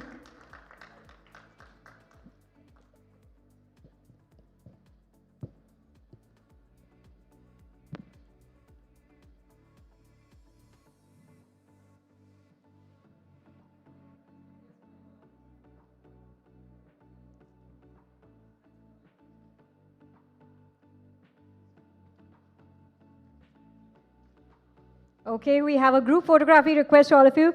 You could come with the plaques. That would be a good memory and a reminder. Okay, ladies and gentlemen, while the group photograph is being taken, let me inform you that it is 2:55 right now, and in the next 20 minutes, we'll be back again with another array of interesting sessions, keynotes that we have curated for you. We look forward to meeting you here back in 20 minutes. That is at 3:15. Please do relish the lunch and Look forward to seeing you back again in 20 minutes. Thank you so much.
Ladies and gentlemen, we are beginning with the second half of this session. The noon siesta time, but some very interesting conversations, intriguing conversations that are coming up. So I'll just wait for like a minute more before we go ahead and start. And thank you to each one of you for being here well in time. Let's give our colleagues just another 1 minute to join us. Otherwise, we begin with our conversation for today.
Okay, this is the last and final call for everybody to join in for the second half of the Patient First Summit and Awards 2025.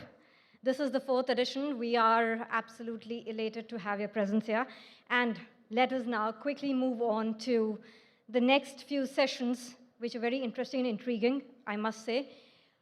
Let me also share that we will have to ensure that we are abiding by the time that we've been allotted, because we also have an awards evening coming up, and we do not want this to snowball into that space. So let's ensure that we are well in time for each of our segments. With that, first up, let me begin by saying that, can you share with me which is the most important and most miraculous element in the universe? Quickly, I just want to ensure that you are all awake after the noon lunch break. Any answers? Okay. The food was too good, I believe, right? Delicious and sumptuous. So, okay, let me give you the answer. It is yourself. The self that we're talking about is the most miraculous, magical element in the universe, because that gives us the power to do absolutely anything.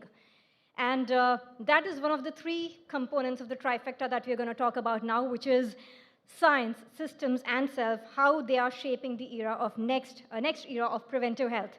I'm not going to talk in more depth because we have a wonderful keynote coming up, and for that keynote, let us bring our hands together as I invite Mr. Somil Modi, President, Commercial Operations, Genova Biopharmaceuticals. A very warm welcome to you, Somil. It's wonderful to have you here. We give you the toughest most session, the toughest most timing, but we are sure that it's going to be an interesting one. Thank you.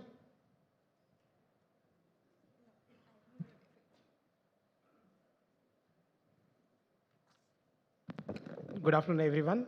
And yeah, I agree. I think my session was either before lunch or immediately after lunch, right? So I was either standing between lunch and people, or I'm coming in for technically the graveyard session, as they call it, post-lunch. Okay, so before I start off, a big thank you to Kamalji and the IHW Council for having me here today. The topic is very interesting in terms of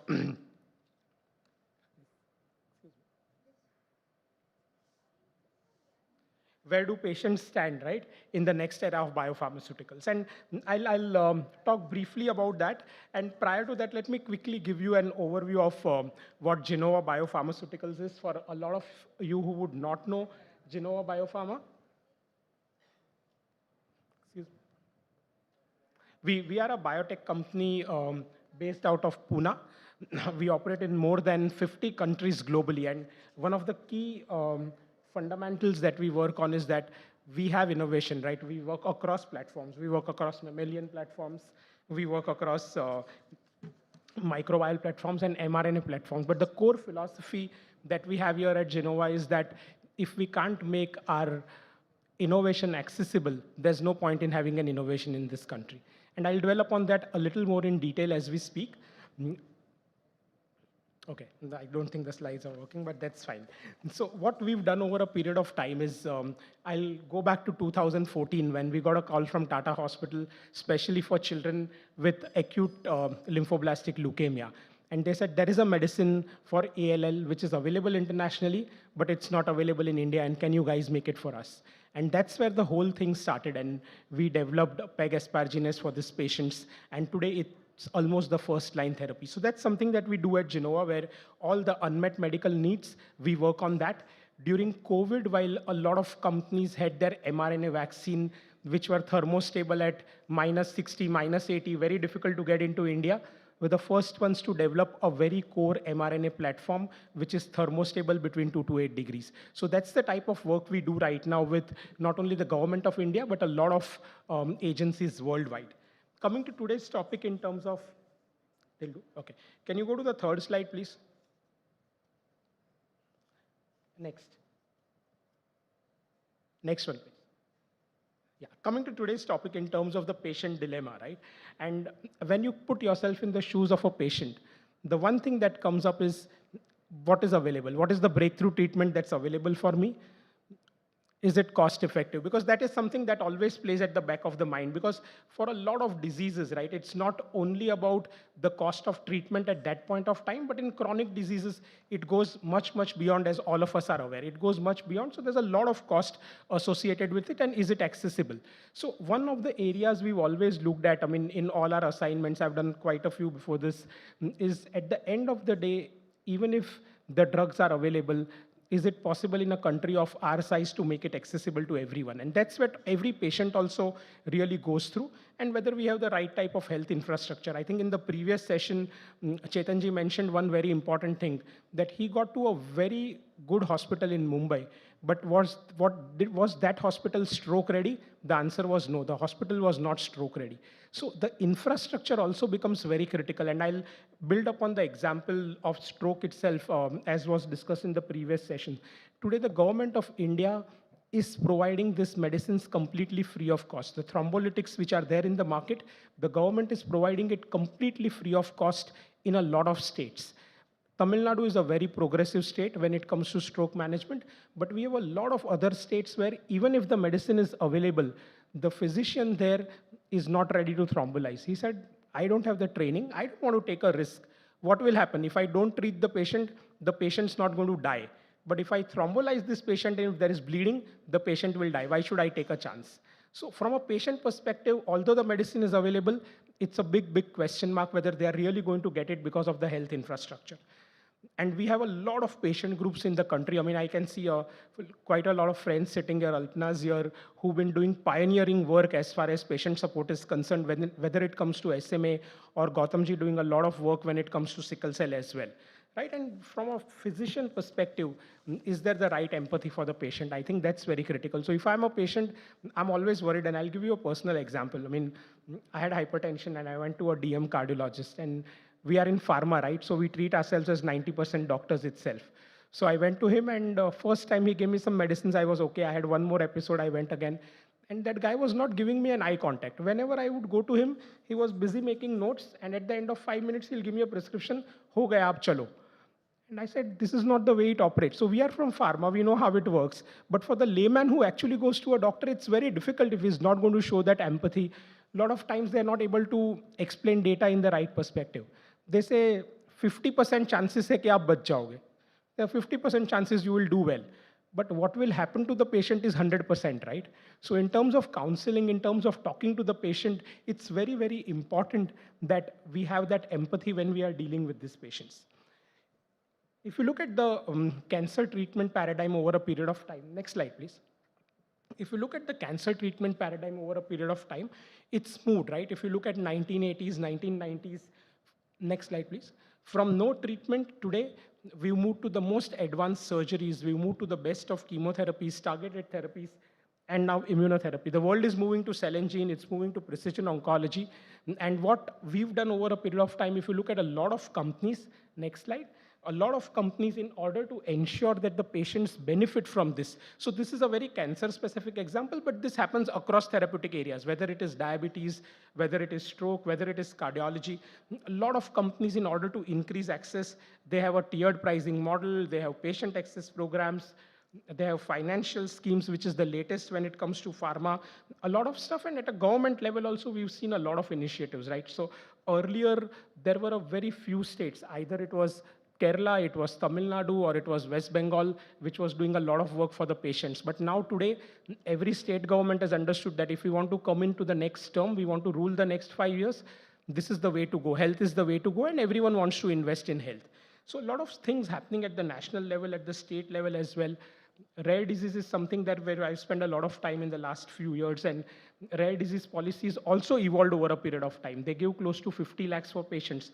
Sufficient, not sufficient is a different discussion altogether based on the disease, but at least the government has come from an area where it was 3 lakhs, they moved to 50 lakhs per patient. So for a lot of diseases, it really works well. The question that is still posed to us after this is, while a lot of initiatives are being done, next slide please, is this really sufficient?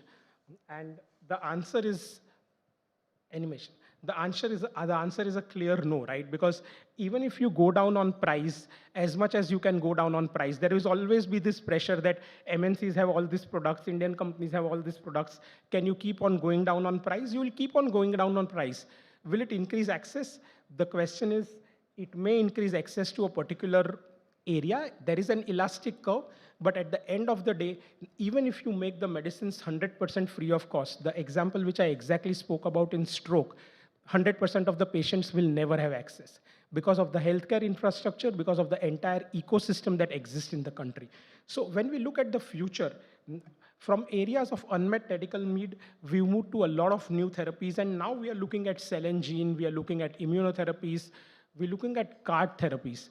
But the question will still remain that at the end of the day, if I'm a patient, will I be able to afford it? Even if I'm able to afford it, some of the medicines do very well when it comes to trials. When the rubber hits the road, it just does not respond, right? So there are a lot of areas where there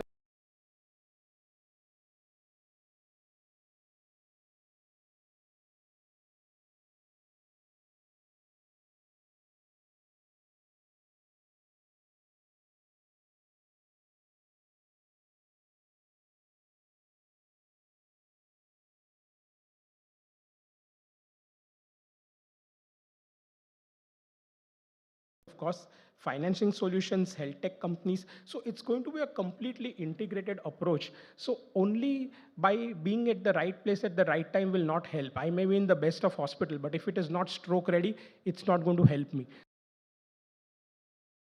And that will require partnerships at various levels. It's not that one person will be able to do it, but it's going to be a partnership with the government, with the pharma companies, with the stakeholders, with the doctors. Unless we all don't come together, it's not going to work from a patient perspective as well.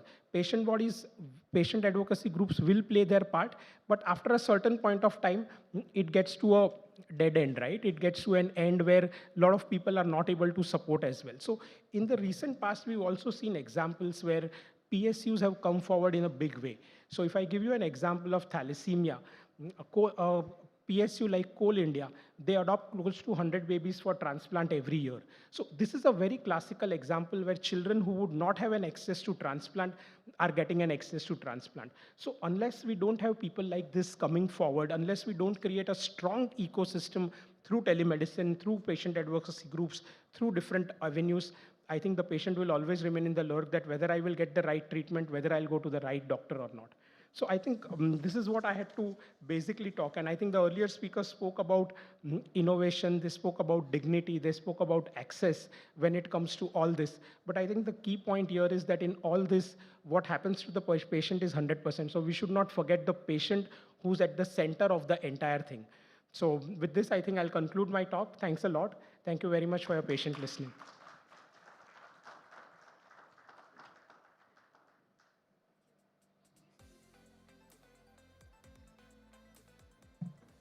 I'm requesting him to please join us back here on stage as I invite Mr. Kamal to please come over and present. So please do take the center stage. Present you with a small token of gratitude. I think the one thing that we can take away from this presentation here is that everything is interlinked and interconnected. So there's a network. Even one broken link can make the entire effort go downhill. So thank you so much for, and I think he deserves another round of applause for finishing it well in time. This was phenomenal. Sorry. Okay. And thank you for the round of applause as well. This is the first time I did not have to ask for it, and it was a loud one, so thank you so much for that. Well, with that, we're coming over to a topic which is reaching an epidemic stage, and there's a lot that needs to be done, but there's a lot of stigma attached to it. We are talking about obesity. And when we talk about this area, I remember somebody saying that losing weight is hard, maintaining your weight is hard, and staying overweight is hard. But along with that, there's another hard that I want to add, that enduring a situation where you're obese is the hardest thing. So with that, we have a very critical conversation coming up, which is on obesity, which is reframing India's lifestyle health crisis. Without spilling further beans, let me go ahead and first, this time, start ahead with inviting our panel members for this. First up, let us bring our hands together for Dr. Sanjay Agarwal, Secretary General, National RSSDI and MD, FACE, FSEP. A very, very warm welcome to you, sir. Thank you for sparing the time to join us here and for this insightful conversation that we are about to have. Up next, may I also invite on stage Dr. Rishikesh P. Shargaonkar, Consultant Bariatric Surgeon, Fortis Hospital. A very warm welcome to you. Yes, thank you for the rounds of applause. And our third panel member, Mr. Nikhil K. Masurkar, CEO, Entote Pharmaceuticals. A very warm welcome to you as well. And now to leave this conversation in some very able hands, and the person who is the brain and the heart behind this entire summit, may I invite Mr. Kamal Narayan Omar, founder and CEO, IHW Council, to please go ahead and take us through some really insightful and critical pointers, treasures, and nuggets of wisdom. Over to you. Thank you. Thank you. So, when it comes to patient centricity, almost every disease area, every condition, every disorder is something which requires similar kind of priority and similar kind of approaches when it is about bringing patient centricity. But now we are going to discuss about something which has undoubtedly become the national priority. Thanks to our Prime Minister who took up this issue, uh, you know, almost on every forum, including in his independence speech from the rampart of the Red Fort. Obesity, kind of, and maybe a literally the elephant in the room, which we are going to address. And I'm really thankful for the very esteemed and accomplished panel which we have right now. And I also, my gratitude and thanks for, kind of staying with us despite the delay we are facing. And we also could not get some of the other key speakers for this because of the disruption. However, we were supposed to have few more important speakers, but I think the panel which we have is going to help us really deep dive into what this national priority is all about and why it has to be. So obesity, we have seen for a few years, we were talking about it as a public health emergency. Uh, Thankfully, it has become a very recognizable public health emergency in the last 1 year or so when we have saw. But ISW Council, as part of its focus on various NCDs and as part of our focus towards having a comprehensive and holistic health approach, obesity has always been on our priority. Why it has to be? If we see the numbers, nearly 1 billion people out of 8 billion people have obesity across the globe. And if the trends continues to be so, we may be having nearly double of that, so which is 2 billion by the year 2030. In India, I think every third person is having, a waistline which can fall into the definition of obesity. Am I right, Dr. Sanjay? So, and at a time when we have seen that some of the innovations, and we have been talking about innovations since morning, innovations which are helping patients fight certain diseases, disorders, conditions efficiently, and with that convenience which is needed when you are going through a healing process or for a treatment process. I think some of the innovations which our pharma sector, our innovators brought recently, and more than that, how well they were able to drive the communication and conversation about this particular disease, which has made that almost every one of us, and I think since we have most of the people who are connected with healthcare sector, whether they are on the beneficiary side or they are on the provider side, uh, almost every one of them know now that obesity is a disease, and it has been very well conveyed by the recent campaigns, and rightly so. So let me start this conversation with Dr. Sanjay Agrawal. Dr. Agrawal, before we get into more, specific aspects of access, specific aspects of how we look at obesity on a holistic approach and not as a quick fix, you know, treatment module, uh, I would like to understand a bit more from you that how do you see obesity as an public health emergency, and what are the the startling uh, not only numbers but many other health uh, kind of conditions or the health burden which or disease burden which obesity is one of the, it can be a marker to look at that. That's a great question. Thank you for inviting me, and I'd like to thank the IHW Council for this invitation over here. I actually represent the National Body for Diabetes, the Research Society for Study of Diabetes in India, and we have been actually sort of looking at all the numbers across the country. If you look at the ICMR INDIAB study that was published in 2023 at the Lancet, we have close to about 70% of our population that really has obesity. And more important is, ours is a population that has a lot of central obesity.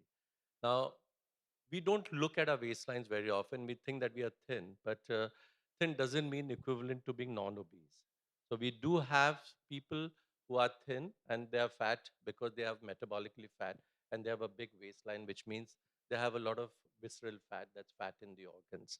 So if you look at the typical Indian, we call them as a thin fat Indian, which is a paradox really because they look phenotypically thin, but they are metabolically fat.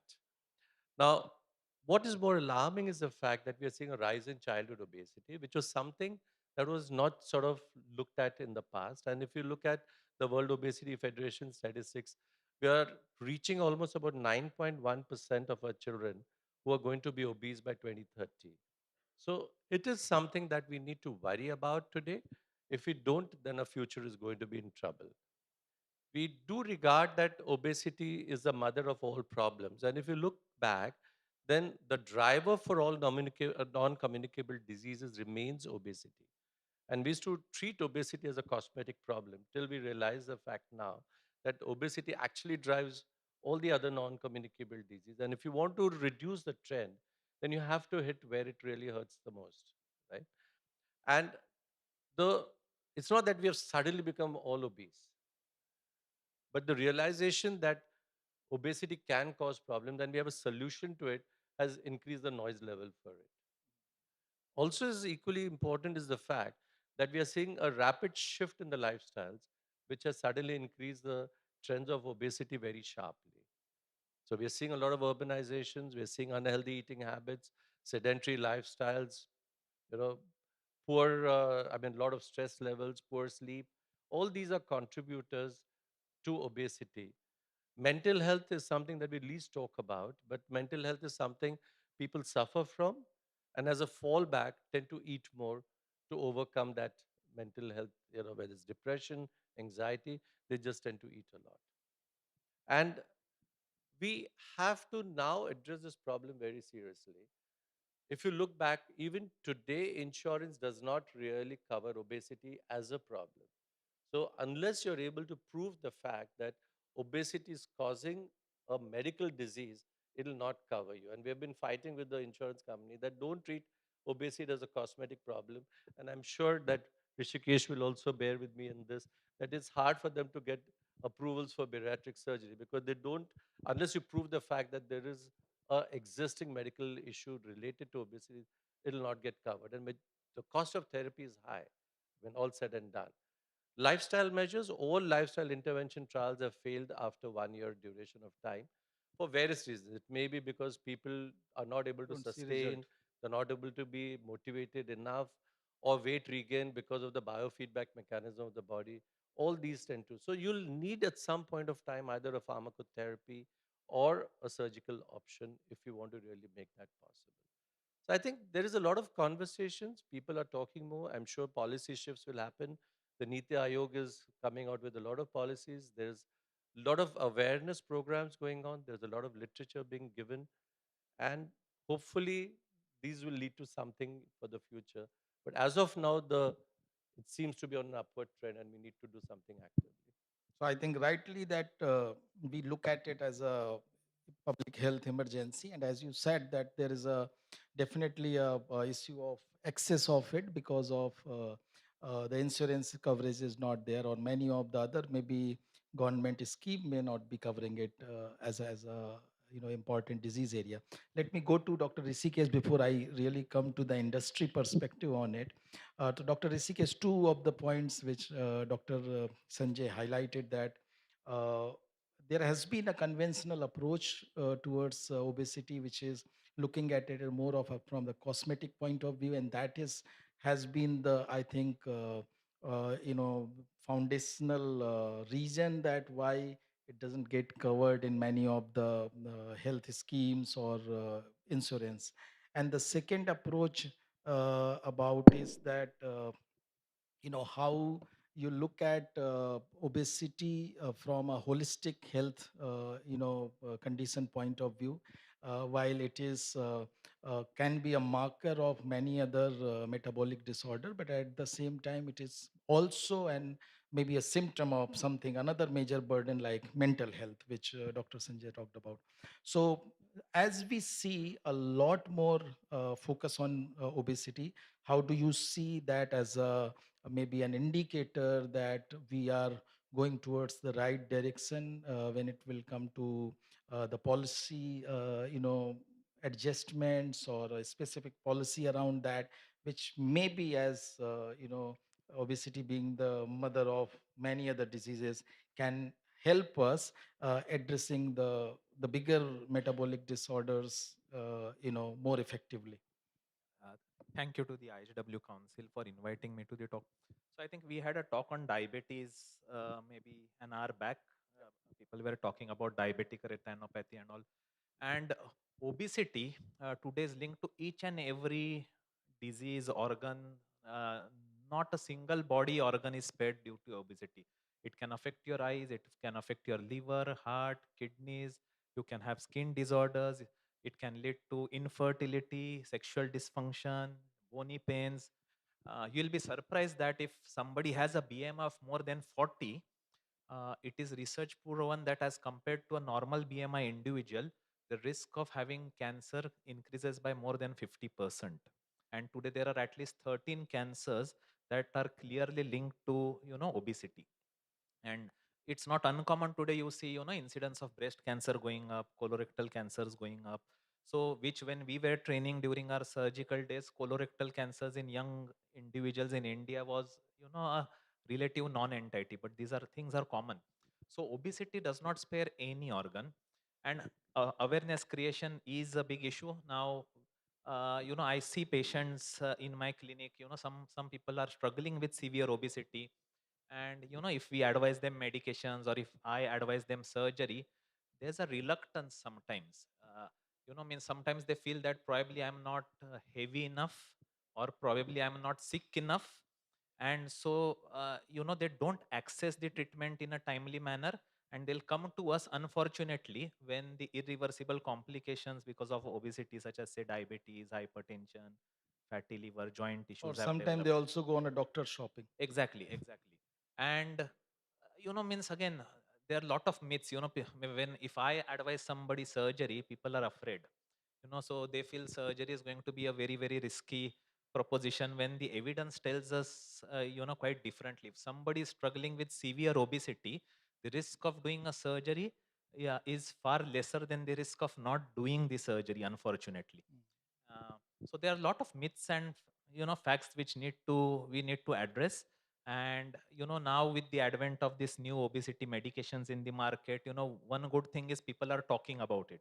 So more the awareness, I feel somewhere the decision making will start coming in. Now when we run our obesity clinics, it's always a multidisciplinary approach. So in my bariatric clinic, when I see a patient, by default the patient goes to an endocrinologist. We'll work up the patient, look at some hormonal factors such as hypothyroidism, Cushing syndrome.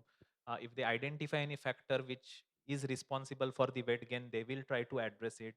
Invariably, the patient goes to a dietitian for dietetics and nutritional assessment. They look at things like binge eating disorders, many other factors. They also get a psychological evaluation. So by default, everybody, means Dr. Agarwal already said that, uh, in patients who are obese, 1 in 4 individual will have a hidden mental health issue.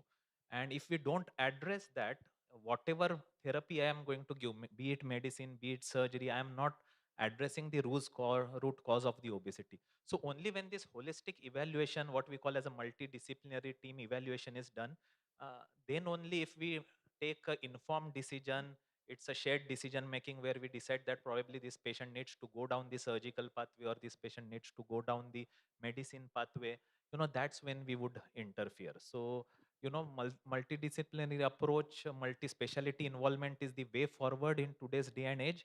And even when we do surgery for patients, we always tell patients that surgery or medication is an initiation of an event. We have initiated a change. The dietetics nutritional part is going to help sustain that change. And with proper behavioral therapy, psychological support will help protect the change that we have done. That is our end target, is weight loss. Wonderful. So, treating the patient holistically is something which I think your way of ensuring that you are patient centric when it comes to suggesting the treatment approach. But as you mentioned about the two drugs, which and you mentioned that it is being talked about. I think it's being talked too much about now. And so let me go to at this point to Nikhil. Nikhil, you at Entod Pharma have been at, I think, a lot focused on the innovation side and bringing therapies or solutions which can really help people address certain disease areas. You know, not only understand that the what is the burden, but also deal with it, effectively. When it comes to these two innovations, or we can say maybe the repurposing purpose innovation, because both the drugs are already anyways were indicated for diabetes. How do you see that from the innovation point of view? And when it comes to taking it to the masses, where almost everyone considers it now as a panacea for obesity management. Many times it may be a very, kind of monofocal approach also, that, okay, just by taking these medicines or getting these injections, they will be able to address the problem of, obesity. How do you see from the innovation point of view, how you see that it is adding to the patient convenience, centricity, easy to, kind of comply treatment? And where do you feel that uh, there is a need also for maybe being a little more cautious about, uh, so that people do not build that perception that this alone can be a panacea for a problem like this? Yeah, so thanks for the question. Thanks for having me on this panel. So basically, when you look at obesity, you know, you look at all these innovations that have come, pharmacological innovations. No doubt they're exciting, but I think when you are trying to repurpose a drug, which was originally meant for, say, diabetes, for glycemic control, and you're trying to now, translate it towards weight loss. I think we need to be careful in terms of whether it's actually going to have a long-term impact or not. A lot of these drugs were initially, designed for glycemic control, but I think the pharmacological pathway and the route that we're taking for obesity management, I think we're not quite on the right path. The reason why I'm saying that is because um, one is that for a short-term fix, it may be great, but if you're looking at it from a long-term perspective in terms of how to manage obesity chronically, like kind of almost lifelong, then I don't think it's the right pharmacological approach. A lot of these drugs, have a very high rebound rate.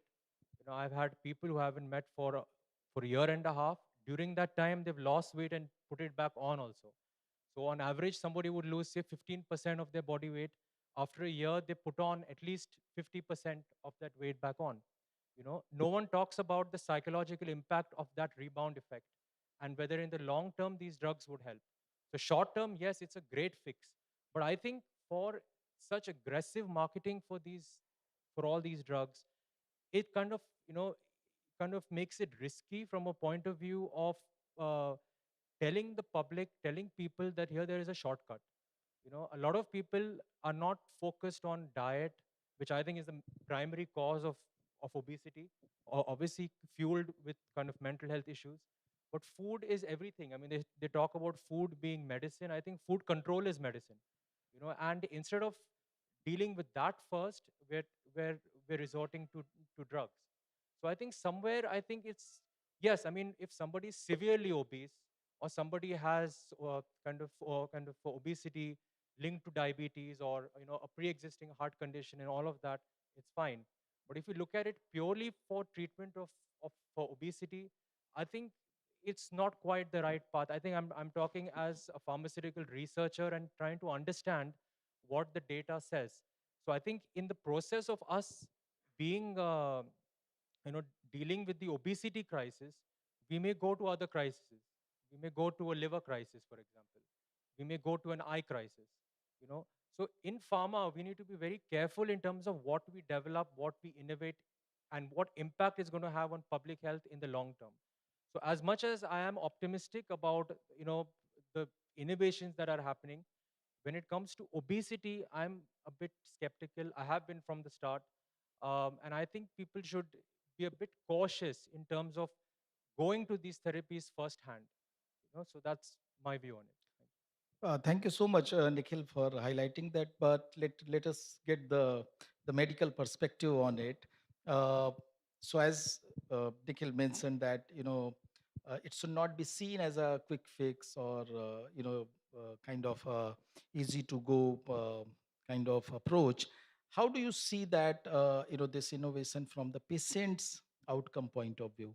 Because that's where I think experts like you have the maximum focus, where how you drive the best patient outcome, and how much these innovations are helping. uh, what are the limitations, if there are limitations, and if a patient is going to this journey of weight loss, or for that matter obesity management, what are the precautions they should keep in mind, or what are the holistic approach they should keep in mind? I think that's a great question. Uh, one thing that when we talk about lifestyle management, how much is the weight loss expected? About 3 to 5%, right? Whereas bariatric surgery indicated, some say 27 with comorbidities, some have raised the bar to above 30 with comorbidities. We had a huge gap in between. We had nothing to offer people, right? You can't make a BMI of, let's say, 28 or 29 go through a surgery and say that, because everything and anything that you do for weight loss, weight regain will remain a challenge, and that's been proved across the board for all trials. How you can flatten the curve out where weight regain happens is most challenging. Even post bariatric surgery, you'll get a weight regain. Look at weight loss through lifestyle, again weight there is, this is all because there's a biofeedback mechanism, the neurohormonal of the ghrelin and leptin, that really makes this possible. But just because of the fear of weight regain, you're not going to deny somebody the chance to come down in terms of the weight and feel healthy and manage. There have been trials to show that this has translated into cardiovascular risk reduction. They've shown stroke reductions. They've shown people have gone off obstructive sleep apnea. The AHI indexes have improved, right? The mental health has improved. The quality of life has improved. So I would probably slightly differ from my colleague over here to say that why should we be skeptical about giving something which will translate into overall benefit of an individual? The key fact remains is how you do it. That's most important. It has to be a team based approach that we need to have. Very often, these drugs are prescribed by people who are not experienced enough or don't have structured teams to take care of their nutrition, their mental health, the psychological aspects, monitoring of how much weight is actually getting lost. Are they doing their strength training exercises? Because if you lose 70% fat, you also lose 30% muscle. And a lot of it, you can prevent it by strength training, high protein diets, and all these sorts of things. Today, I've had people who come, my nutritionist told me, please take a GLP-1 analog. I've had my exercise trainer said you should go on to, or people have put their role models that they have lost weight, so I should be taking it. So somebody has to make an assessment, somebody has to monitor, somebody has to see that overall there is a team-based approach that is happening. Yes, if you do that, you get almost to the tune of about 18 to 23% of weight loss through drugs today. And our center has been the trial, research center, all global trials, and we've seen great results. People have had sustained benefits almost to the tune of about 3 to 5 years. There is a weight regain, but then how you manage that weight regain.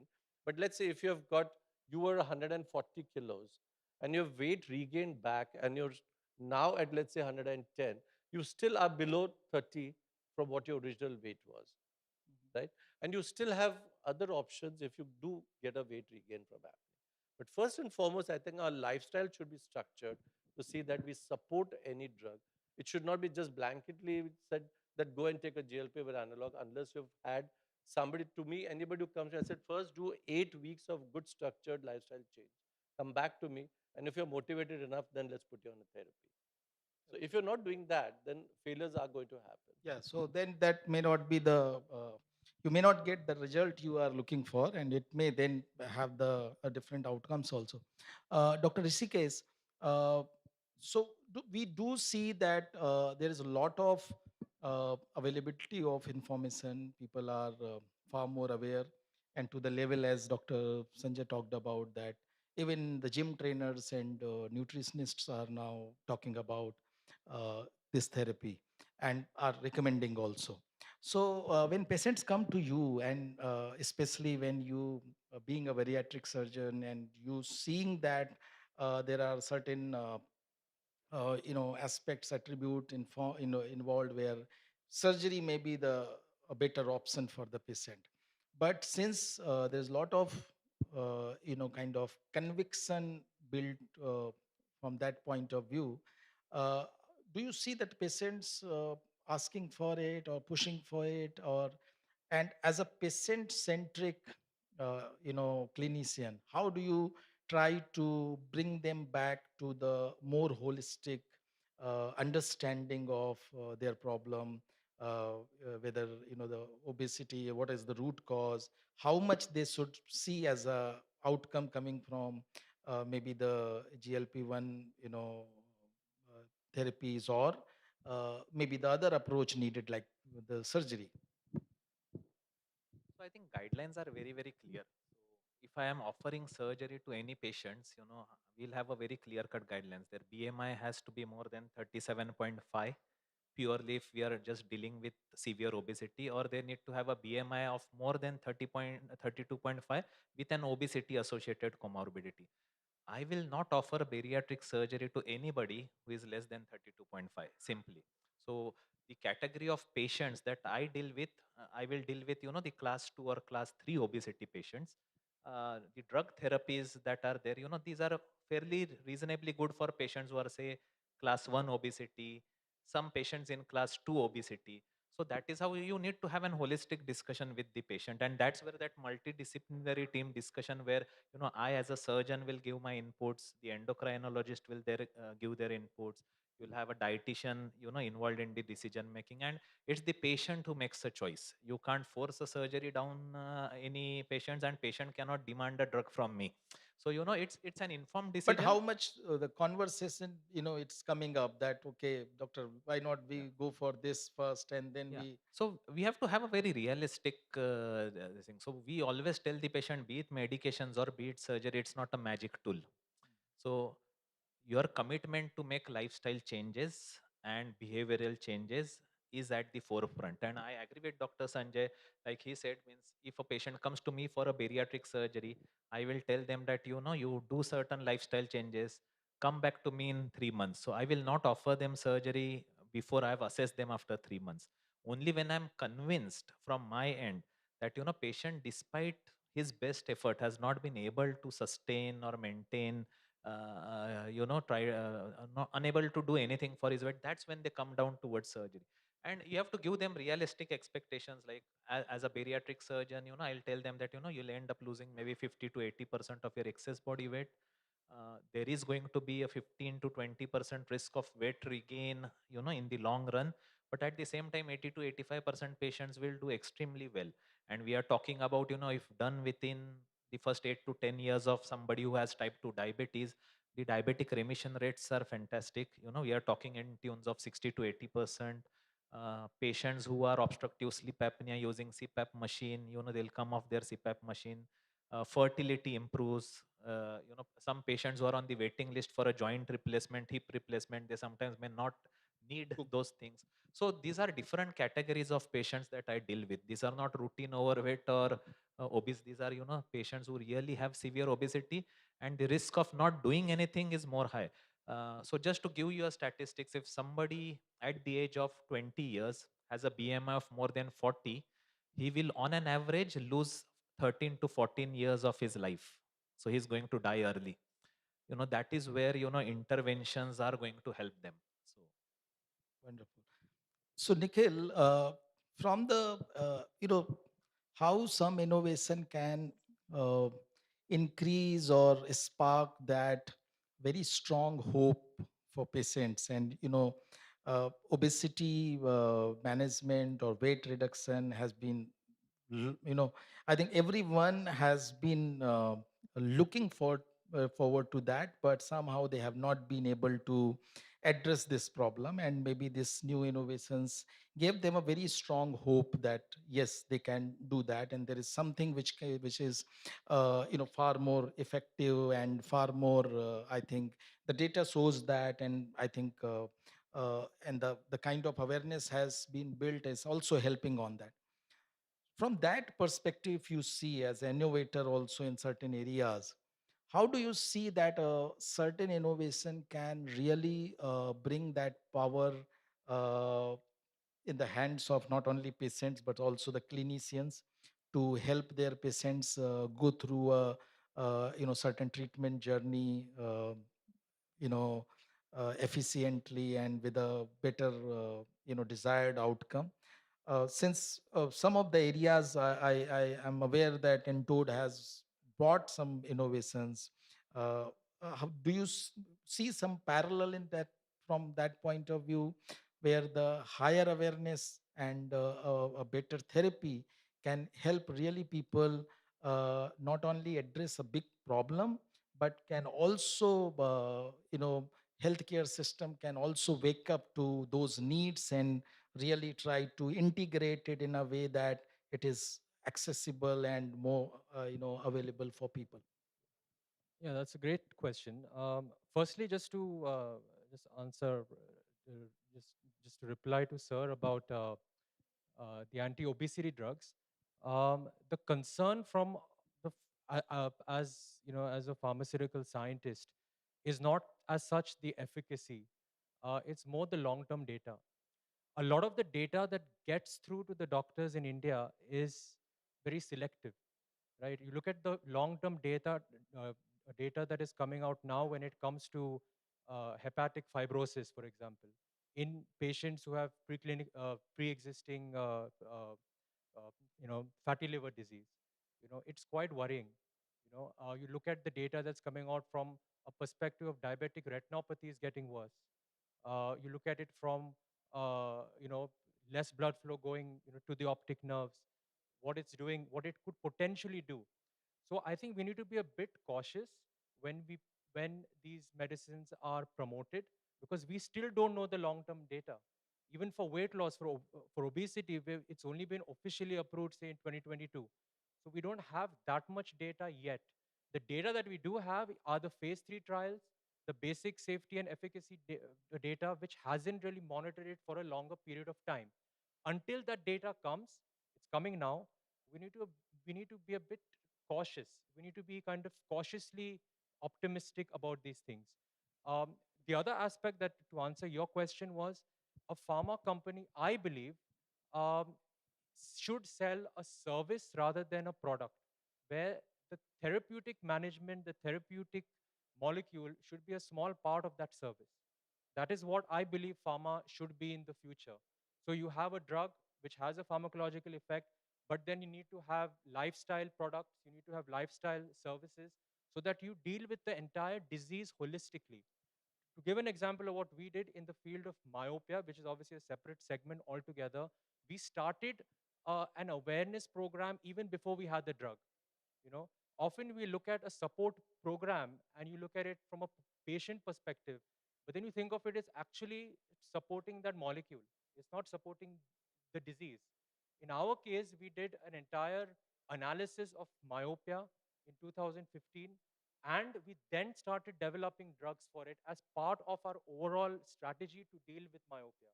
So that's how I feel it should be. So we need to look at it holistically, where the drug is a small part of what we do. Today, what's happened is the drug is the largest part of what we do.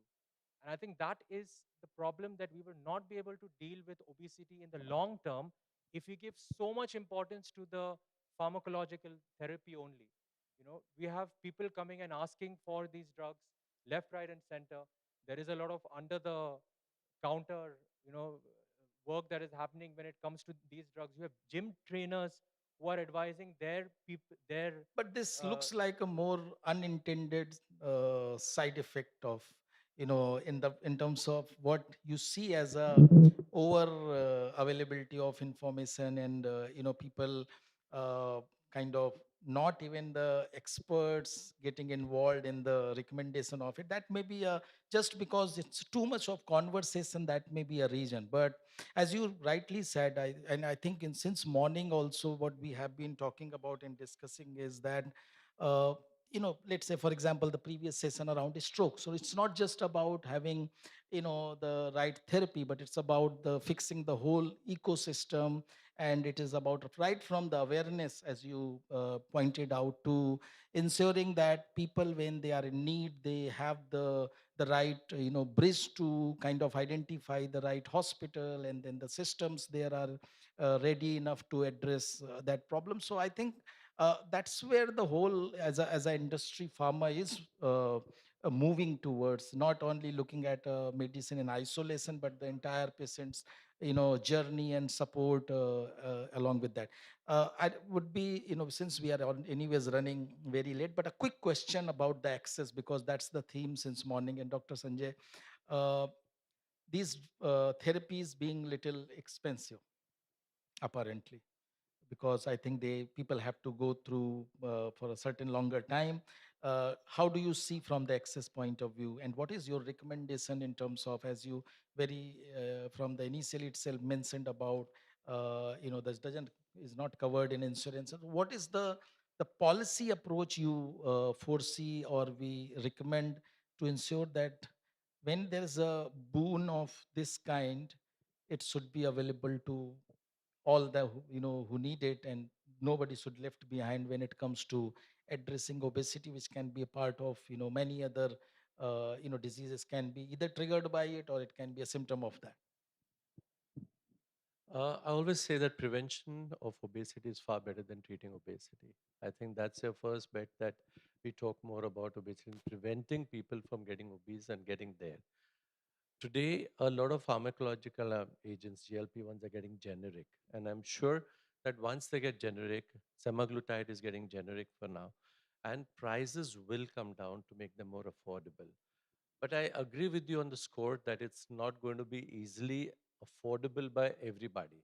Today, any treatment related to obesity is expensive, and I think you need to be mindful that who can really afford it and who will have long-term benefits. As Nikhil also said, that we And should I be believe mindful about. obesity is not just rich people's problem. As We are seeing the diabetes rural. used to be So if seen. you look at the statistics, the rural population is getting far the quicker obese as compared to the urban population, There is a need because for there's a lot of urbanization of the rural sector happening. Conventional is to say that farmers will never get obese, but today we find that we have obese farmers. There's a lot of mechanizations happening, so gone are the days when they used to work hard on the fields. right? So there is a lifestyle change in terms of even the kind of food that they eat. Conventionally, they would eat a lot of basic earthy foods, which now has become more of a ultra processed foods that you get even in the villages. So that's not true that we are doing enough in terms of preventing obesity. I think the conversations, the kind of foods that we are really going to have, are we labeling our foods enough to see what are they containing? And, are we encouraging our school children to be off screens and playing more? I think these are some of the key factors. Treating obesity is an expensive disease, and I entirely agree with you, not everybody is going to afford it.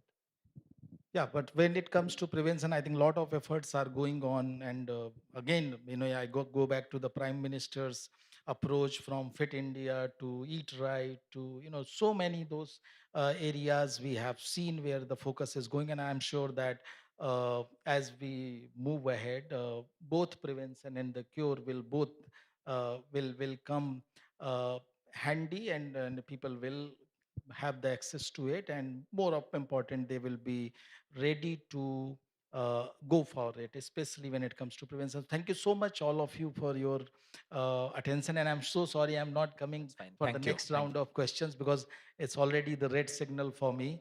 So thank you for being here, and really looking forward to take this conversation forward maybe in next forums. Thank you so much, Mr. Kamal. And may I request all our dignitaries to please stay back on stage. We would like to just present you with a small token of our gratitude. And I request Mr. Kamal to please go ahead and share our token of gratitude with Dr. Sanjay Agarwal, Secretary General, National RSSDI, and MD, FACE, FACP. Thank you so much. And while the photographs are being clicked, let me take this opportunity to thank each one of you for such a, I would rather say this was a heavyweight discussion on a heavyweight topic by some heavyweights.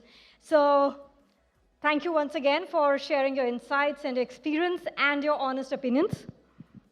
Up next, may I request you to please also felicitate Dr. Rishikesh P. Shalgaonkar, Consultant Bariatric Surgeon, Fortis Hospital.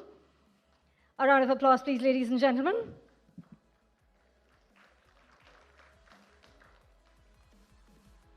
And up next, may I request you to also please felicitate Mr. Nikhil K. Masurkar, CEO, Entot Pharmaceuticals.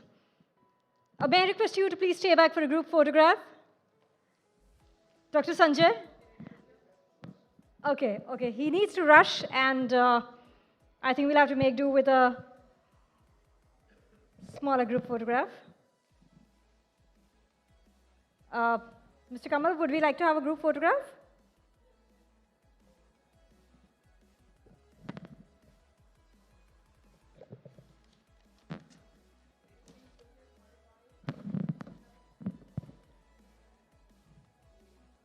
So ladies and gentlemen, while our photographs are being clicked, let me quickly take you through the next session, a rare session for rare diseases. I would just like to point out that currently over 300 million people are affected by rare diseases, and an astounding fact is that 70% of rare diseases start in childhood. And this is such a critical piece of information, but probably not so much in public view. And hence, this topic of rare diseases doesn't usually get this limelight or the spotlight that it needs in order to be addressed. And hence, we have this wonderful session on rare diseases, awareness, policy, and patient voice, for which let me first begin by inviting our panel members. Let us bring our hands together for Mr. Neeraj Kumar, Director, Market Access and Patient Excellence, Takeda. A very warm welcome to you, Mr. Neeraj. Look forward to having your insights and depth of expertise in this subject. May I request Ms. Alpana Sharma, Co-founder and Director, Patient Advocacy, Cure SMA, to please join us as well. Yes, let's snowball our decibel levels for the applauses. A very warm welcome to you, Alpana. And up next, may I invite Mr. Gagan Sharma, Therapy Area Head, Novartis, to please join us as well on stage for this wonderful discussion. And now, ladies and gentlemen, we have a wonderful moderator who has brilliantly moderated a session already in the earlier half today. Let us bring it up again. Welcome our moderator for this session, Mr. Uttara Kumar, Director, Consulting Prophylaxis.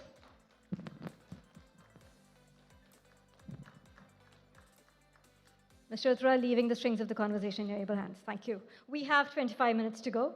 Thank you.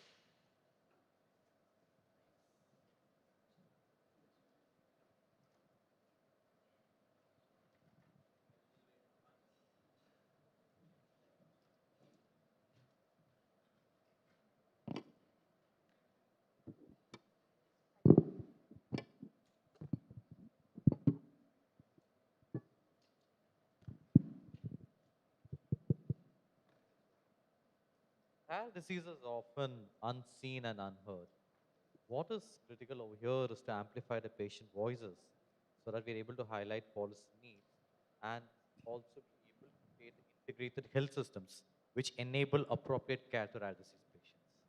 It's my honor to moderate this panel on rare diseases where we deal about awareness, policy, and patient voices. So let me start off from the patient voice perspective. So, Ms. Alpana, can you just give a talk briefly about what is the situation for rare disease in India and what is needed to build awareness about rare diseases? Very good afternoon, everyone. And I would like to thank Kamalji and IHW Council for this wonderful opportunity, as this is a patient first summit. So including a patient voice is a show, and there I have been listening to all the remarkable stories, the courage that they all have shown, and as explained by Mr. Uttara, that I'm Alpana Sharma, co-founder and director of Curism Foundation of India. My journey with rare disease started with diagnosis of my son.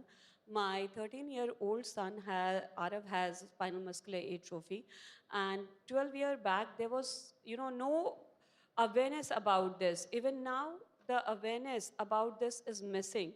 So first of all, when we talk about the rare disease, we need to break the silence about this. There's a lot of stigma attached to rare diseases. The reason is because most of them are genetic condition as well. And with the genetic condition, the problem is that it is attributed that it is either from the mostly it is from the mother side. That's the another stigma that is attached. And India, the reason is that we always say we are resource constrained country, but in reality, we have enough resources. And the most important resource, which is our human being and our children, they are often ignored. So we started with Curism. I would speak a little about Curism Foundation of India. We started with Curism Foundation of India as a platform where we can get both the internal and the external stakeholder together. Our internal stakeholder being the parents, patients, caregiver, and our external stakeholder being the, government, the medical healthcare professionals, the pharmaceutical companies, the industry. And the thought was that at a platform, we can, if we bring the people, we can get the solution.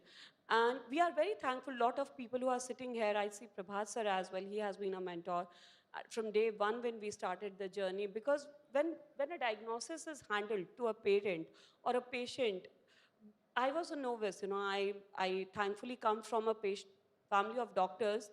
That is what helped me even with the rare disease or with SMA, that I was slightly better placed.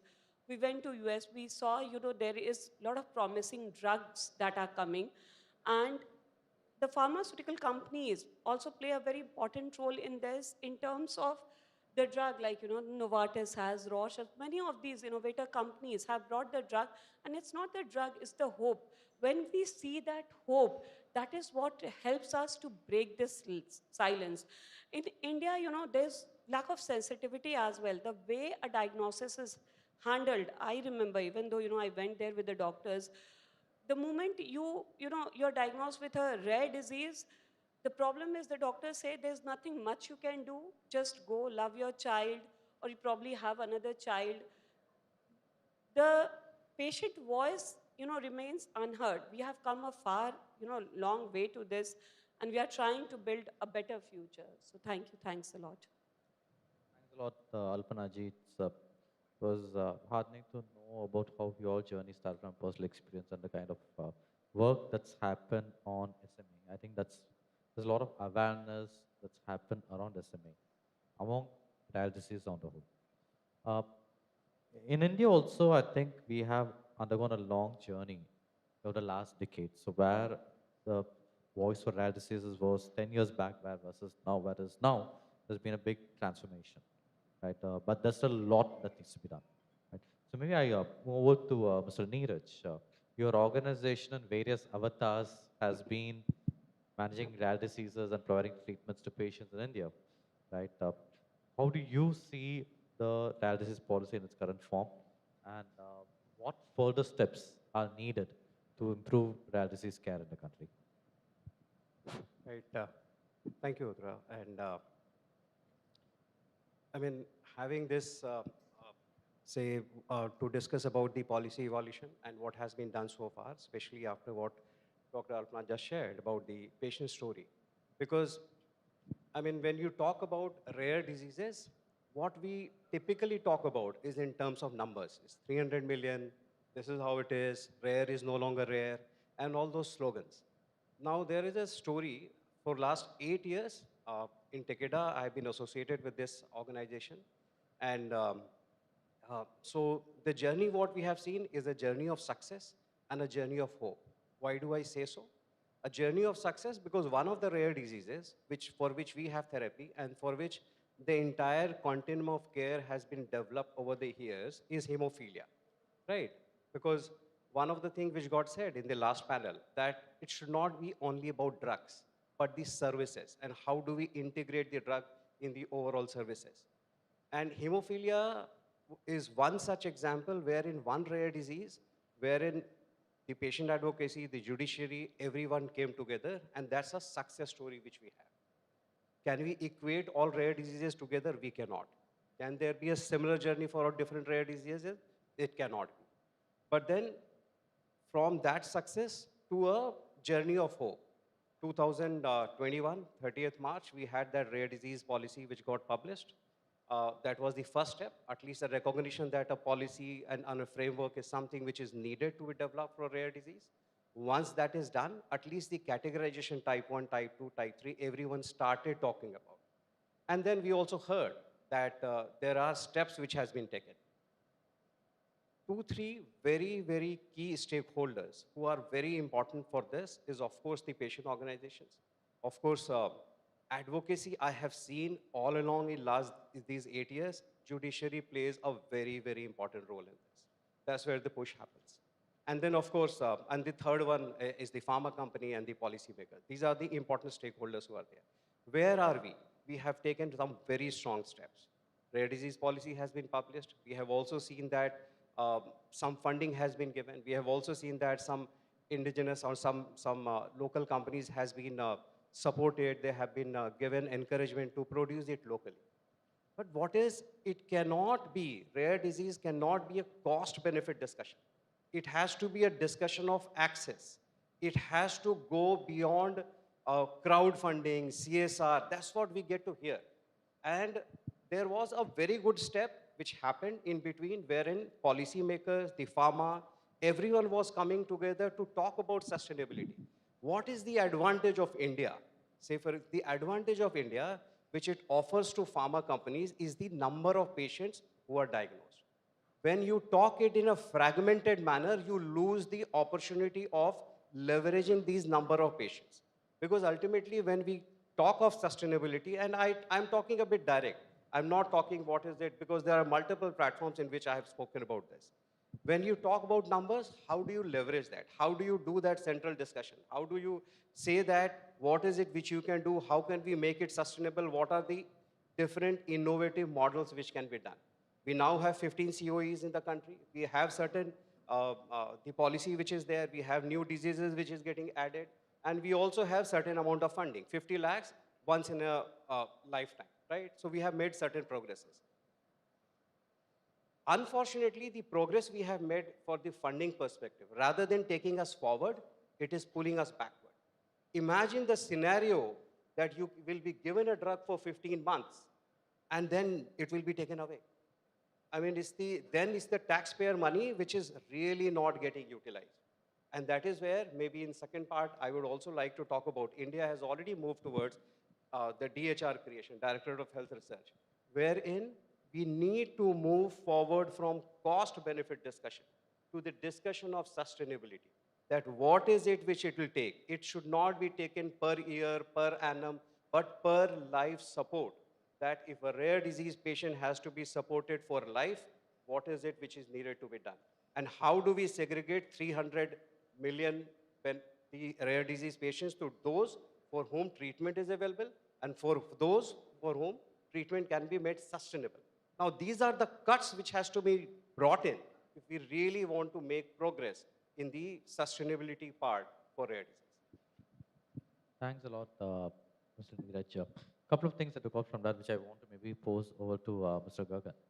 One is about in rare disease, it's multiple stakeholders to come together, right? Whether it's patient groups, doctors, hospitals or COEs, policymakers, pharma, etc. Right? So, what is the kind of collaboration that's needed between the various stakeholders, including pharma, so that we can have a proper framework for rare disease, which can be scalable on national basis across various rare disease types? Thank you for this question, and good afternoon, everyone. And thank you, Kamalji and the team, for giving this opportunity to coming here and share our perspective. I think we are, learning equally as what we are sharing. So I think these kind of forums which is required. Coming to the questions, I think that's what the fellow colleagues also, I mean, the panelists who are sitting here also, kind of alluded to, that I don't think that anyone single is going to be able to solve this problem. Everyone in the system, the stakeholder has to come together to solve the problem.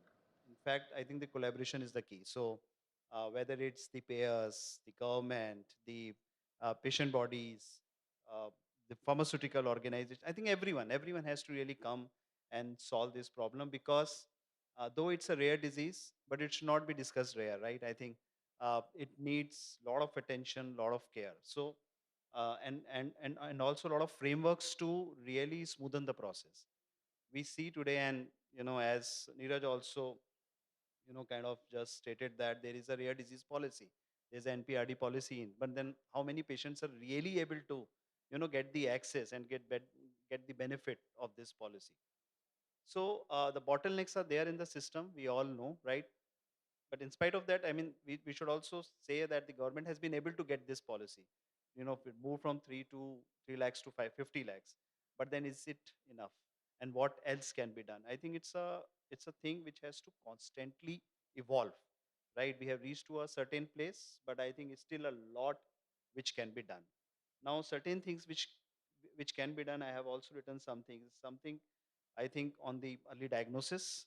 This is something which is very, very important, because most of the patients in the rare disease are getting presented at a very later stage, right? Especially, we kind of deal with uh, a life-threatening condition, which is SMA, and in which if the child is not treated within 2 years, then the chances of the survival is almost nil, right? So, uh, uh, and by the time the child is present to the doctor, the whole lot of a time is gone, right?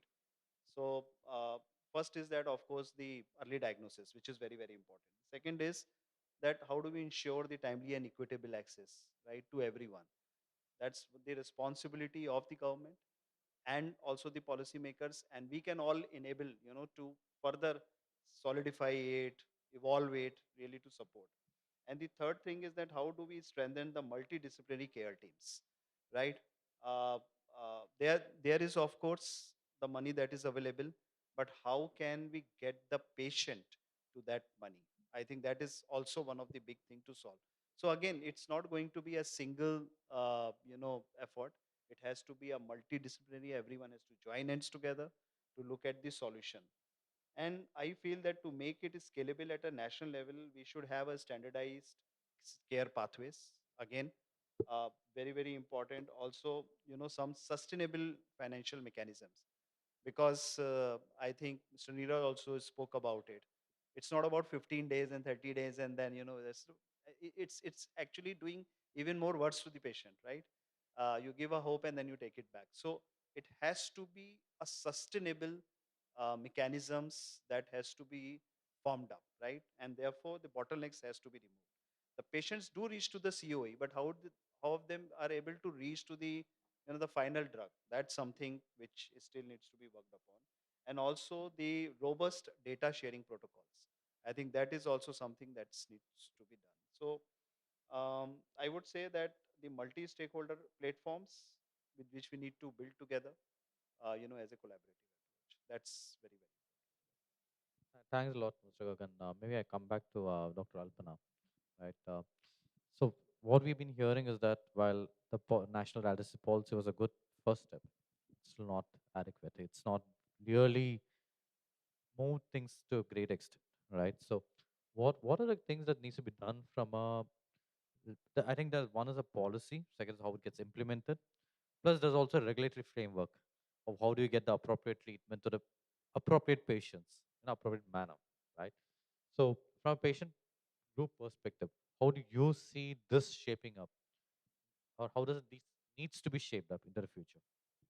So thanks a lot for the question.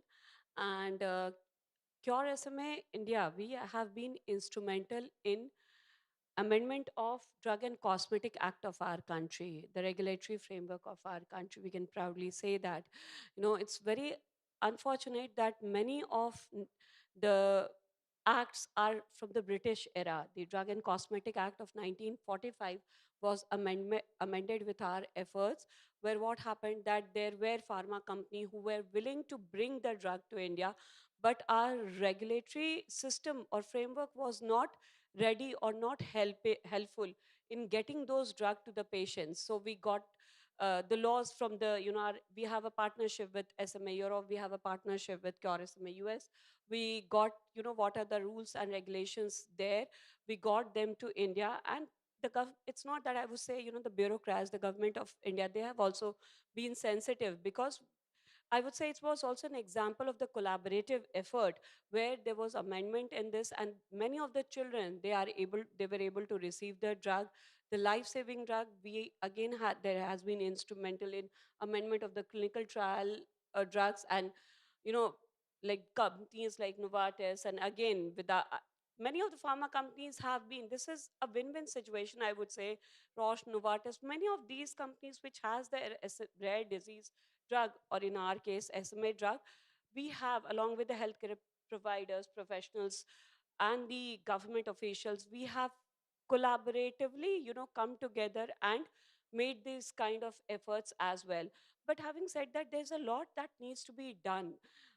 We are still not, I would say, ready for the kind of opportunities that the patients can get. If we see in, Europe, in any of the Western countries, they have much better the accessibility of the drug. It's not just the affordability, or putting a price tag in the name of a patient. Life is precious, every life is precious. So I have a very strong belief that, with if we all come together and have a collaborative effort, then things can change. Thank you. Thanks. So one key thing that you talked about is collaboration, right? And among even the rare disease policy in its current form talks about various different funding mechanisms. So in a way, it's kind of a proposal of a masala, right? You talks about CSR, it talks about crowdfunding, talks about its own funds, right? So maybe I move to Mr. Neeraj, right? From if you have to look at from a collaboration or a public-private partnership, right? How do we move from this current plethora of funding into a model where there is a appropriate funding availability to enable what we'd call a right to life, right? So that patients can start treatment, appropriate treatment, can continue it till they need or till they get a cure, whichever way. Right. I mean, thank you for asking this question. And this is the question which we are all grappling with, right? Everyone wants to solve this problem, and no one wants to solve this problem. Everyone wants to keep talking about this problem. This is what is happening. We have been meeting at different platforms, whether FICCI or this, that. So, I mean, what is it which we are waiting for? Let's be very provocative here. What is which we are waiting for? We are waiting that Supreme Court will give a judgment, and then something will happen. So this is exactly where we are from the. Do we all want to come together? Yes, we do want to come together. Is there a platform to come together? We are exploring that platform. Are we having all the stakeholders who can make this platform? We are not having that. Are we not trying to get all the stakeholders in different platforms through different meetings, through different avenues? We are doing that. There was some recommendation which was there by High Court about the rare disease funding of around 974 crores, which was to be created. Where is it? Waiting for a Supreme Court nod. So, I do not want to give a very cosmetic answer to this question. What I wanted to say, there is hope, but we have to be very, very pragmatic about what we are talking. Diagnosis is a challenge, but treatment is a bigger challenge. We want to diagnose so that we can treat. We want to diagnose early so that we can treat. we are celebrating that we are now from 8, we have moved to 15 COEs. That's great, but we are huge. We are huge. We are a big country. We need much more than that. And that is where I'm saying that we all need to come together. We need to think about sustainable solutions. Pharma also needs to think out of the box. I'm putting myself in those shoes. When I'm representing here, I'm not representing Takeda only, but also as one of the stakeholders who possibly has a strong say in ensuring that therapy access should happen for the patients. And all of us will have to think innovatively. Is it something which developed country have solved very easily? No, it's a challenge for them as well. There are outcome-based agreements which is there. There are managed entry agreements which is there. And there are volume-based or the country-wide procurement which is there, which allows that the procurement also happens in a way which is sustainable for everyone. And that is where the holistic discussion where payers, policymakers, pharma, everyone has to come as partners. Pharma cannot be vendors here. They all have to come as partners. That this is what the problem is, what is the solution, what are the different solutions which can happen. And the proposal or the answer to the question is this is where the entire effort is. This is where the multiple discussion which is going on with policymakers, that there are solutions which is there.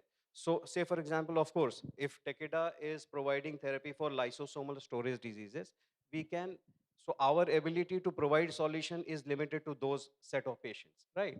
But then this is where pharma collaboration is something which is critical, wherein we are building that holistic voice. We are all saying that let's make it sustainable. We should encourage and celebrate what government has done in terms of bringing the local manufacturing which has been done. But has it been done with an eye on sustainability should also be discussed. Is it something which is going to be sustainable when they have to manufacture that for say 1,000 patients, 2,000 patients at that price? If that is something which is a business model, sustainable business model, that's something which is great, and that's something which should be celebrated. Point with which I wanted to close it, there is a lot of intent and there is a lot of intent from everyone. It's just that the platform to discuss that intent and take it to that final step is something wherein we need to move. Thanks a lot, Mr. Neeraj. I recollect that one of the things you talked about earlier was about the work around hemophilia, where it became a judicial mandate. It was not exactly a collaborative PVP. So maybe my question to Mr. Gagan is, uh, are there any such private-public partnership examples which have worked well and which is something that can be leveraged and built upon into the future? Thank you for this question. Uh, Actually, this is a very apt question, right? A very, very, very timely question because SMA or the other rare disease really demand solution, right? And action. Now, before I actually go to the question, uh, there is one bottleneck, right? When we were really working on doing some research on the rare disease, one of the thing when we met few of the CSR heads of some of the companies to understand that what is a bottleneck, right? Why don't they come in open? One of the very basic question they said is that they cannot individually sponsor or kind of give any funding to a respective patient, right? Because there is something in the law that restricts them to give it to the patient directly, and they can do it for the community. They need to have a project for some 2 to 3 years as a sustainable thing, something, right?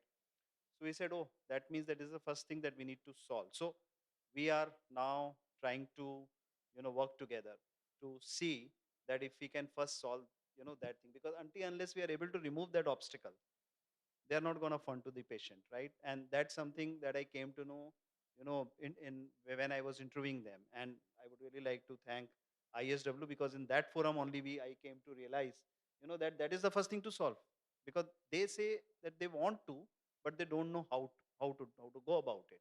So if that is the real problem, how do we solve it, right? So the other thing is again about, I'm going back to this NPRD policy which is there, which enables the government to give 50 lakhs whatever per patient for a lifetime. Now we are again thinking, and as Mr. Neeraj also said, that we need to join hands together as pharma, and then probably do a representation and kind of a collaborative approach to help government understand, right, that it's not about 50 lakhs, it's about that again each and every patient has a right to live, right? Each patient's life is precious.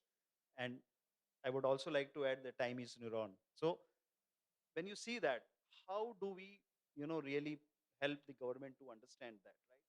So I think these kind of forums really help to bring the voice.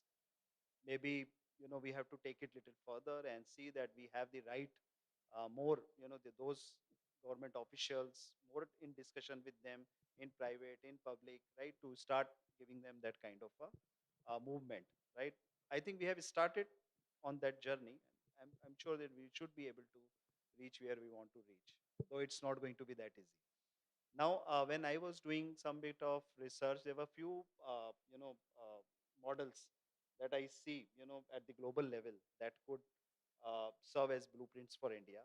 One of the thing is that International Rare Disease Research Consortium, which is there, where internationally, I mean, in some of the countries, the global collaboration brings together the government, funders, industries, patient group all together with the shared goal of delivering X number of new rare disease therapy, right, within a specified time frame. That can be a good, model to adopt for. Now, there are some key success factors in this, what I could see. One is that joint ownership of the goals by all the stakeholders, with each partner contributing to its strengths, right? So whatever everyone can bring it, will bring it to solve issue on the table. The other is, and I'll speak here a bit about SMA, right? Because that's what we are more, deep into it. It's a newborn screening pilot they have done in Germany, and this was again possible through various stakeholders coming together. And the result has been that nationwide there has been an implementation of the newborn screening, of the SMA, which kind of helps the patients to get at an early stage to the doctors, and therefore the treatment is, of course, given at an early stage, so it's more effective. So that kind of a thing. So these are some of the models which are available. Even if we plug and play, right, we should, but again, a lot of, collaborative efforts and support that would be required. Now, how can, again, putting us on the spot, how can pharma can enable these products in India? I mean, I think we can look at once again the creation of national rare disease registries, right? We can all, come together and support them and integrate them into the clinical and genomic data platforms. That is one thing that we can do. Pharma can play a huge role in driving the awareness through the patient groups and early screening of this. I think that would also help a lot of patients to start getting the treatment as early as possible. And the third thing I think is developing some sustainable financial models, right? So through a core partnering model, government funds some. I mean, if government is not able to, as of now, what we see, right? So what can be a sustainable financial models wherein we get other companies, the CSRs, right, the government, and everyone, kind of pool in and create some sustainable models for the disease. I still, maintain that even single entity is not going to solve it. Everyone has to join hands together with the intent to really, really solve this problem and, play on the front foot. Thank you. Thanks a lot, Mr. Gagan, for sharing those examples. Like in India, we leapfrog from directly, we leapfrogged over fixed phones to mobile phones, right? And on rare diseases, it's a journey we have started much later than other developed countries. I think, but it's not something that need to be late on. We can still figure out India-specific solutions which can actually leapfrog over and come to a better sustainable model. We started as panel with patient voice. Maybe I'll also like to close up with that, maybe quick one to Dr. Alpana. How do you think we can empower patient voice? Because at the end of the day, patients are central to everything, and we are in a patient-first summit, Yeah. right? So how do we ensure that we empower patient voices to be able to drive these changes? So thank you for this question. And again, I'll thank IHW Council, Kamalji. Platforms like this, where we not just get the entry, but a seat at the table, the chance to speak, our voices need to be heard. That's how you empower. And then when it comes to policy framework, when it comes to, the patient voices needs to be included in every walk of the life. As you know, I will just quickly add, as both Gaganji and Mr. Neeraj was also talking, we have also filed our case is going the landmark victory of 950 crores was allocated by Delhi High Court. That was, we had filed that case, we won that case, but now it has gone to Supreme Court. So, justice delayed is justice denied. In our case, it's, time is motor neuron. With each passing day, our, children are losing their life. And this, with these kind of progressive condition, we don't have time to wait. So and especially in these condition rare diseases, it's very important to have empowered patient voices, because the numbers are very few, and unless we speak up, we need to speak up and tell our stories, and everyone needs to come together. So I would say, platforms like this, where we get the opportunity to share our voices, as well as including our voices in policy framework in every level, is what that can help. So thanks a lot.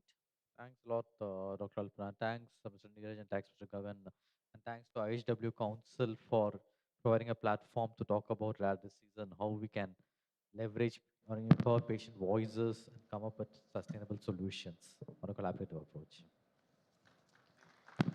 Thank you so much, Mr. Uttara, for once again, drawing the strings of the conversation in a very deep and insightful manner.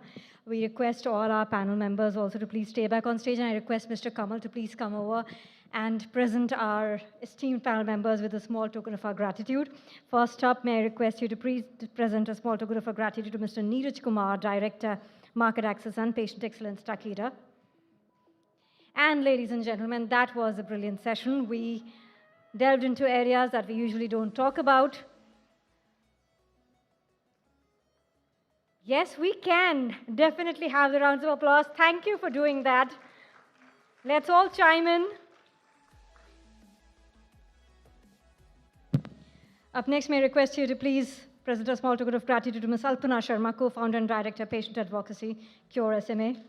Thank you for sharing your personal story. In fact, we've noticed here today that a lot of people in the profession are driven by their personal experiences, and probably that's the reason they bring so much passion, honesty, and service into this area.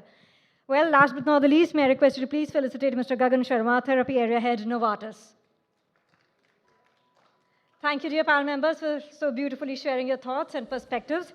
Last but not the least, our moderator, Mr. Uttara Kumar, Director, Consulting Proper Access. Once again, thank you so much for so brilliantly taking the strings of conversation and guiding them in the right direction. May I request all of you to please gather together along with the plaques for a group photograph.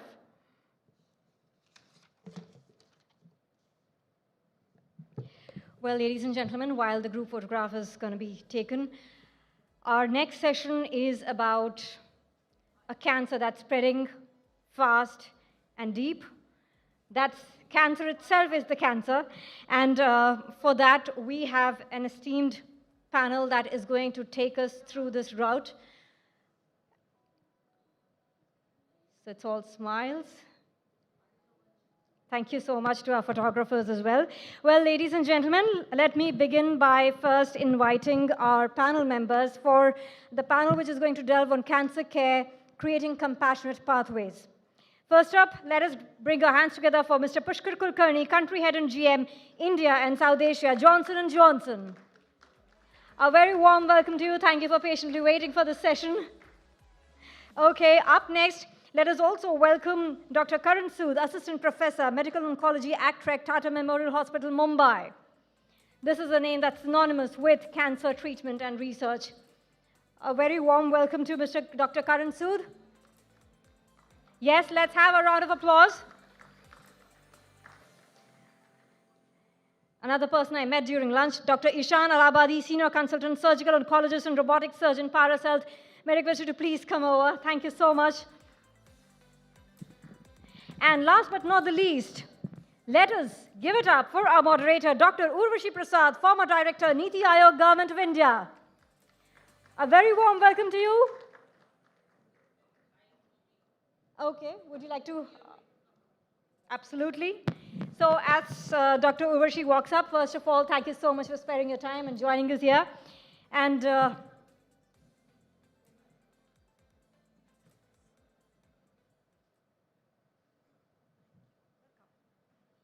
Okay, let's give it up again for Dr. Urushi.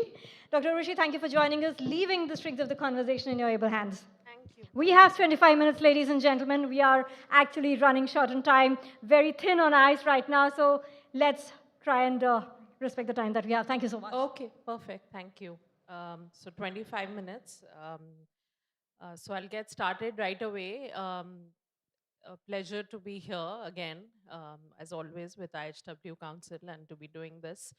Um, just to kind of set the context for the lens with which I would at least be looking at this session, which is the patient lens, and this is also the patient first summit, because I wear many hats and I've worn many hats in my life, from being a public health professional to a policy professional, and also somebody living with stage 4 cancer for the last 3.5 years. So I don't think there's anybody who can have a more deep and sort of well-rounded perspective of the health system and also the challenges that cancer patients across the country face. So that's the lens with which I intend to discuss with our panelists today, and we have an esteemed panel, experts who can really talk us through this whole topic, which is very complex, of course, of having compassionate care pathways. I think each of those words is important. So we'll try to unpack some dimensions in the little time we have with our experts. If I can start with Dr. Karan Sood. Um, from your clinical perspective, experience, obviously deep experience with patients, I was interested in understanding, when we talk of care pathways, how do we really define quality in that for the patient, given the very heterogeneous health system that we have? And every state, within the state, there are so many differences between states. There's urban, rural, there's private, public. And I think inequity is such a big challenge for patients and cancer patients, especially. So, how do you think we can bridge that and really uh, come to this level where we can provide compassionate and quality healthcare to the majority of cancer patients? So thank you, Dr. Urvishi, for the question, and I would like to thank the organizers for inviting me here. So coming on to the question that what is quality in cancer healthcare, I think few years back, if you go and you said that someone had compassion, it was a rare trait. Nowadays, it's not a trait anymore. It's a subset that you have to achieve. You have to have, even if it's in a quantitative way. If no one has it, then you have to have it. Because once you go to the clinic and you do not have compassion, I think half of the game is lost there with the patient. How do you define it? I think it's you speak it out with the patient what is there for them. You do not keep it away from the patient. You discuss what are the best options, and you discuss everything upfront. I think that will be the most appropriate way in which you can define how patients should be tackled in clinic. The disparities in the government setup and the private setup, I think we all know what the doctor-patient ratio is in India, what is the oncologist-patient ratio is in India. I would just reiterate that 800 to 1 is the doctor-patient ratio, and 2500 is to 1 is the oncologist ratio. So, these are bad figures, but still we are trying to cope up in the government setup. Usually OPDs are to the tune of 150, 200 for a single doctor, and compare that to a private setup where you'd probably have 15 or 20 patients a day. So definitely the time given to the patient in a government setup is lesser. The amount of time that the patient has to wait outside in the lines is more. There's a concept that has been developing that's called time toxicity, apart from financial constraints, apart from the quality of life, which we are not actually seeing in the real world. But understand this, that when the patient is asked to come for chemotherapy, he's first got to take a cab, travel almost whole of Mumbai, come stand in the line, take a token, then talk to the oncologist, do the tests, again wait for the test to come back, come to the oncologist, go to the daycare, get the chemotherapy. So you imagine the connection time with an oncologist is very, very short. it's probably 10 to 15 minutes. But if you see the whole day is spent talking about the patient has to get chemotherapy. So time is the biggest issue with us, uh, and the root cause analysis is the patient doctor ratio. And I think there are multiple things that our center is doing. We are incorporating keywords, we are incorporating MSWs, which bridge these gaps. All these patients have multiple queries which we cannot answer all the time. So in the time when they are waiting for the doctor's appointment, we have these patient guiding systems, that help them bridge these issues. That could be from financial issues to stay to economic well-being of the family, and multiple other things. So we need to get the industry in, we need to get the social work in, we need to get NGOs in. It could only happen with a team effort. It cannot be a one-man show.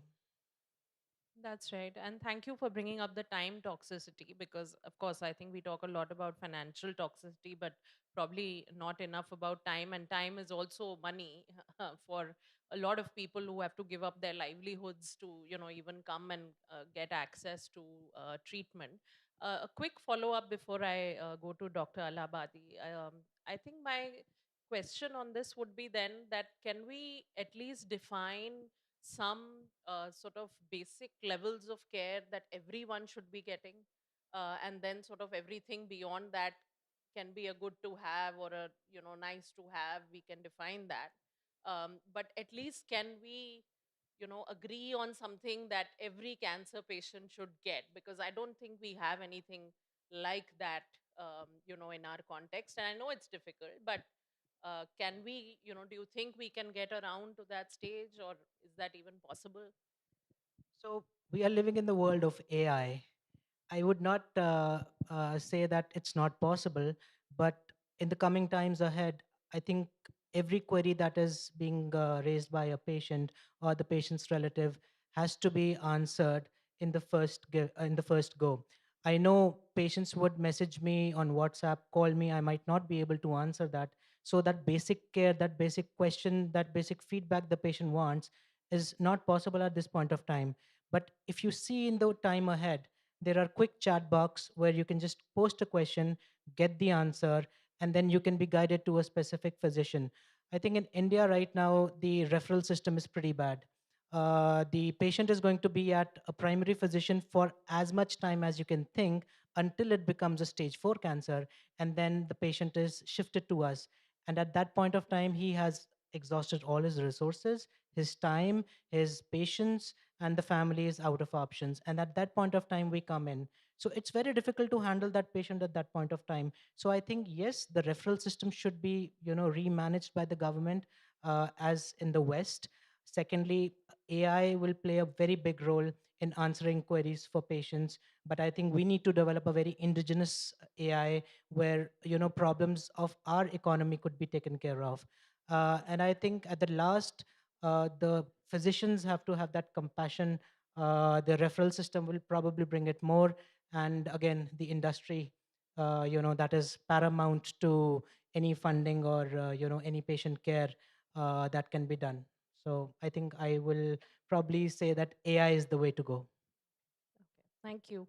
Dr. Alabadi, coming to you next. We had a brief conversation yesterday, and you're very passionate about robotic surgery, minimally invasive surgery. So, wanted to understand, of course, how do we improve or enhance access to this type of surgical intervention for the majority of the population, but also how do we make the case from a cost point of view? And I think you were starting to touch upon that a little bit when we spoke yesterday, that perhaps it would actually save costs from an overall perspective, from a health system perspective and a broader societal perspective also, maybe if the surgery can be much simpler and quicker and less recovery time and trauma, etc. So your thoughts on both those aspects and whatever else you wish to add. So I'll just answer to all of the questions you have asked, and I'll also address to Dr. Sandeep's concern what he has raised. He has raised very valid concerns, but today we have an answer. we have, we are actually sitting at a very sweet spot of the time today, where AI is coming in, robotics, and a lot of capex is being done in industry. So let me tell you a 30-second background of myself. I trained in India, where J&J was very helpful in, my training. They helped me a lot. Then I went to UK, where I trained myself again in surgical oncology as well as robotics. And at the end of the day, it was my calling that I need to come back to India and implement those things. So cancer hits a patient in three ways. So, three ways you need to answer that question. First, the right treatment and the best treatment possible. Second is it devastates the family. The family is devastated. And third is cost of treatment. You might have heard कि हमने घर बेच के इलाज करवाया है. This is very common thing which you will hear from the patient. So I'll be mixing both Hindi and English because expressions are best, emotions are best expressed in your mother tongue. So first thing, robotic surgery. Robotic surgery, the surgery which was being done in 6 hours can be completed in 40 minutes. So focus mainly on gynae oncology. I do a lot of endometrial cancers, cervical cancers, so those areas of obturator nodes and PLNDs, which used to take hours even in open surgery, they can be finished in 15 minutes. So your surgical time reduces from 6 hours to 1 hour, the whole surgical time. One, what it does is it is lesser trauma to the body because your surgery is shorter. It is very precise. It is precise to the millimeter. The tissue you cut, so Mr. Kulkarni will, be able to relate to this. More tissue handling happens, the delayed is the recovery. In robotics, the minimum tissue handling happens and the patient is back to their normal life in 6.5 hours. So that is one of the best things. Second, Dr. Sandeep's concern was time toxicity. When your patient is back to their feet in 6.5 hours and you can discharge them next day, it saves your bedtime. So you can actually, as a surgeon or as an oncologist, give more time to your patients because instead of spending 6 hours in OT, you finish the surgery in just 1 hour. And it also addresses the same problem that we have 200 patients because now 6 hour surgery is converted to 1 hour surgery and you can operate 6 patients instead of one. Second thing is trauma to the family, not just the financial trauma. Financial, I'll come to that point. Financial trauma to the family is such huge. In a gynecological cancer surgery, you open the whole tummy, you give a big incision, and the patient comes out crying. Patient literally चीखे मार रहा होता है कि मुझे पासा दिला दो, मुझे साइड दिला दो, I can't move. After robotic surgery, I've seen patients after 6.5 hours, my patient asked me कि डॉक्टर साहब मैं गोलगप्पे खा सकता हूँ. So that is the difference what it changes to the family's experience. Just imagine your mother coming out of surgery and crying out of pain, and whereas your mother coming out of surgery and asking for golgappas after 6.5 hours. So that trauma which family goes through can be reduced through robotic surgery. Now we come to the cost analysis because there was a lot of discussion about cost. Is it accessible? Robotic surgery is not luxury. It is the best thing that can happen in Indian setup because actually it reduces cost. I'll tell you how. Now, because I deal in gynae cancers, we are talking about women empowerment. If you take an average middle class woman who earns, let's say, 40 to 50,000 a month. See, if you do a open surgery, you would be recommended 3 months bed rest. So you lose wages for 3 months. That is 1.5 lakh.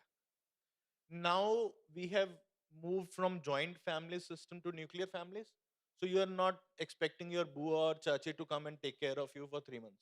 You need to have a maid who will, or a personal nurse who will take care of you 24/7. That will cost you at least 30,000 per month. So 3 months, 30,000 per month, 90,000. So 1 lakh 50,000 plus 90,000 is 2 lakh 40,000. And second, the complication in open surgery is much, it is 26%, whereas in robotic surgery the complication rate is just nearly 3%.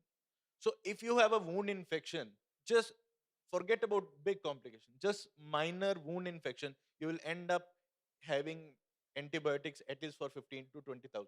So you have spent nearly 2.5 lakhs. Whereas what is the difference between cost of robotic surgery and open surgery? It is only 1.5 lakhs. So robotic surgery, actually by opting for robotic surgery, you are saving 1 lakh. This is this is what I learned in England. We see upfront cost of surgery. Doctor साहब surgery कितने की है? Open surgery 2 lakh की है, robotic surgery 3.5 lakh की है. But we need to learn. We have been taught wrong. We have been taught to tell patient the cost of surgery, but we don't tell them what is the cost of treatment. Treatment includes the rest period, the loss of wages, the help they will require after surgery. So robotic surgery actually is the cheaper option than open surgery.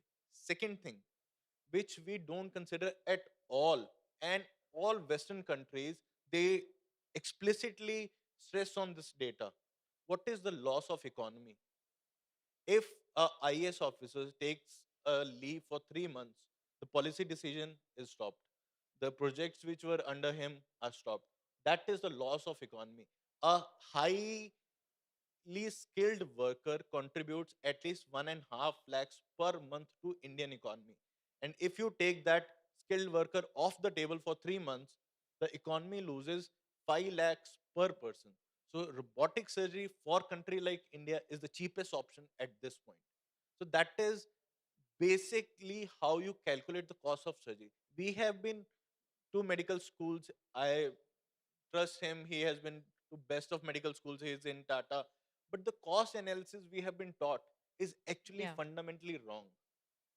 And in fact, I think that education needs to happen even of the government, not just of patients.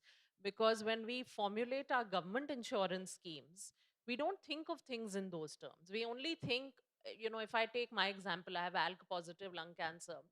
And we'll just see, okay, how much will this targeted therapy cost, right? Or how much, you don't give immunotherapy in my type of cancer, but in some others you do. We don't see what will that buy us, right? If it is also now buying us x number of years of productive life of an individual, and not just productive for the economy and the society, but obviously for the family, it means that person stays with them for 10 years, 15 years. Why don't we look at that? So Just it's not a sunk cost, right? It's an investment. just imagine a So businessman who lives 10 years extra. He yeah, might be able to absolutely, contribute to economy. absolutely. And robotic surgery is pain free. Correct. Just Yeah. imagine the smile on son's face when his mother comes out of surgery smiling. Yeah, That is absolutely. priceless. You can't put a price tag on that. So we need to do this costing, I feel, in a very different way, systematically, and really be able to show health system costs, but also broader economic and societal costs that are saved through a lot of these innovations, which upfront on the face of it might seem more expensive, but actually you get much more in return. I So it think is that basically is cheaper. It correct. fixes your time Correct. issue. You Yeah, can give as a doctor more time because you have more time. absolutely. Yeah, You are much more fresher after 1 hour surgery. You will be much more fresher than 6 hour surgery. So correct. you can actually explain to the family, sit with the family for 15 Yeah. minutes and tell them everything. Yes. Yes. No, thank you so much for bringing up that point. And I'll come to Mr. Kulkarni next. From an industry perspective, where do you see the innovations that have really happened in these cancer care pathways that we're talking about? And also, B, how can industry really work more effectively with the government, like we've been discussing, with the private healthcare providers, even with civil society and various other stakeholders, and the patients themselves, which is of course the most important stakeholder. So how do you see that sort of interplay between these stakeholders to really make sure that we are delivering the kind of care that we are aspiring for? Yeah, sure. Thanks so much. And first of all, thank you so much, for me being here with such esteemed panelists and also with you, Dr. Urvashi. I think as you said, and I was so glad to hear on some of these discussions that we are doing about the value that, we talk about the innovation and it's not about the cost because that to me becomes a starting point. And if you really see, especially when you talk about the topic that we're talking about, compassionate care, uh, it's English is a very funny language, right? So when you talk about compassion, you talk about authentic human relationships. Now, on one side you talk about digital, but on the other side you talk about human relationships. But if you really ask me, and I'll just quote one example, that what we've been also been able to do at J&J is, that if you really look at four pillars on the compassionate care, and to start about, which is awareness, second is diagnosis, third is partnership, and fourth is technology. Now, we know that for some of the disease areas that when we talk about in cancer, it's so much of a medical science which is very complex. Now, for a layman to really understand that, it's very difficult. And I think some of these pointers that doctor also spoke about, the doctor-patient ratio and things like that. So one of the things that we just did at J&J was there was a campaign launched called India Detects to Defeat. And basically this campaign, which is a nationwide campaign, but what it did is, it was very unique when team came up with an idea of collaborating with, which I'm sure in many of us, we would have remembered in our childhood, something called Tinkle. So there was a collaboration done with Amar Chitrakatha. And what this collaboration does is that the complex medical science concepts that you have, they've been translated into very simple narratives. And that's the starting point of looking at how do you really create awareness, which is more from a patient perspective, from a layman perspective. And that becomes like one of the critical component of where we as an industry also can play a role. So that's one. Second, obviously, when you talk about, as you really look at diagnosis, I'm sure some of the cancers that we talk about, there is so much advancement that's happening, and precision diagnostic is one area which is also taking a lot of moment. And hence, if you really see what value added could be done is to how do you really ensure that you are able to really build that advocacy, specifically when you talk about the NGS testing. I think that's a lot of work that is obviously there's some happened, but a lot to be done as well. But that's something that definitely becomes one key area as to how do you really shape, or build advocacy in that area. And third, very importantly, is partnership. And to your question as well, that how do you really see the whole ecosystem? And I've been hearing about from the earlier panels as well, that it's all about collaboration. And one again example that I can give here is where J&J also partnered with QR.ai, where again it's a very simple way of looking at how do you detect those early lesions of lung cancer, especially in the CT scans or on the X-rays, which is again AI driven. So I think some of these aspects that possibly also makes a lot of difference when you talk about the way that partnership can happen. And last but not the least, to touch upon a bit on the government end, again, I heard a lot that the earlier panel also spoke, but again, it's a lot that is evolving because we know that, while HTA was always seen from distance for India, but we also know that there is a lot that's also evolved on health technology assessment. So I believe strongly that, some of the models that have successfully seen working in the other parts of the world, which is value-based care, or how do you look at outcome-based, care as well, is what something that could really be partnered as we really look at. So that's where I see, at different stages of starting from awareness, diagnosis to partnerships, and how digital also plays a role while we still keep talking about, the compassionate care that we intend to. Yeah, thank you. And I think we have a few minutes remaining. So one more question that I would have, and we'll also take your any closing thoughts along with that, is on clinical trials. How do we, because in the cancer space, I see a huge challenge with this. Participation of Indian patients is really very poor. If I look at lung cancer, which I've done a deep analysis recently, it is really pretty bad. And so, how do we look at that? Because if drugs are not even being tested on our populations, now we are kind of realizing that there is no one size fits all necessarily, and you have to have testing done. Everything cannot be tested on a white male and applied to everybody else. So there's of course a gender issue there, but also I think just Indian patient issue. So how do we address that? And all of you can share your thoughts and also your closing comments. So I think Dr. Alabadi wants to say something. This Yeah. is what, when I was in England, I saw something which I was so jealous of. This is my personal experience, I'm telling you. They are producing so many publications, so many data, and they're writing so many guidelines. And what are we doing? We're just following their guidelines. But the reality is, a consultant in NHS has done less number of surgeries than a second year registrar in India. So we are more data rich than any other country. The only thing that is lacking is, I think, a push on government's part to publish that research, and which they have addressed by giving a free access to journals.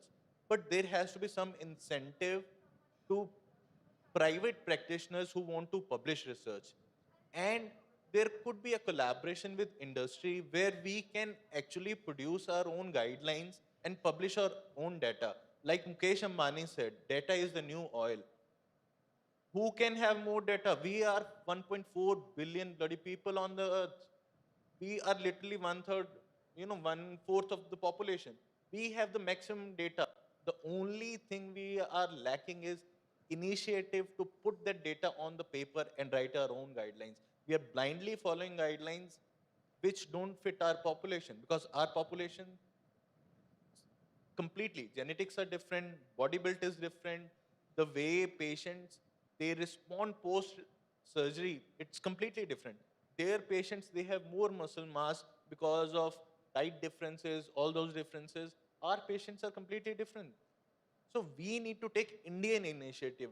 We need to stop following, I mean, don't mind what I'm saying. We need to stop following NCCN guidelines and NIH guidelines blindly. We need Indian guidelines, which I think as an initiative, it should come from not just Tata based, because Tata is heading cancer research in India. It has to come from industry while from private players as well. Because Indian population, most of the Indian population is served by private hospitals.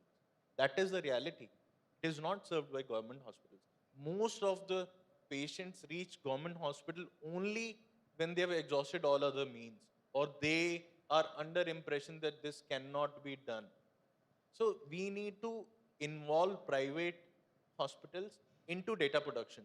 Like in Paris, what we have done is we have done capex of 5 robots simultaneously. That data collection, the system we have made, the data collection is reproducible. And I hope we'll be able to write guidelines based on specific diseases we come across. That's an important point.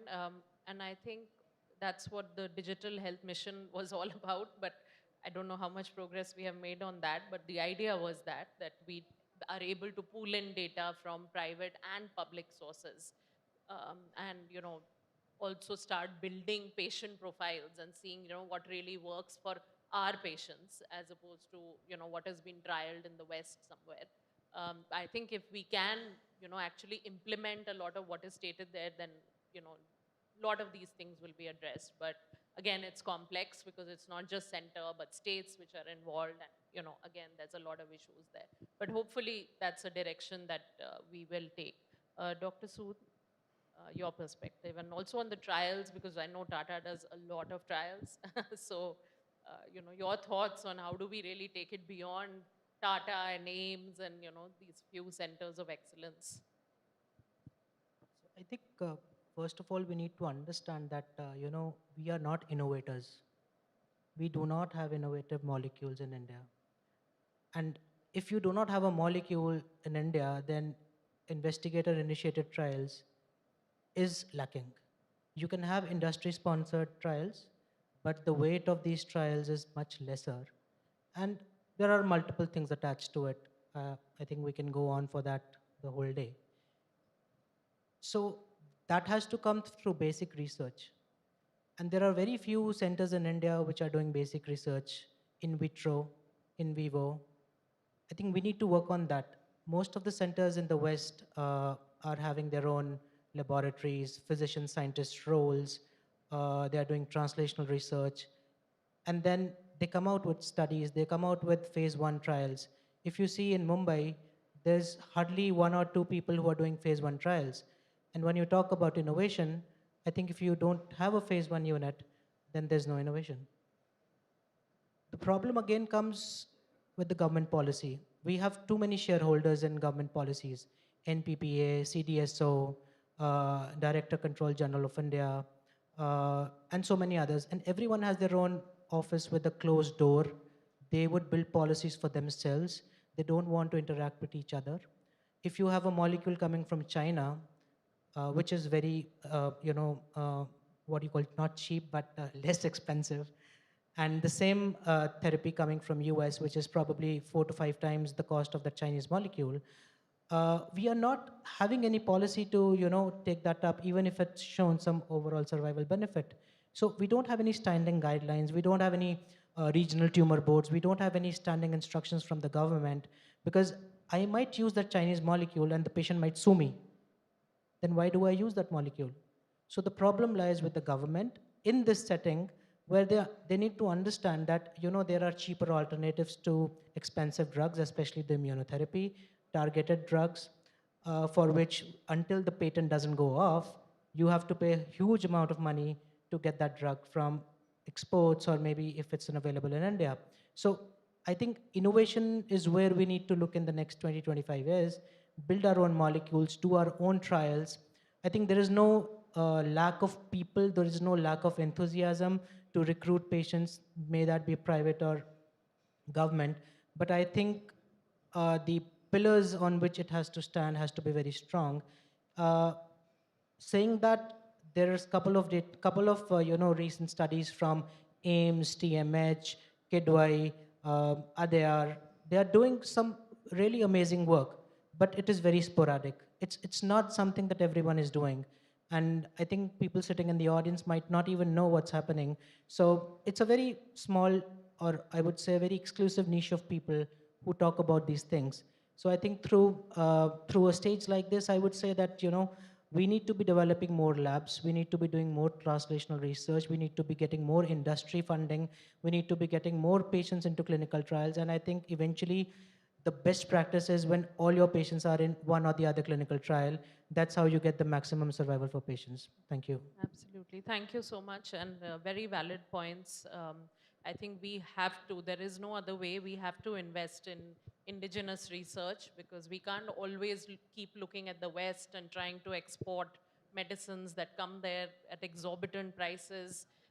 These are all things which are not tenable for majority of India's population, and that's what is still happening to a great extent. So that is something we really need to tackle. And of course, I think on the clinical trials, the point you made about different agencies and lack of them speaking to each other, that's a big problem. That is something that, and that's why whenever we say, interministerial coordination, or I always smile, because I'm always thinking, who are these people who are going to be coordinating and speaking to each other? It doesn't happen. Everybody is so possessive of their turf and their territory, and we need to kind of get rid of this in the larger good and see the bigger picture. So yeah, thank you for bringing that up, Mr. Kulkar. Yeah, no, absolutely. And at the background of what you just said, Dr. Urvashi, completely agreed. Just that what I also see is that a lot evolved as well. So if you really see in terms of the participation of India in the global clinical trials from what it was, say, maybe 10 years before to what it is now, I think it's increasing. Yes. Are we there, where we would want to be? Definitely not. But on the second hand, also, I would say that there is also a lot evolving. While again, it's not very ideal, but recent some of the developments on the policies to be looked at, how is the functioning, especially when you really look at the conduct of the trials, is that something that is at par with what it has to be? And there's a lot of work happening by the associations also to ensure that how do we work collaboratively to, move ahead on that. And the last thing that I would say is that while again there's a lot evolved, especially at the late stage of the product development, which is in say phase 3. But yes, I think some of the points that Dr. Karan also said, that especially if I really look at the early stages of phase 1, phase 2, there's very limited that possibly today is happening. So as I said, that there's a definitely positive evolution of what it was before to now it is. But we definitely need to continue to look at what more innovation that we can have it at the country for us to look at it at across the continuum and not just maybe at the late stage of the product development. Perfect. So I think we're just on time. We could have gone on forever. Like I said, it's a very complex topic. But thank you to the panelists for still touching upon so many different dimensions. And I just hope and wish that ultimately this compassionate care pathway that we're talking about is a reality for all cancer patients, not just for a few. I think that's what we're all talking about here, and that's the bigger picture that we all are trying to achieve. So thank you very much.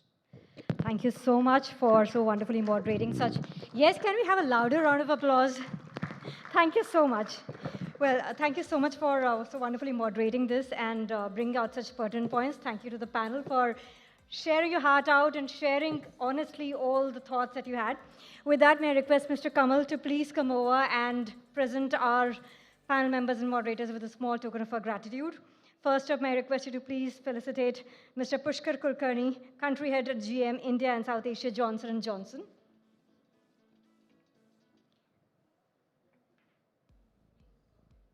Okay, we're going to start with a moderator, Dr. Urvashi Prasad. A huge round of applause for her and an applause for the courage that she's showing.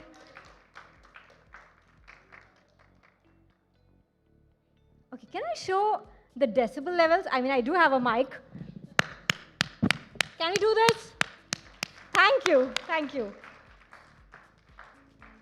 I know I have the advantage of the mic, but then let's try. I mean, I'm one and you're like quite a huge number. Thank you.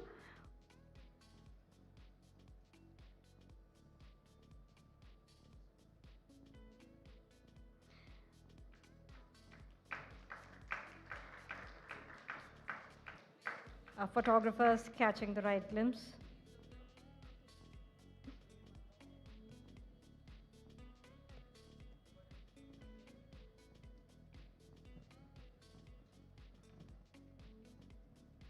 Last but not the least, Mr. Ishan Alabadi. After this, I'll request all our panel members and moderator to please come forth for a group photograph along with your plaques.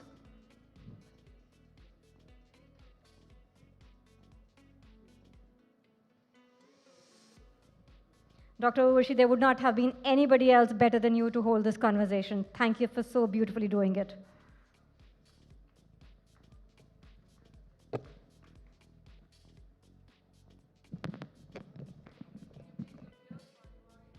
As we say, all the conversations that we've had today, right since the morning, each one of them have been beautiful.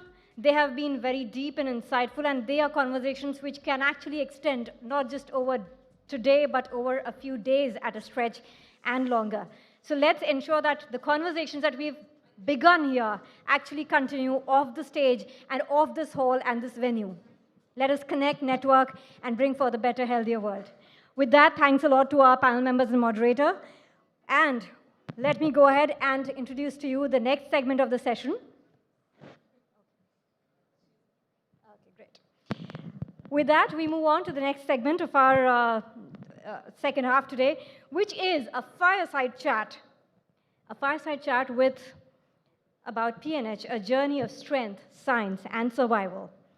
For this is a journey that we're going to unpack of life with PNH, a rare condition marked by challenge, resilience, and breakthrough science. For that, let me first begin by inviting our members here for the chat. Dr. Srinath Kshirsagar, consultant hematologist and bone marrow transplant physician, Fortis, Mumbai. Yes, please, let's give him a round of applause. Thank you so much. Thank you for your patience. And we are more than elated to have you here and look forward to all the nuggets of wisdom that you are going to curate and the perspectives that you are going to uncover for us. Let's also welcome Mr. Pradeep Krishna Kotian, PNH patient.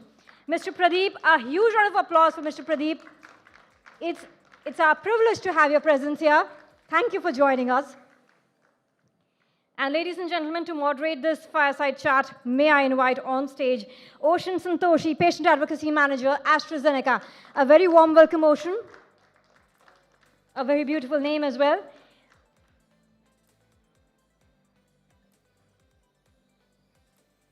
And may you add the fire and the fuel to this topic and make it go into a further better world. Thank you.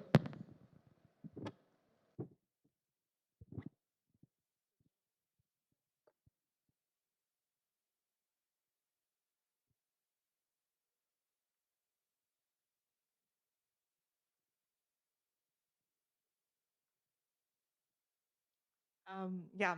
Hi, everyone. Good evening. It's been really nice to hear all the panels. It's been super insightful.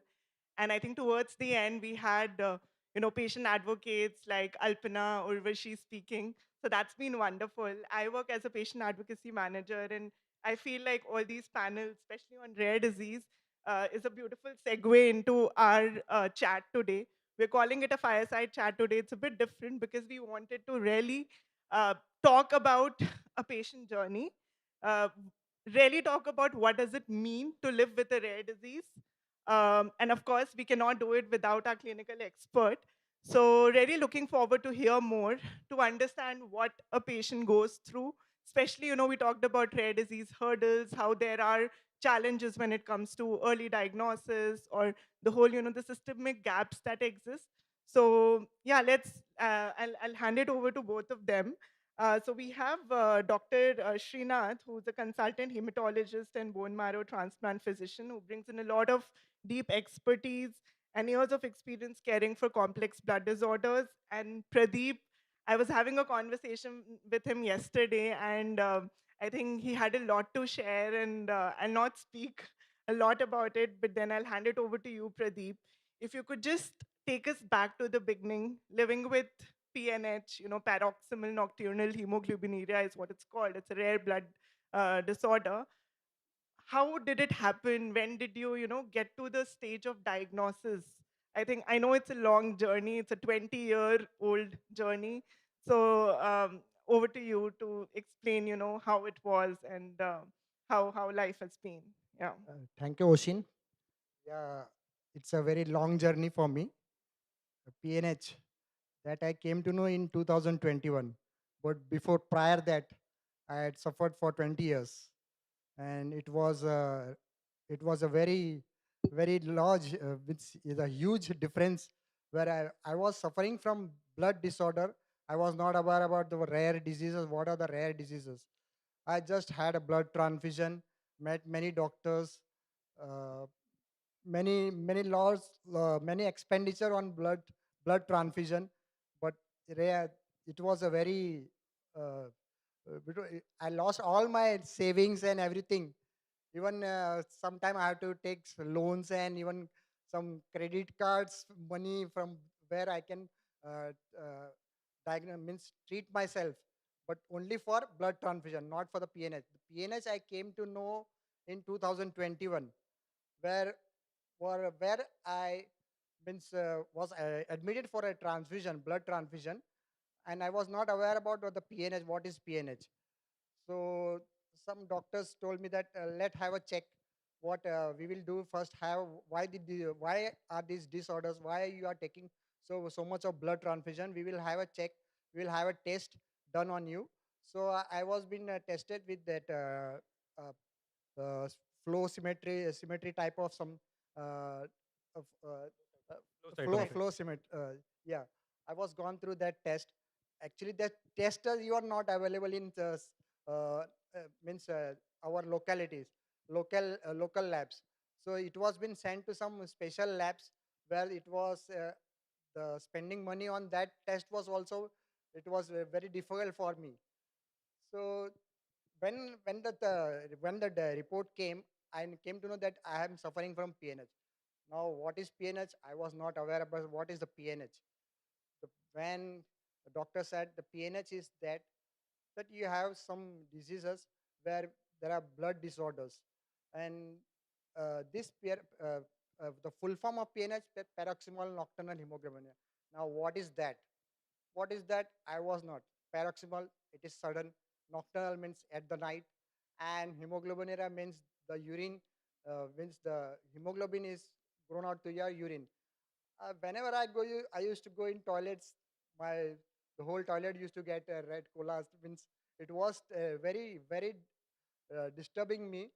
Means I have to go lots of worries and how I should share this my things with my family members. But because if I share something, they will have some problem. They will have to go some test and everything. Now where to collect money and where to bring this all this, it was very difficult for me. Now the things are very on when I met Mr. Dr. Srinath Sirsagar, where he explained me what is the thing happening with that this proteins and something like that are being gone from your urines and everything. The blood RBCs have been get it splitted, and so I was I was felt that it was a very danger part. I am suffering something big diseases. Now coming to the rare diseases, it's very unknown, but the Dr. Srinath Sirsagar helped me in many ways. He supported me in many ways, where I came, and it lighted me as a hope of where I can diagnose when to show some treatment hope of treatment. Yeah, no, I think something that started off with, such a symptom, like you said, in the washrooms that you used to visit, to getting to the point where you could actually get a test done. I think it was a long journey, and it clearly shows, how long it takes to get the right diagnosis when it comes to rare diseases. So thank you for sharing that so bravely. And I'll hand it over to you, Dr. Srinath, if you could share a little bit more about PNH, why these symptoms get missed, and especially at a primary care setting, what can we do with emergency doctors, with primary care physicians? Thank you, Ocean, and thank you, organizers, for giving me this opportunity to sit over here. And so, PNH is a rare disease. I think many of the people over here, they may not know the full form of it. So full form is paroxysmal nocturnal hemoglobinuria. Why paroxysmal? The patient keeps getting sudden bouts of pain. Nocturnal means when they get up in the morning, they pass blackish urine. And hemoglobinuria because there is a breakdown of hemoglobin and which is excreted through the urine. So it is a very rare condition. Uh, Approximately 10 to 12 patients per million are suffering from this condition. It's a deadly condition. Especially long-term survival is approximately 30 to 35% patient. They may not even survive for 5 years once they are diagnosed with this PNH. And so what is the PNH? PNH is a genetic condition. And it does not have a glamour like a hemophilia. It does not have a glamour like a SMA because rarity of this disease. And what is PNH? PNH is caused by a genetic condition, especially there is a mutation in gene called PGA gene.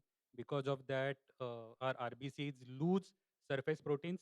And when they lose surface proteins, our immune system, our complement system, they start attacking our own red cells. Okay. So they find it, these red cells are not normal. They find these red cells are abnormal. They are not own red cells. So our immune system starts attacking them and the red cells start getting destroyed. And because of that, there is lots of inflammation. There is lots of uh, inflammation which happens. And because of this hemoglobinuria, these patients keep passing black colored urine. Most important symptom what PNH people have is a fatigue. Approximately 90 to 95% patient will have fatigue. And fatigue is that much, despite of their sleeping for more than 12 hours, they may not feel energetic. They may not be able to do their daily activities. Because of that, they do lose their daily wages. And there is lots of financial implications because of their loss in the job. So these are the basic symptoms. And again, one more symptom that patient may face is they get a sudden episodes of thrombosis and sudden blood clotting, either in their leg, either sudden myocardial infarction, sudden stroke. Any of these any of these things can happen to a patient. So I can tell you one of my other patient story. So he was a young boy, around 22-year-old boy who had one episode of stroke. He was evaluated by a neurologist and started on anticoagulation. They did lots of workup, did not get to the answer why the young patient, like 22-year-old boy, will get a stroke. Then eventually was on anticoagulants, antiplatelets, continued for more than 6 months.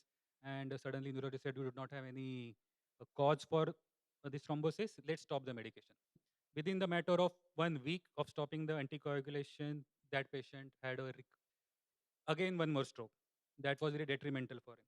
Then hence the patient was referred to hematologist to find out any another cause that could be attributed. So we got the flow cytometry done on him for PNH. and that patient had a PNH. So symptoms are very. Patients can come to us with mild anemia, their hemoglobin remaining between 8 to 9, and sometimes the patient can come with a detrimental episodes like a stroke. So spectrum is wide. So coming to the general practitioner, advice to general practitioner, if the patient is having unexplained anemia, if the patient is having black colored urine, patient is having a sudden kidney failure, patient is having anemia with any thrombotic event, yes, we should think about a PNH as a condition.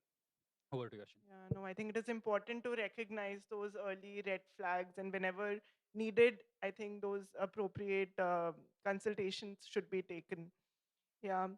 So I think Pradeep, if you could just share a bit more about some of the challenges that you faced across the journey. I know you talked about how things became difficult during COVID, and so if you could just share some of those incidents, so that basically we want to explain the challenges that you've faced across the journey and how that needs to be addressed better, right? So yeah.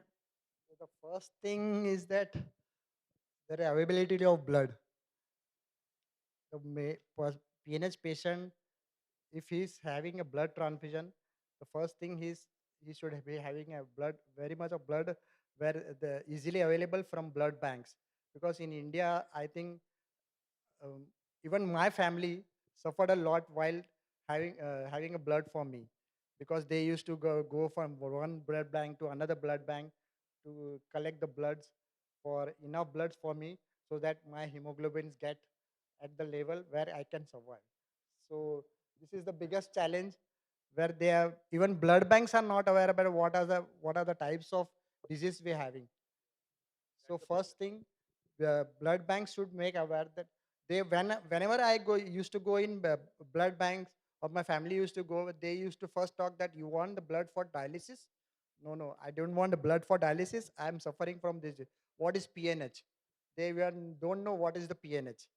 So I face lots of difficulties while collecting a blood from blood banks. So I want that every means lab plus blood banks, they should the awareness should be generated among them, that why these people need a blood bank, bloods. Absolutely. Yeah. No, I think Dr. Srinath, if you'd Yeah, like to add so this is a very intriguing question. Why this is not so why so this hasn't received so much importance so far, and coming to the diagnosis. So how do we diagnose? Generally, uh, we do a test called a flow cytometry. This is the flow cytometry, which is especially looks for RBC uh, membrane proteins. And when these proteins are deficient, then these patients are labeled as a PNH.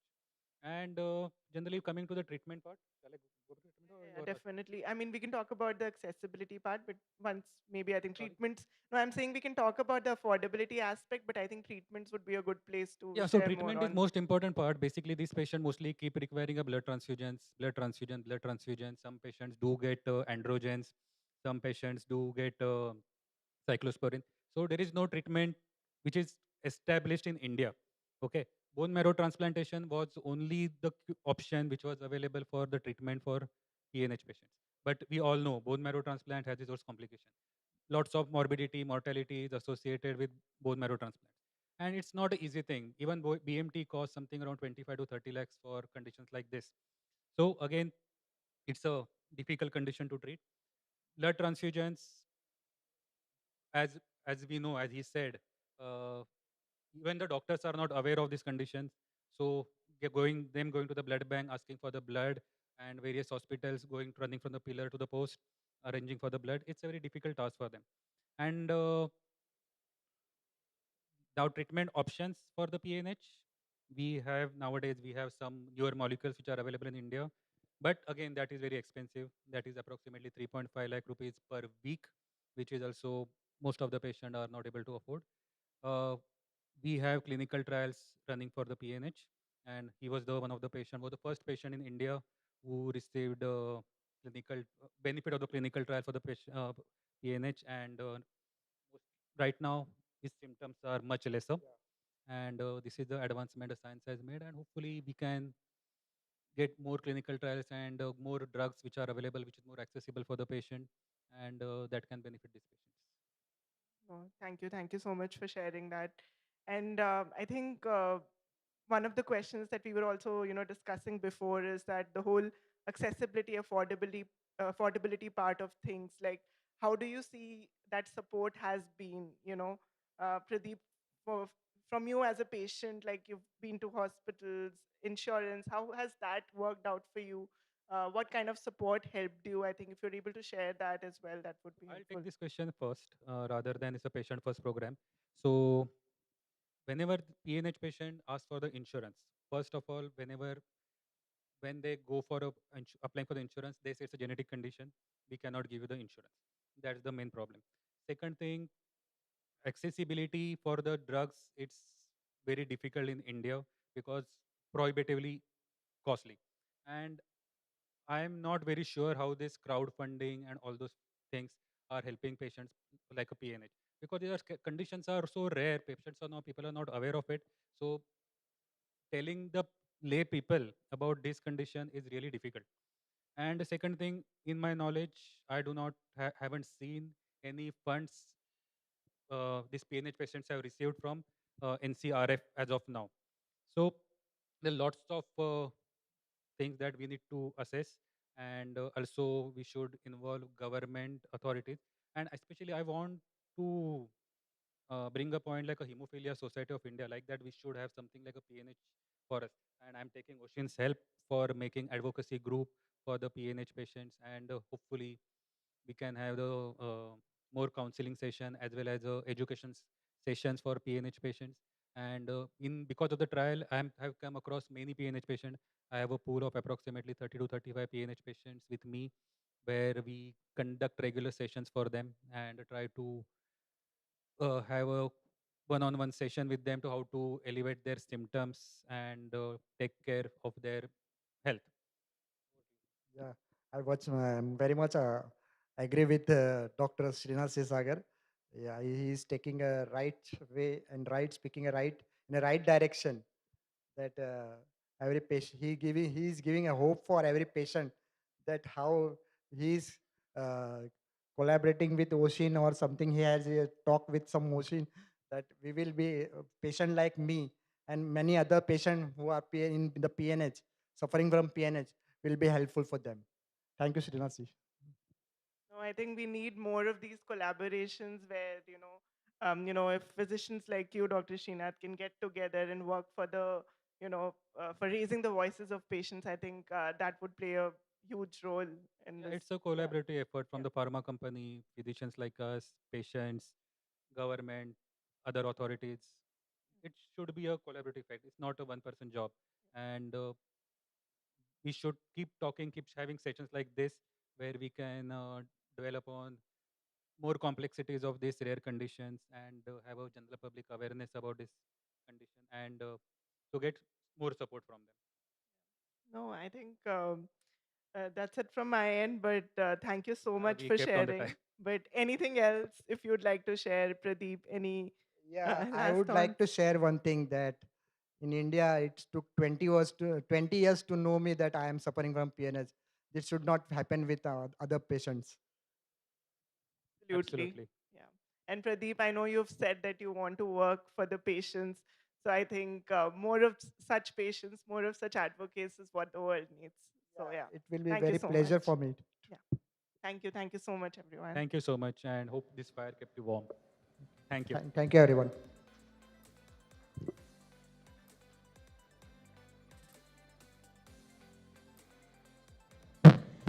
Thank you so much, Ocean, for so wonderfully moderating. And thank you, Pradeep, for sharing your heart out here. And obviously, Dr. Srinath, for wonderfully participating in this conversation and adding more weight to it. With that, may I request, sorry, I'm waiting for a cue, Mr. Kamal to please come over. I was trying to trace him. We would definitely like to share with you a small token of our gratitude. And we would like to begin first up with Mr. Pradeep Krishnakotian. It was absolutely wonderful having you here, Mr. Pradeep. And in fact, it is inspiring to see that you are looking to inspire people. And आपने बोला कि it is 20 years it took you. please, let's have the plaque ceremony first. And let's have photographers taking the photograph. Thank you for the round of applause, ladies and gentlemen. You said it took 20 years to find out that you were a PNH patient, and जैसे कहते हैं भगवान के घर देर है अंधेर नहीं. I hope आप वो light बनेंगे दूसरों की life में so that they can figure out their situations earlier. With that, may I request you to also felicitate Dr. Srinath Shirsagar, consultant hematologist and bone marrow transplant physician, Fortis, Mumbai. Yes, ladies and gentlemen, a round of applause.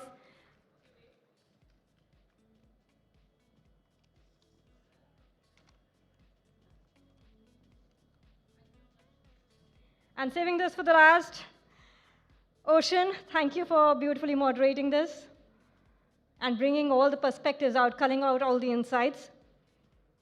Let's have a round of applause for the lady as well, ladies and gentlemen. After this, I request all our members to please come forth together for a group photograph along with your plaques.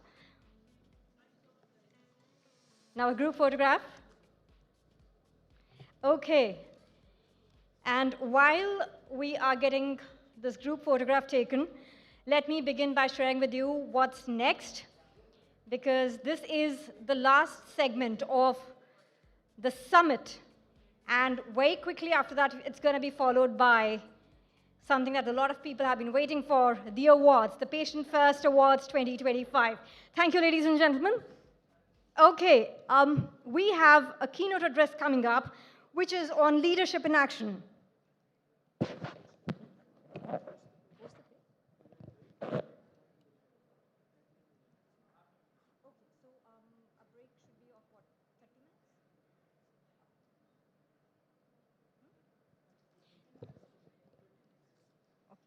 So we're gonna slight change in the schedule. Every event has to have a slight change for sure. So for this event, what we're doing is we are ensuring that you get your tea breaks, coffee breaks, tea breaks, restroom breaks, and please come back here in another 20-25 minutes as we will begin with the rest of the segment, which is a keynote address, also followed by a launch and the much-awaited awards. Ladies and gentlemen, thank you for being so patient. Please go ahead and take the break, refresh yourself, and come back all energized for an evening of celebration. Thank you.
Good evening, ladies and gentlemen.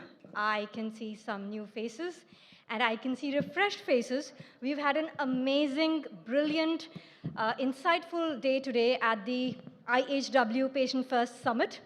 It was a wonderful session, and we have another session from the same segment that is coming up for all of us.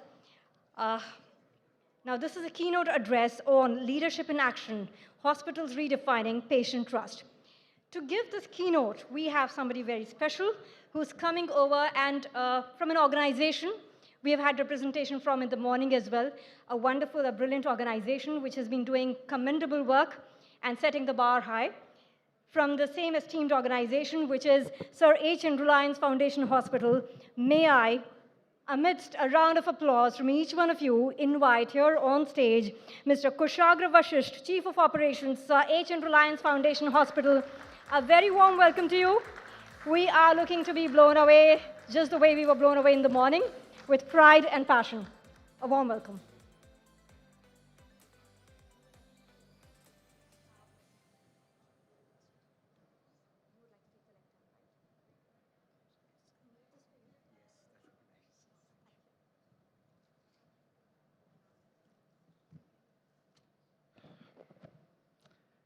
Thank you very much. Let me start with a simple question. So when a patient essentially walks into a hospital at 2 a.m. in the night, scared, vulnerable, and essentially looking for answers, what is it that they are placing in us in the hospital? Not just their reports, not just their well-being, not just their money, but their trust. Their trust is what they are placing in the hospital and in the healthcare professionals' hands, that they'll get treated the right way, at the right time, with the right kind of outcomes. And here's a truth that most of us healthcare professionals know, but we often don't really speak about it. You can buy machines, you can hire doctors, but you can never really demand trust. Trust is something that is earned moment by moment, interaction by interaction, little by little. Ladies and gentlemen, I'm Kushagra. I lead operations at Sir H. Reliance Foundation Hospital. And today, I want to talk to all of you about how to build trust in an active, running healthcare organization, and how do we build on top of it day in and day out with all of our actions day in and day out. Next slide, please. So why is trust really a national imperative, right? Why do we really focus on it? Why do we want to focus on it? It's no longer a soft sentiment, right? It's now a public health, legal, and a governance outcome, which essentially drives a lot of healthcare organizations and a lot of healthcare growth that we've seen across the country. A deficit in trust directly erodes system confidence, and a lack of confidence directly erodes patient volumes, which in turn brings down revenues and the overall even financial well-being of an organization.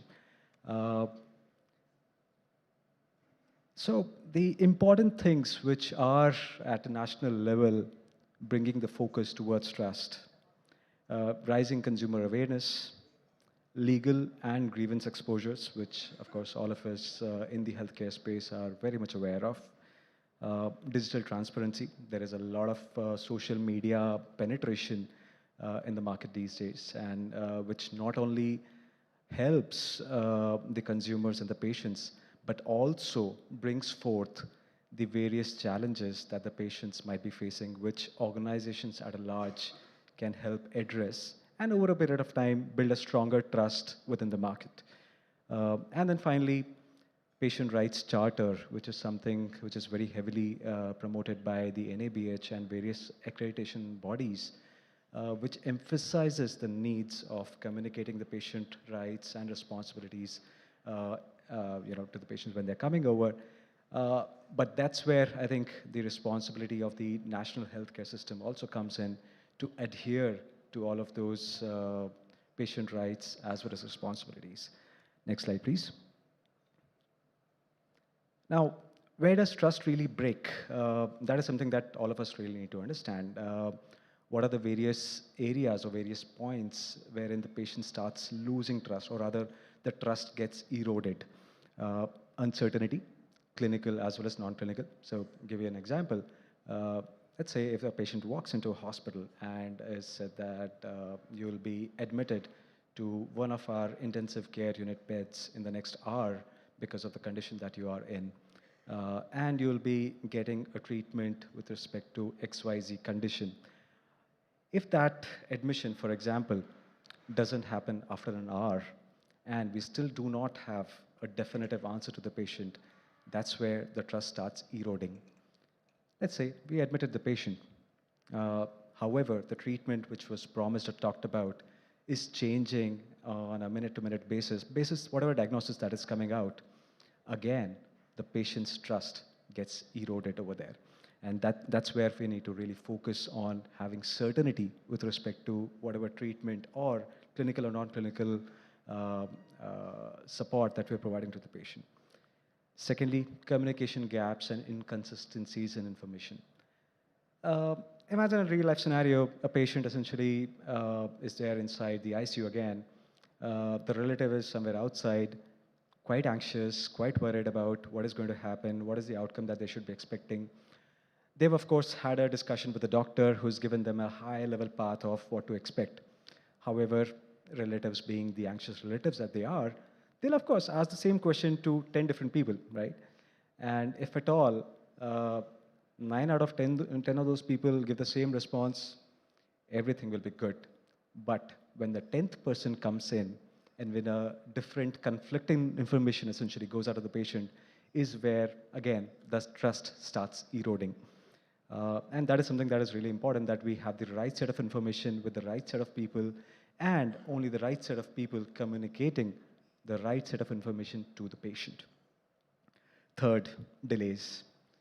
Delays, and more importantly, uncertain delays, uninformed delays, is something that really hits the trust. Fourth, financial disagreement, and this is something that most of us would have already experienced in some way or the other with some patient or the other, wherein there is a certain estimate with respect to the treatment which has been given. However, at the end of the day, the treatment cost ends up going above that estimate, and when we do not do that in an informed manner, the trust again gets shaken up. And finally, grievance escalation failure. So mistakes happen. Healthcare is a human-intensive industry, right? The patients are different from each other. The doctors are different. The staffs are different, which is where there is always a possibility that something for some patient might go wrong. However, when these grievances are raised and they are not heard through the entire escalation matrix, is when the patient trust not just erodes, but starts failing altogether. And they see the system as I would say, a system which is exploiting the patient and their family, while the hospital may be trying to do their best. However, the perception is that you're being exploited because the grievance or whatever challenge that the patient is facing is not really heard through any of the layers of the entire system. Next slide, please. So we've talked about trust. We've talked about all of these softer aspects. However, what is the operational definition of trust? That is really important. So at HN Reliance Foundation Hospital, we treat trust as an operational outcome, and we base this on 3 major pillars. First is predictability, and I was just having a talk with a colleague outside. Data, and data not just with respect to patients' clinical conditions, but data with respect to the turnaround times, patient demographics, patient condition, so on and so forth. If exploited properly, if utilized properly, can do a lot of predictive analysis as well as predictive outcomes, which in turn can help us with the second pillar, which is transparency. So basis whatever data that we have at hand, we always have the opportunity to give as much transparency to the patients as possible and give them as much information as possible basis whatever information we have at our end as healthcare professionals. And finally, compassion. Now, in the interest of transparency, basis whatever predictive data that we have, we would always share the best information with the patient. However, at times, that information may not be the most happy one. We may at times end up sharing a bad prognosis or a really bad information with the relative, and that's where compassion is something that has to be there. No matter what information or no matter what outcome we are sharing with the patient, we need to make sure that we understand the impact that it would have on the relative's psyche and support them through the entire process with empathy and with respect for life. Next slide, please. So these three pillars that we talked about, again, the implementation of those pillars on the ground, that's a big question mark, that how do we really bring these pillars as a part of our day-to-day operations? How do we measure them? How do we make sure that it gets consistently applied across the entire value chain? That's where the transparency pillar as a governance mechanism is something that is really, really important. It is no longer an optional thing. It is something which ideally, going forward, should be coming as a part of both regulatory as well as leadership responsibilities.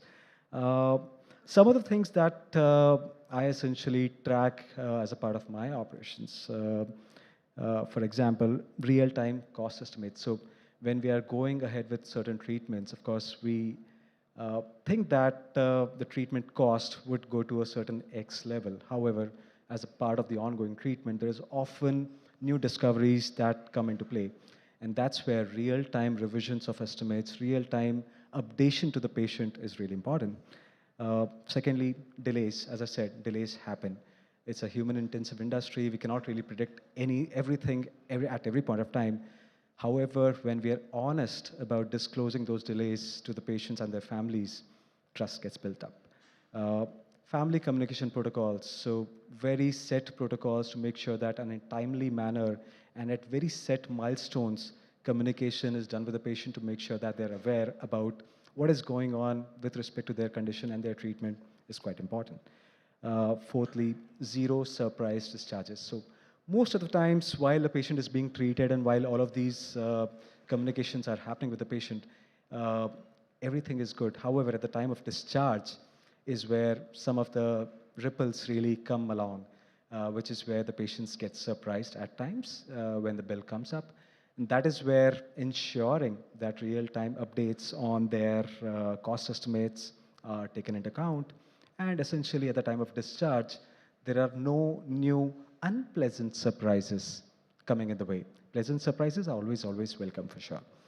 And finally, patient rights charter and a strong adherence to it is something which is quite important. That is something that I measure personally with my team, not just as a display board in the hospital to satisfy various accreditation guidelines.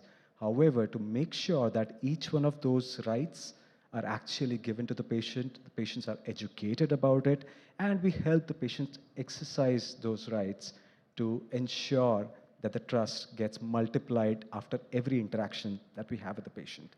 The next question comes, of course, is how do we make sure that all of these measurements, all of these governance mechanisms are uniformly implemented as well as are scalable?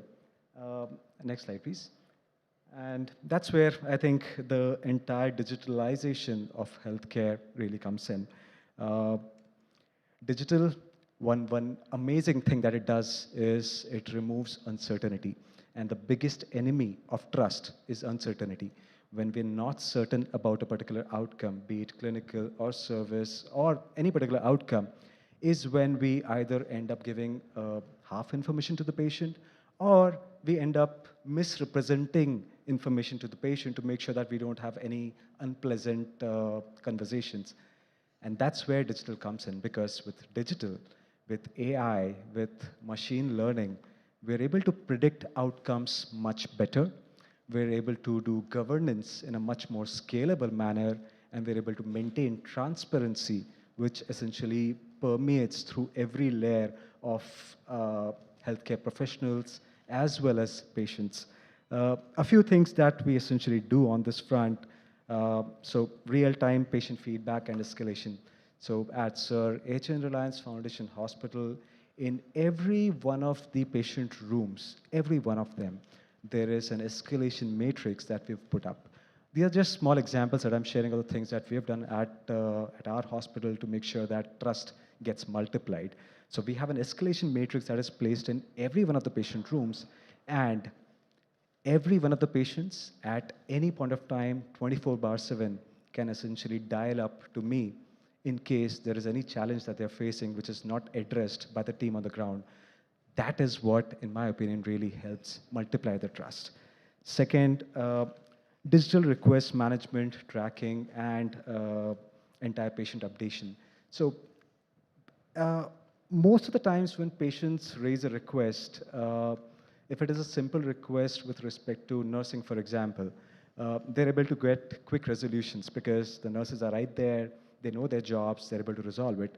However, when there are non-clinical challenges that the patients might face, when they raise it to a nurse, they do not have a visibility on how much time it will take, who will come to address their issues, because they don't see any physical movement happening in front of their eyes with respect to resolution. That's where a digital logging of issues or challenges that a patient is facing, along with a digital tracking of those issues, that how much time will those issues take to get closed, who will be closing them, and essentially a closed loop system to ensure that the issue gets closed really helps. Third is location, bed, and ICU availability, visibility. Again, a lot of times when a relative is essentially going through the entire cycle of critical treatment, right from getting operated to going into the recovery to going to the ICU, so on and so forth, they're quite anxious कि मेरा patient अभी बोला तो है doctor ने that would be going into the OT. However, I'm not sure. I'm not sure whether the patient has been wheeled in or not. Is the patient wheeled out? How do I get to know? I'm waiting outside the OT complex. The only option that I have is to check with a puny little security guard who's sitting over there कि भैया एक बार पूछ के बताओगे क्या कि क्या condition है अभी. That's where having that visibility and transparency with respect to where the patient is, what the patient is doing, how the patient is doing really helps. And that is something that we have personally implemented and really helps managing patient as well as their family's emotions. Automated discharge workflows is one more thing which really, really helps from the discharge front, from the digital front. So when we are doing a lot of activities for the patient while they are being treated, the patients are in a non-time constrained zone. However, at the time of discharge, the patients really want to go back home quick. They're excited about it. And we also want them to, go out of the hospital, go back home healthy and happy. Again, however, at this point of time, if they do not have a visibility into how much time it will take for their discharges to get processed, how much time will the insurance process take, that's where digital workflows, automated workflows really help, because it not only builds in a bit of consistency into the system, but also helps giving a visibility to the patient that, your particular case is at this particular stage right now, and in the next few hours, we'll be essentially closing your discharge, so you can start packing your bags and be prepared, get your cab booked, so on and so forth. Next slide, please.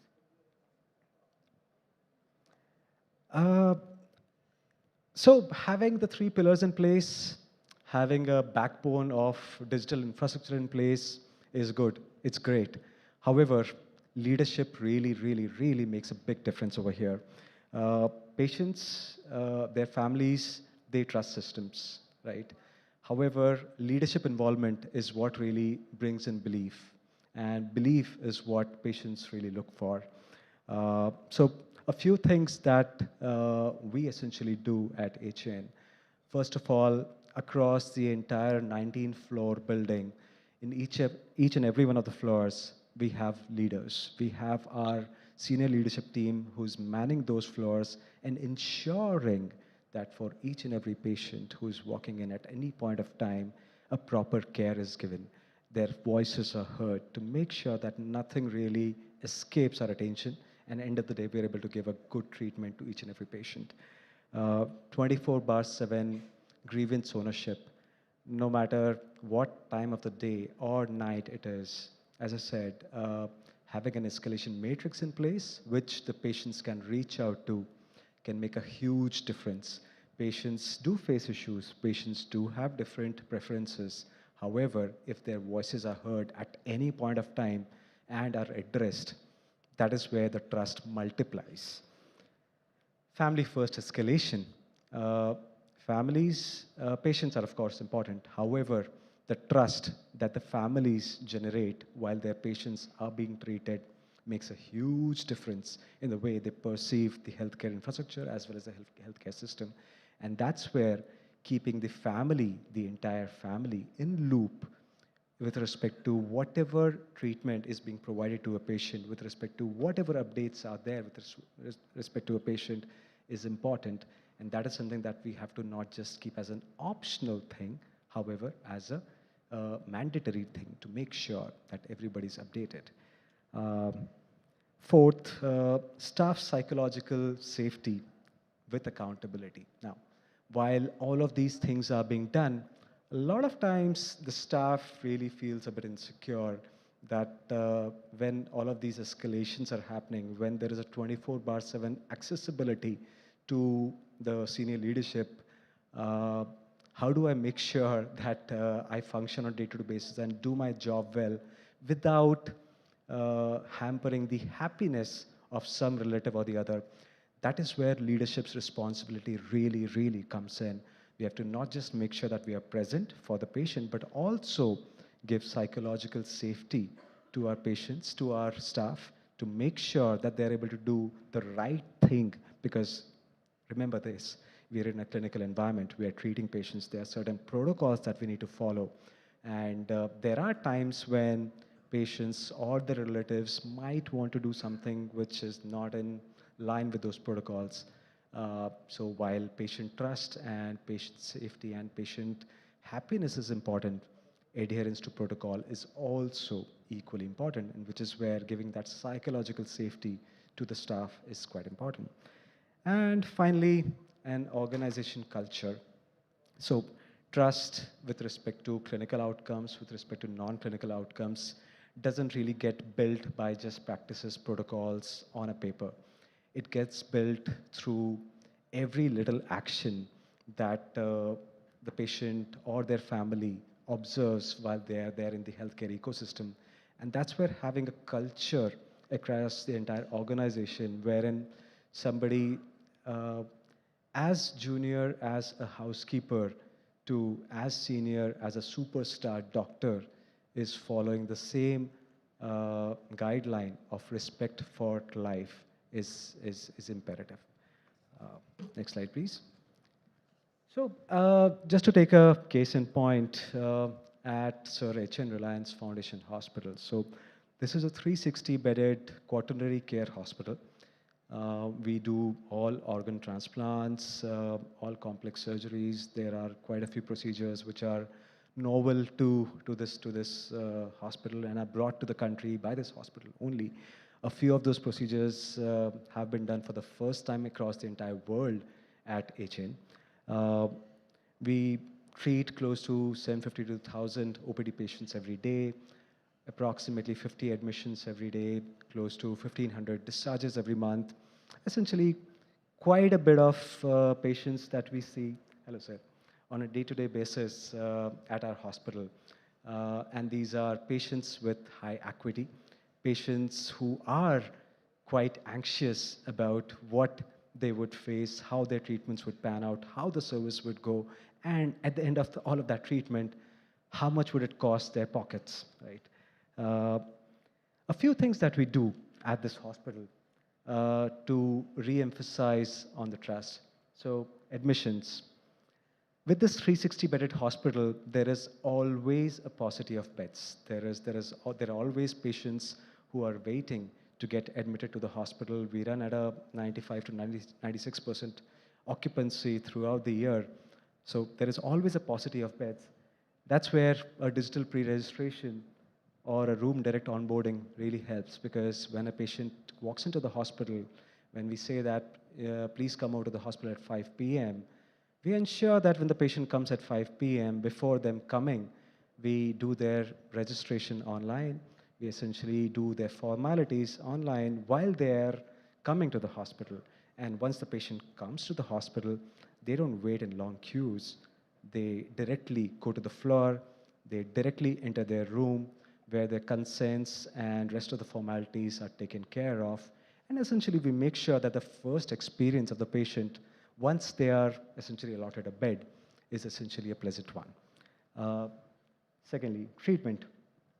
So protocol-based care, this is something that a lot of us do talk about. However, when we are talking about treatments that a patient is going through, when we give them a set protocol which is consistent across the entire specialty, and no matter which doctor the patient essentially meets in that entire specialty, if the same protocol is something that the patient gets and is adhered to, that is where the patient trust really grows.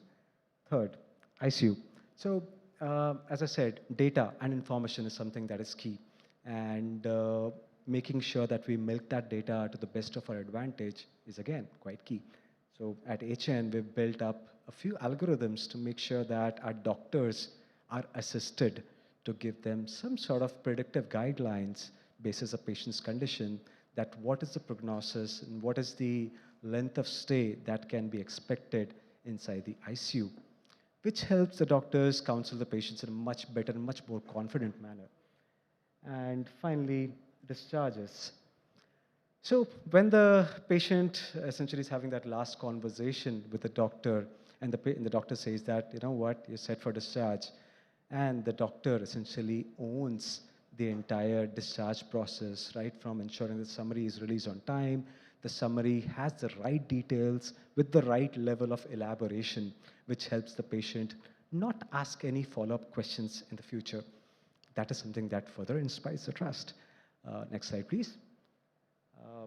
To further enhance this trust, not just on the clinical front, but on the non-clinical front as well, we have a very, very strong grievance management system, which we use to essentially ensure that the patient experience is good across all the fronts.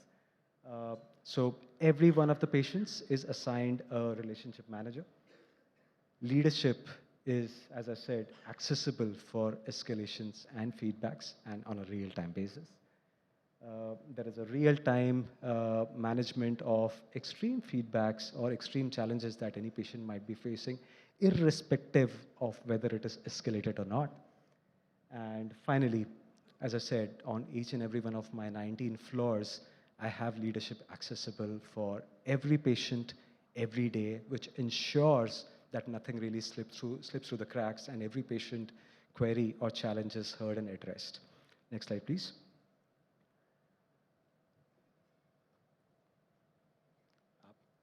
So a few things that we're trying to change, and this is not something that we have essentially implemented so far, however, we're trying to build on these, is essentially moving from a satisfaction index to a trust index.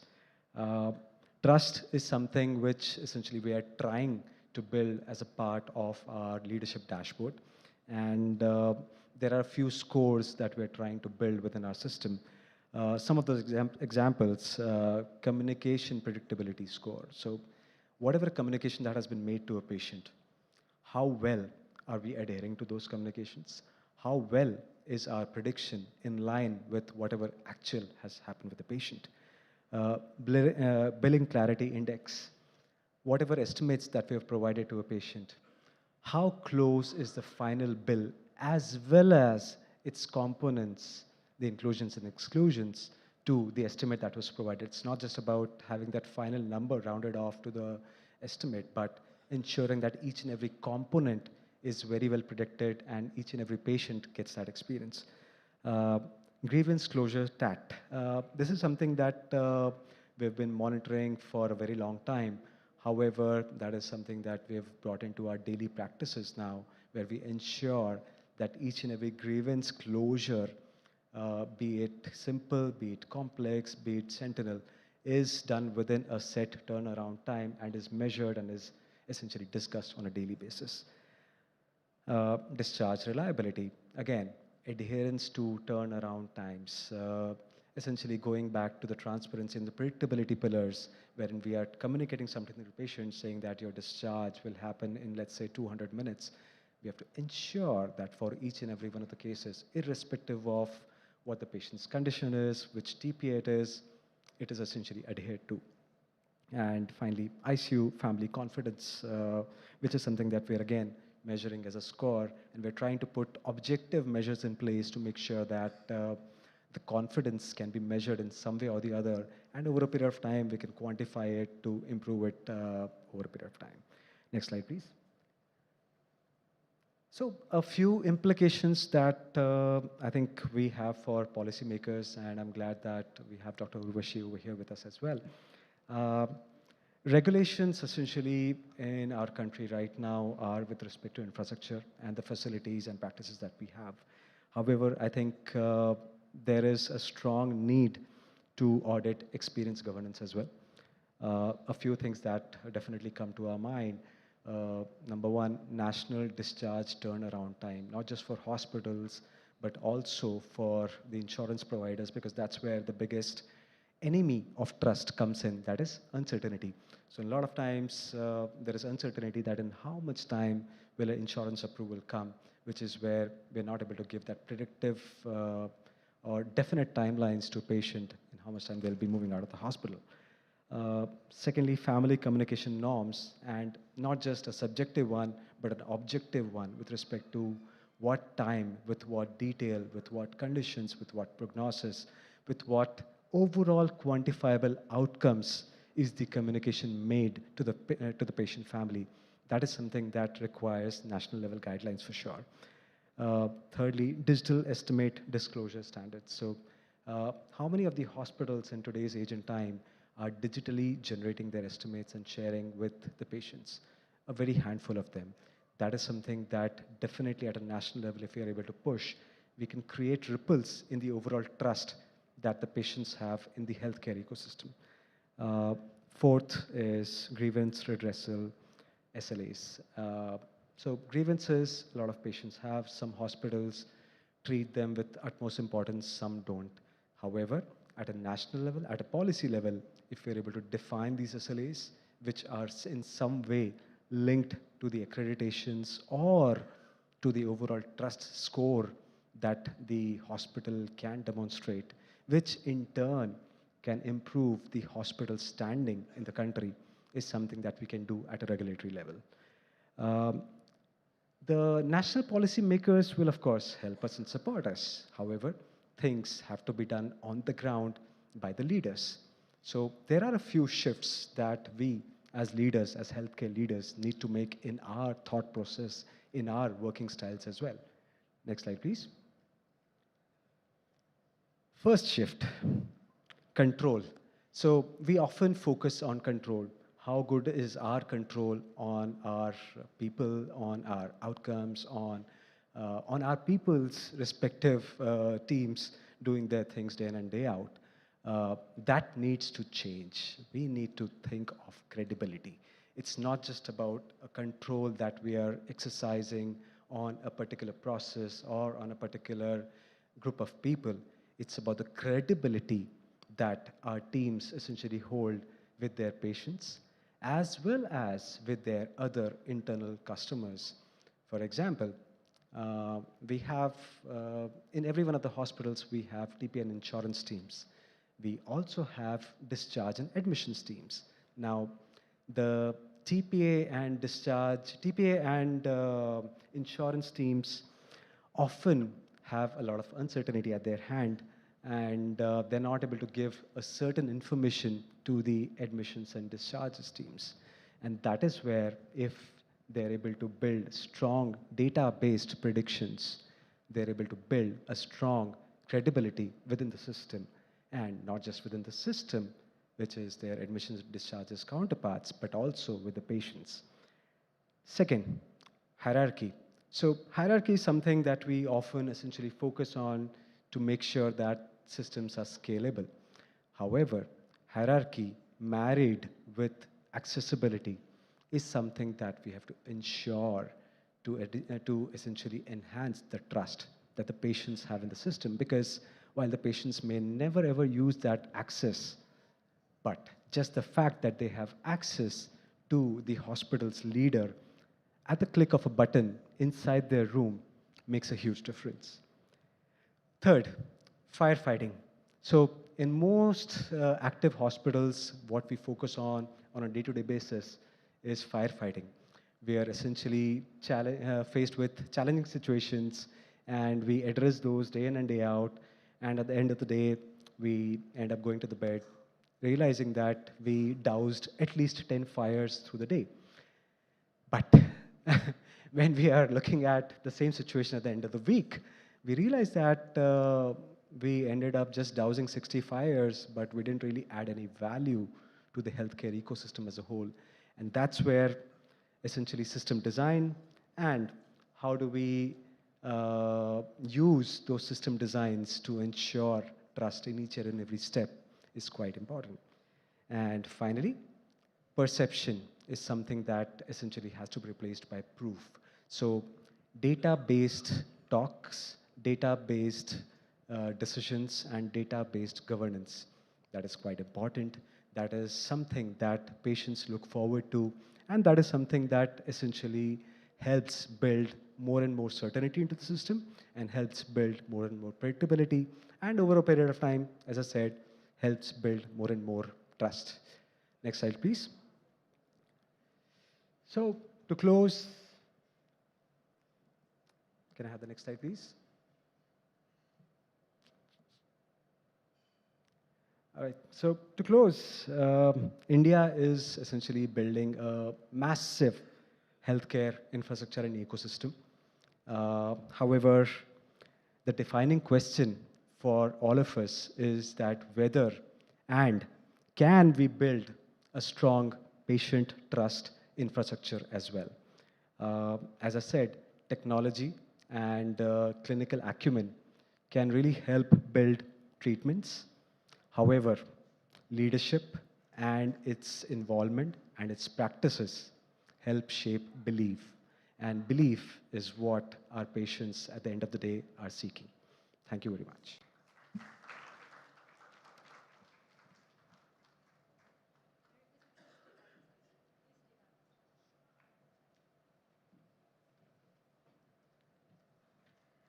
Thank you, Mr. Kushagar, for elaborately taking us through this entire subject and giving us insights into it. And may I also request Mr. Kamal to please come on board and present you with a small token of our gratitude.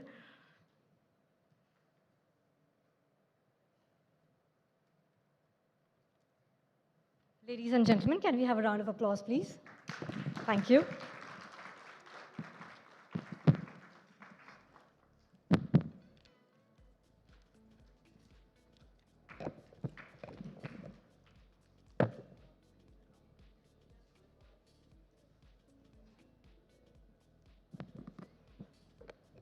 Ladies and gentlemen, with this, we are crossing over to the most awaited segment for today's evening.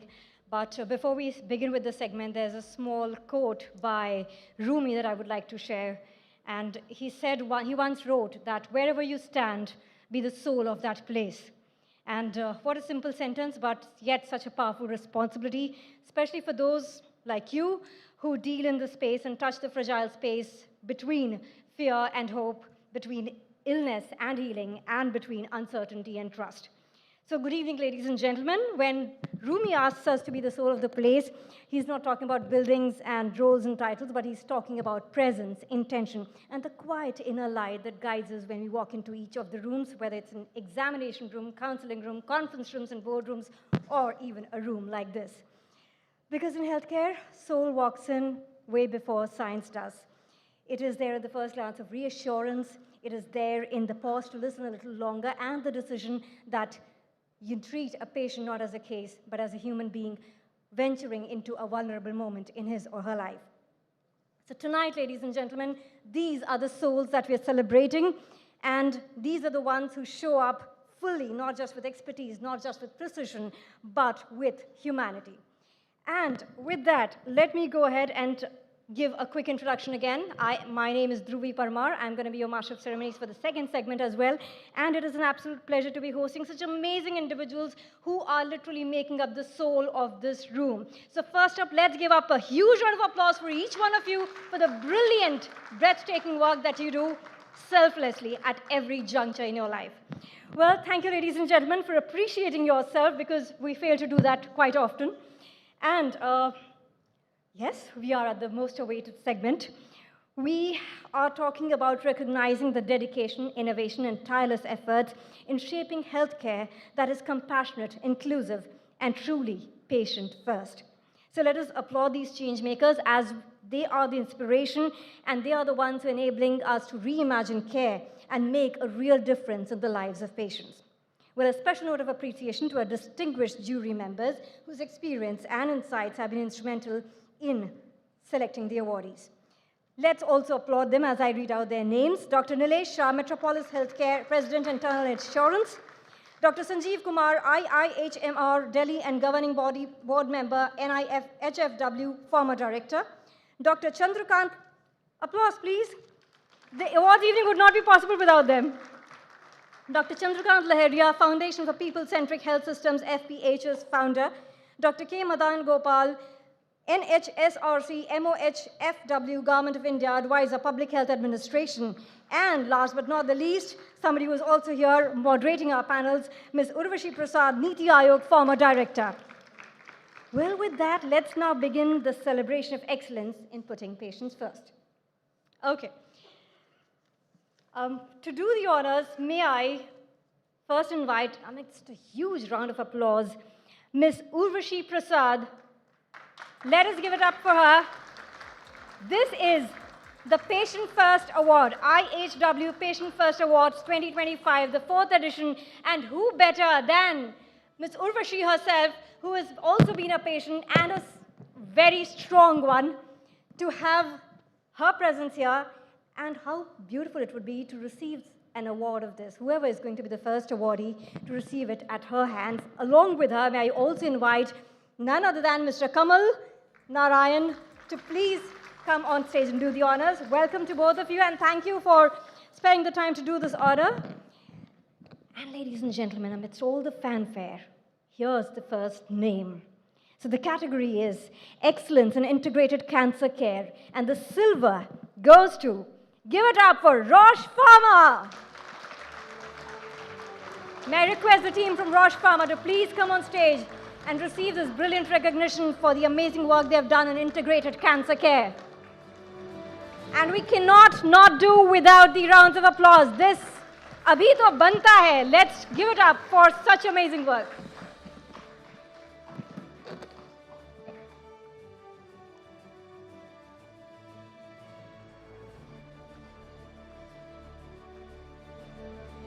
Well, a photo right in the center. Some of the best shots that we'll have.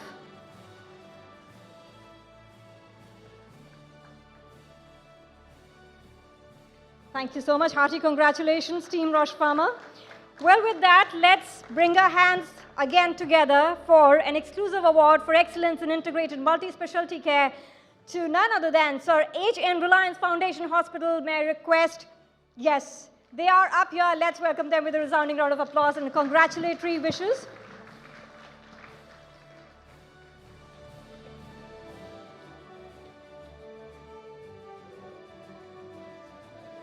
A hearty, hearty congratulations. Let's get our pictures right in place. Center stage.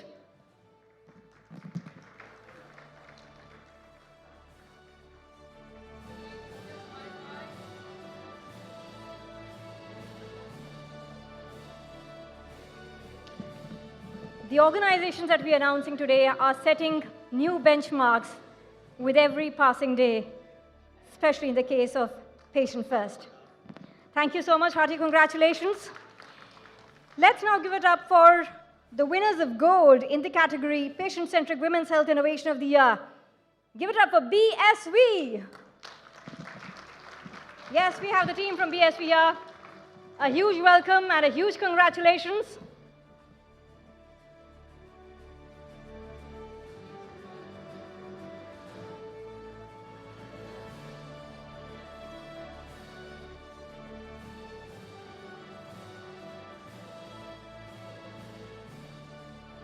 This is the smile of perseverance. This is the smile of passion, all glowing and beaming.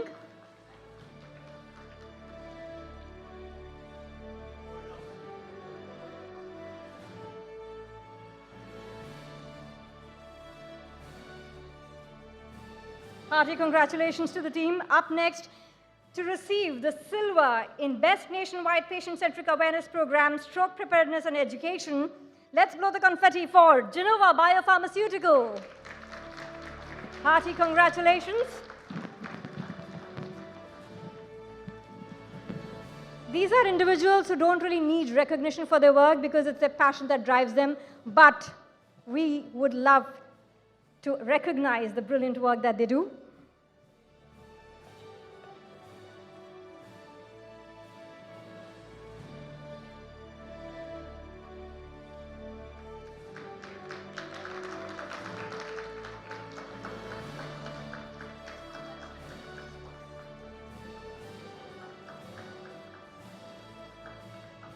For the winners coming over next, please note the stage point. That is the point we get the best photos from. So please ensure that is where you stand, right in the center, vertically and horizontally. Okay, let's now give it up for the silver in the category Patient-Centric Pharmaceutical Company in Derma Care. And this goes to Cipla. And the team from Cipla walking up on stage. Well, that's the maximum representation we've had till now from an organization. A very, very warm welcome on stage and a hearty congratulations. Yeah, we need to make more space right in the center, please.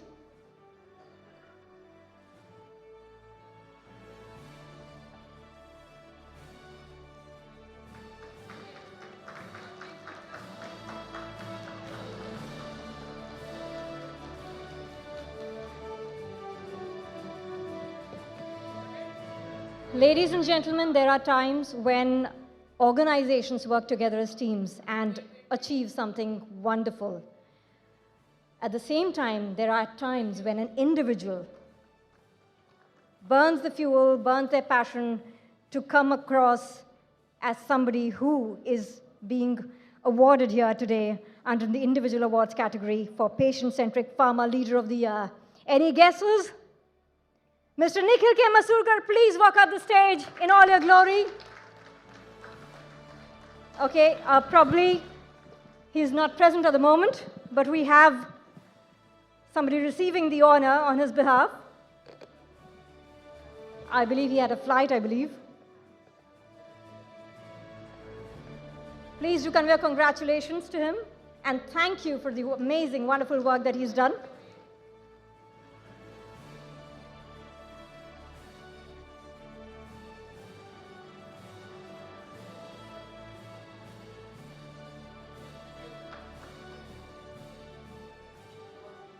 Now inviting the gold winners for the category At-Home Digital Health Monitoring Devices. This one goes to JB Pharma.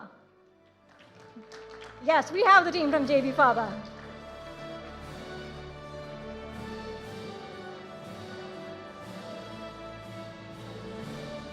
Please do come from the front. Yes, thank you. Awards लेने में देरी नहीं करनी चाहिए. Let's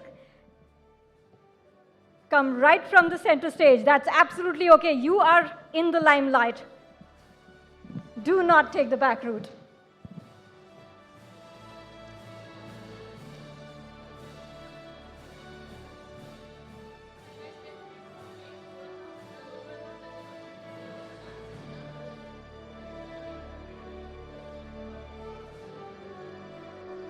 जितना passion यहाँ पे हम दिखा रहे हैं, हमारे फोटोग्राफर्स भी उतने ही पैशन से सारे एंगल्स सेट कर रहे हैं.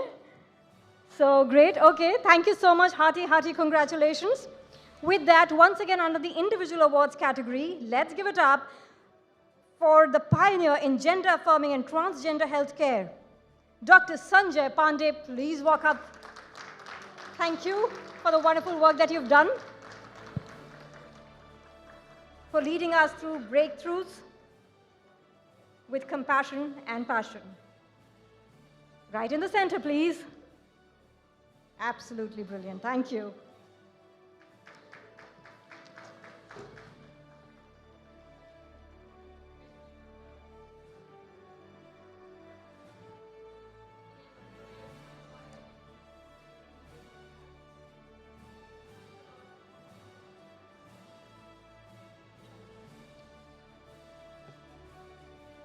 Well, now let's give it up for the winners of gold in the category Best Technology-Enabled Patient Support Program for Roche Pharma. Another one.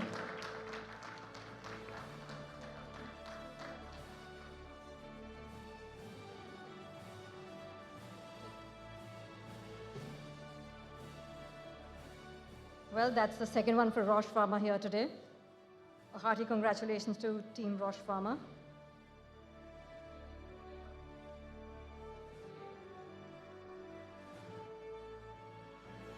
Just as the space of healthcare is uncertain and mixed bag, we have a mixed bag where we're talking about companies, organizations, and individual awardees. So now let's move on to individual awardees. We have the winner for Excellence in Customer Engagement in Healthcare Impact Award, Nupur Chetan Shah. Nupur, may I request you to please walk up the stage? Yes, here she is. Hearty congratulations, and thank you for the brilliant work that you've been doing in this space.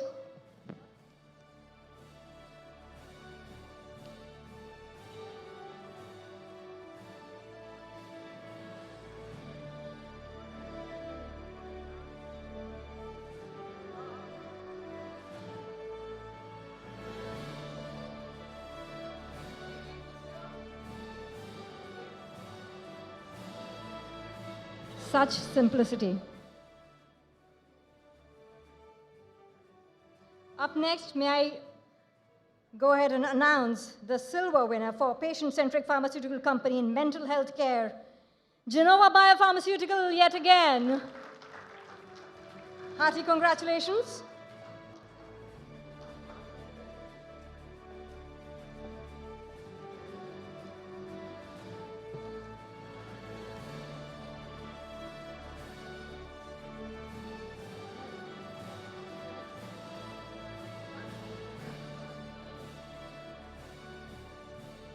Okay, let's...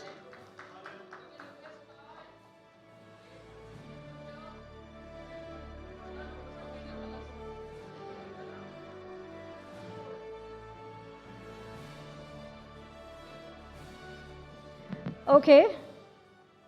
Now let's give it up for the gold in Best Patient-Centric Pharma Company in Stroke Care for Boehringer Ingelheim.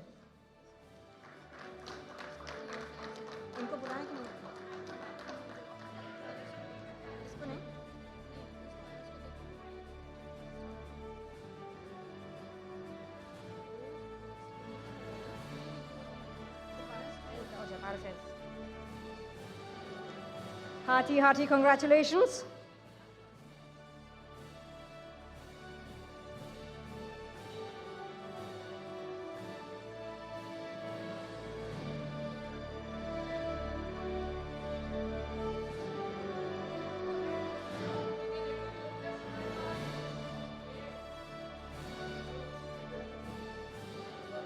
Up next, hearty congratulations to the team once again. And up next, let us give it up for the winner of gold in the category Patient-Centric National Hospital of the Year, Paras Health. Paras Health was also a part of our panel discussions today, and brilliant contribution.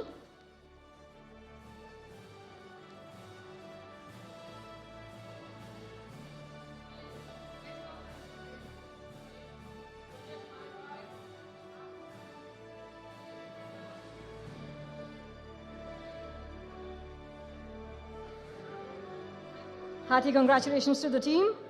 And now, for another exclusive award for outstanding contribution to emergency and critical care, let us give it up for Sir H.N. Reliance Foundation Hospital. Hearty congratulations.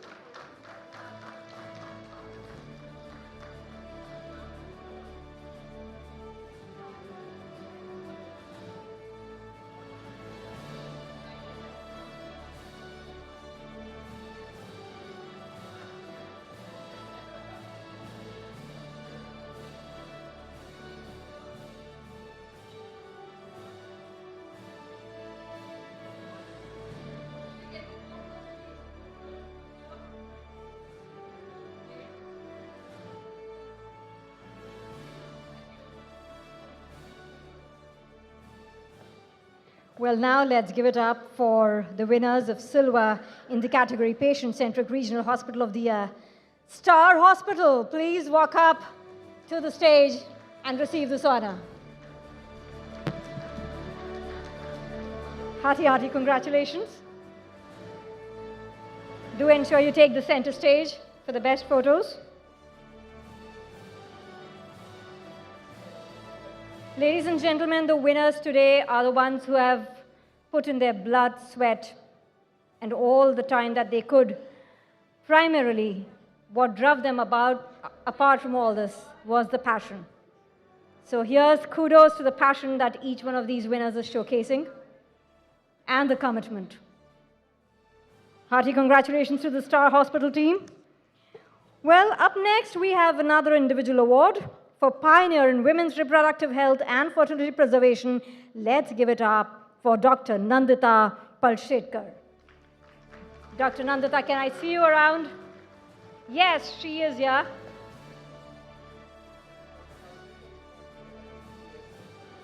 Okay, so she's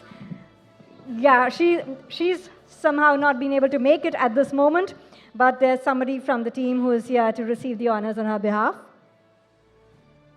Nonetheless, hearty congratulations to Dr. Nandita, wherever you are at the moment. We are so proud of you and grateful to you as well.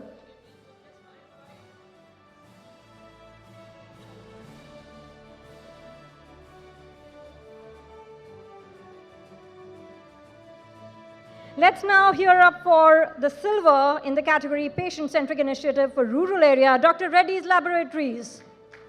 Dr. Reddy's team.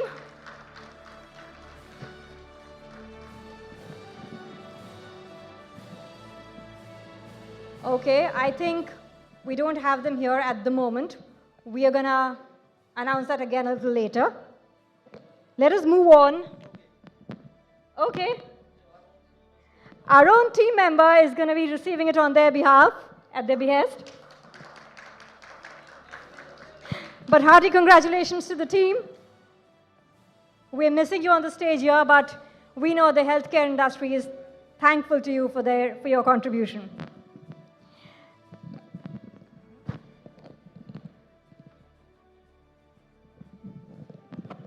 Okay, before I announce the next set of awards, I would request Ms. Nikki Gupta, co-founder IHW Council, to please join us here on stage. A very warm welcome to you.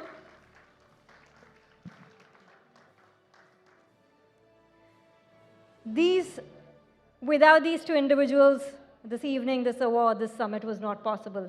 And they have been tirelessly working towards creating this summit here today. So let's now go ahead and invite our winners in the bronze for patient-centric pharmaceutical company in pulmonology. Give it up for C for Cipla.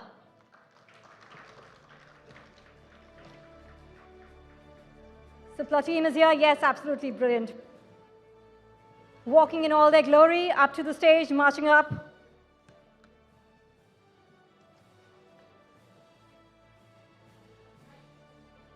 Let's give it up once again for this team. A huge round of applause.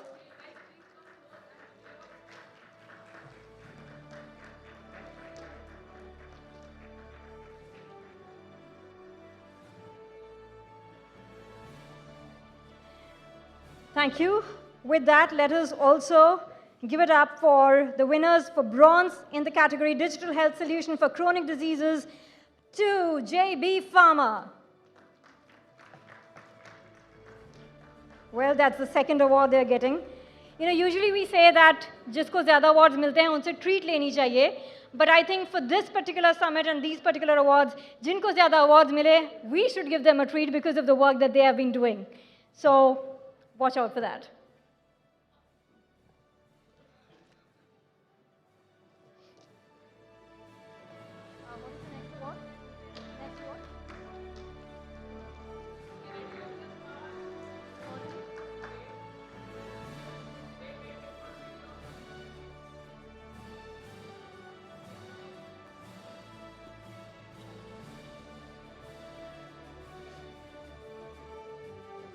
Well, up next in the individual awards category, let's give it up for excellence in patient advocacy for Dr. Gautami Praveen. Dr. Gautami, do we have you here in our presence? No? Okay, but a hearty congratulations, and we are sure the award will be sent out to you. Now let's hear it up for the winners for bronze in the category Patient-Centric Hospital and Cardiology for Star Hospital again. That's becoming a routine now, walking up the stage. Hearty congratulations to the team.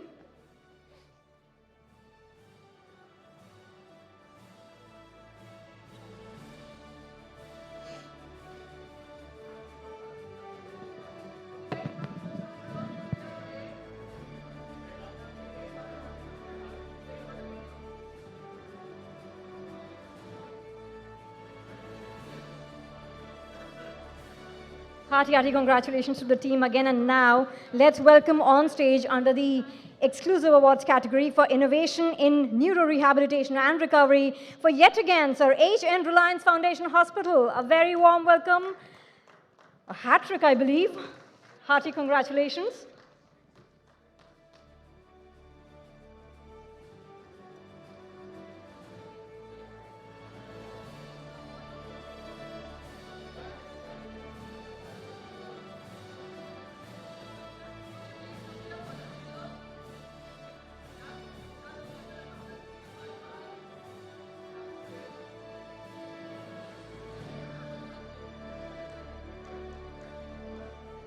Well, thank you for the wonderful work that you do. With that, let us move on to the individual award for the category of Leadership Award in Infertility Care to Dr. Amit Padki, who was also here right now in the first half today.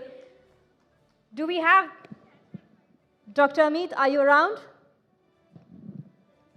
I think he's got a flight and he's moved.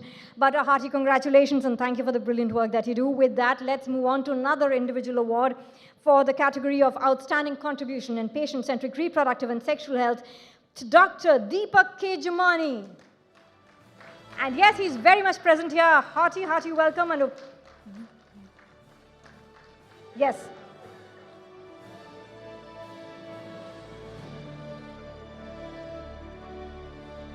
A sense of pride, a sense of passion and commitment. That is the glow that you see.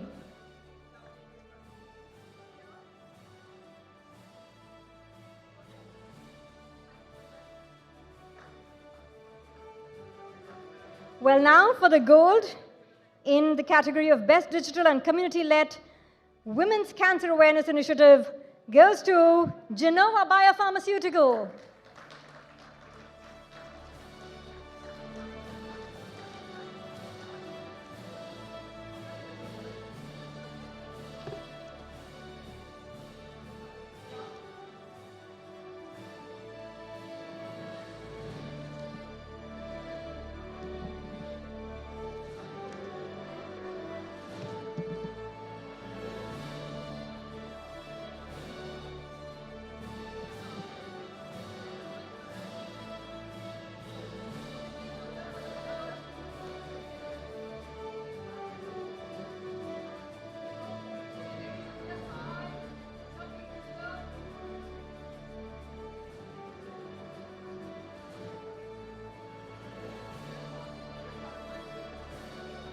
Well, that's wonderful. With that, let's move ahead Let's move ahead to the next award, an individual award this time for Lifetime Achievement in Patient-Centric Cancer Care. Lifetime Achievement Award. Just imagine how much of work that would have gone into Professor Dr. Suresh H. Advani. A very warm welcome.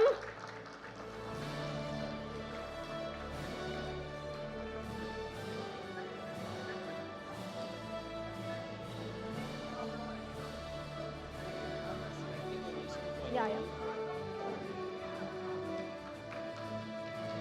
Ladies and gentlemen, a lifetime award. So many hours, so many days, and a standing ovation is the least that we can give to this amazing soul, this wonderful soul. Sir, thank you so much for the brilliant work that you do. Let's move him center stage. Somebody who doesn't need a recognition, but we love to bestow that recognition. And this recognition is hardly anything compared to the brilliant work that you've been doing, the selfless work, the passionate work.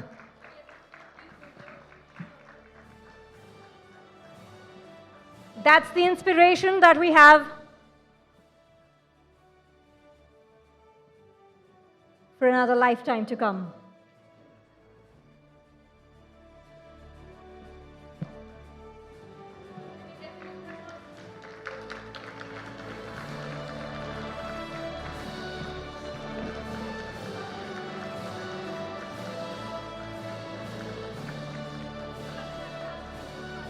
Sir, congratulations is a small word for you, but all that we can say is we are eternally grateful for the brilliant work that you've done.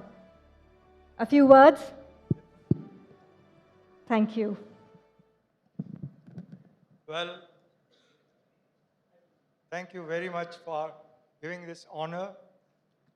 I feel very humble and I am tremendous grateful. I have a gratitude to the organizations who have given this award. This award is not for the individual. This award is for the team and not only the team of the doctors, nurses, but also the patients who really can be proud of this award, which is given for the patient-centric attitude.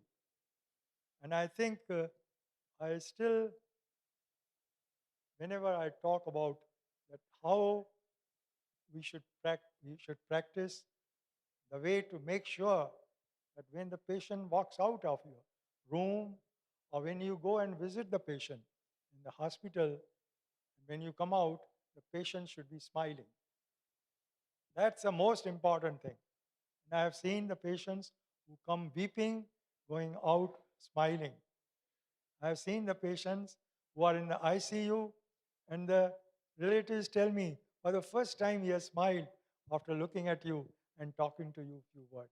So I think that is what is really the patient-centric, where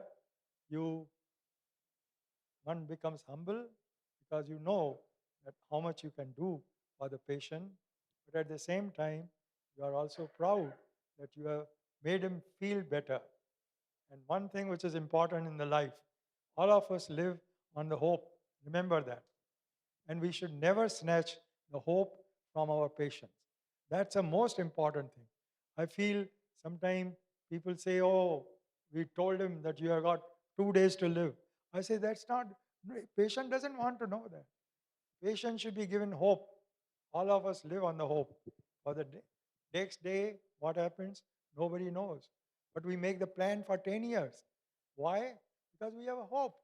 So let us make sure that in future, we will never snatch the hope from our patients. And that's where I think the patient-centric attitude comes into picture. Thank you very much. Thank you so much, sir. As Sir just said, hope, we say ummeed pe duniya kayam hai. At the same time, there is this Indian quote which says, Sankalp se srishti and siddhi. Sankalp is thought. So when you give hope to somebody, that is where thought comes in. And that's the brilliant work that you've done, sir. You've given us hope right now, and you've told us not to snatch hope from anybody. Thank you so much. That's a roller coaster ride for you, sir. Thank you for your presence. Okay, what a moment. Well, ladies and gentlemen, with this heart-rendering moment, let's go ahead and move to the next winners of gold in the category of patient-centric pharmaceutical company in child health. Again, Cipla. Please welcome the team from Cipla on stage.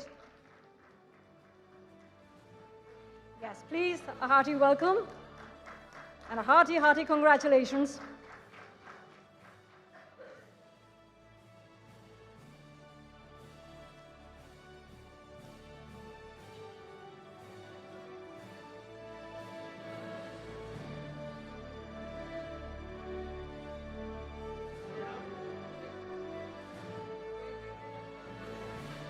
Ladies and gentlemen, the winners today are the ones who are a source of motivation, a source of inspiration. Let's draw as much inspiration that we can, and let's celebrate and revel in the beautiful work that they've been doing. Thank you so much. Hearty congratulations again to the team. With that, let's move on to the next award, which is an exclusive award for excellence in clinical innovation and advanced medical technology. Yet again to Sir H.N. Reliance Foundation Hospital. Request you to please march up on stage. Yes, ma'am, that's becoming a practice.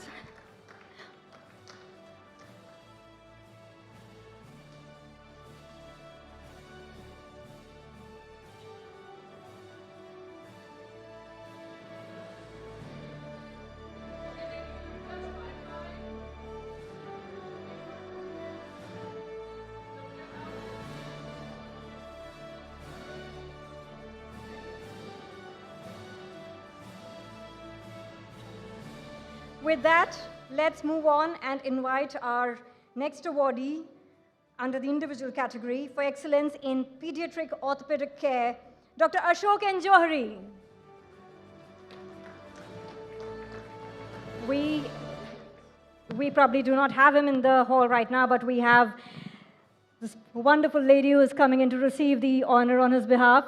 A very warm welcome to you, ma'am, and hearty congratulations. Please do convey our congratulations to Dr. Ashok. Yes, please, let's have the applauses. Thank you.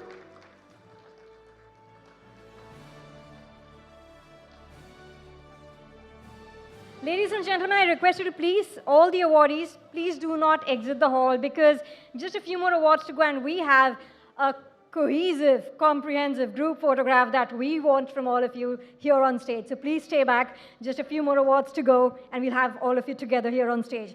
Up next, let's give it up under the individual awards category for Patient-Centric Visionary Award to Dr. Rajesh Saini. He is here. He's also contributed today during the summit wonderfully. Thank you for your contribution across all areas.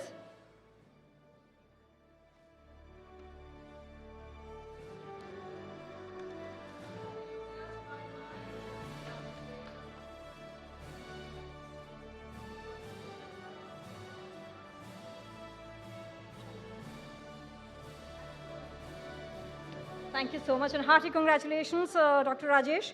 With that, let's now give it up for another winner in the individual awards category for social impact in healthcare, Alpana Sharma. You were here a while back, yes. And from the summit that we had earlier this morning and the conversation, she's deeply driven with passion in this space. And thank you for all the wonderful work that you've done.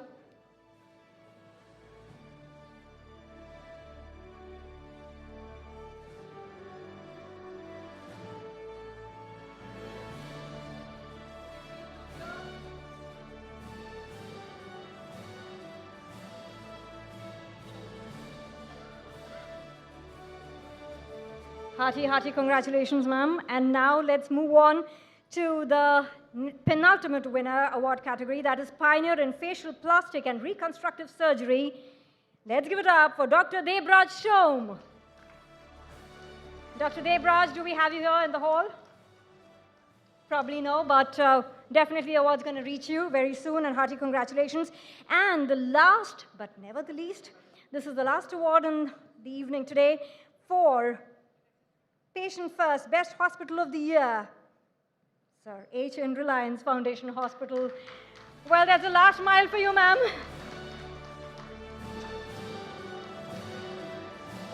And the awards being given off, may I request all the awardees to please make your way towards the stage for a group photograph, because this is going to be etched in our memories, and we want to freeze this moment in the timeline.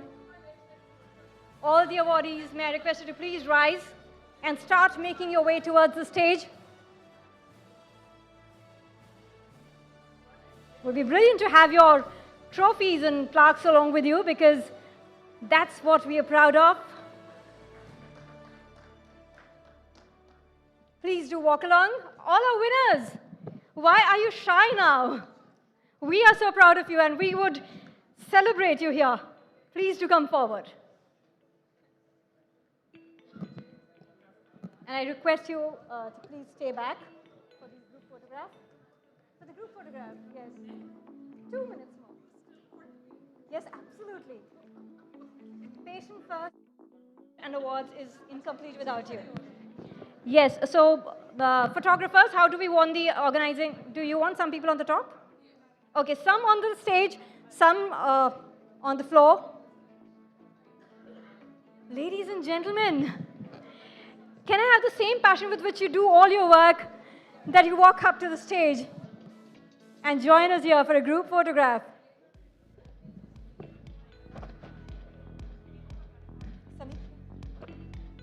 Samiksha?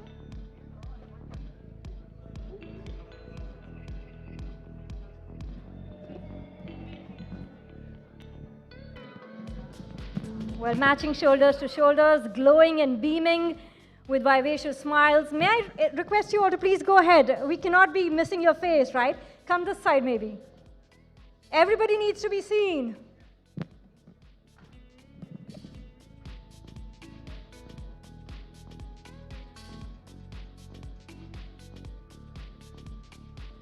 You can say smile, and you'll still look like smiling, which I'm sure you already are.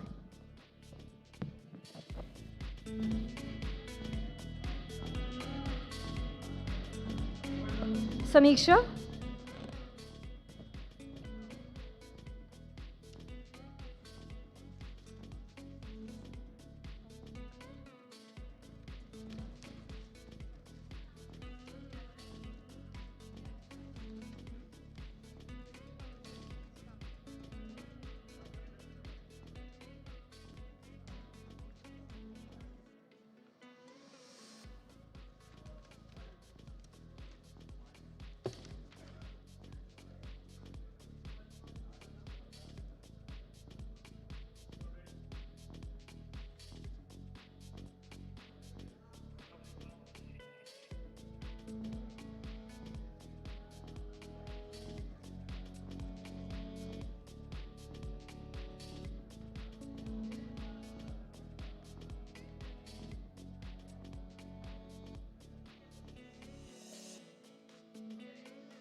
Thank you so much, ladies and gentlemen. A hearty congratulations to all of you once again. Thank you so much. A hearty congratulations. Well, ladies and gentlemen, I request you to please stay put for 5 minutes more.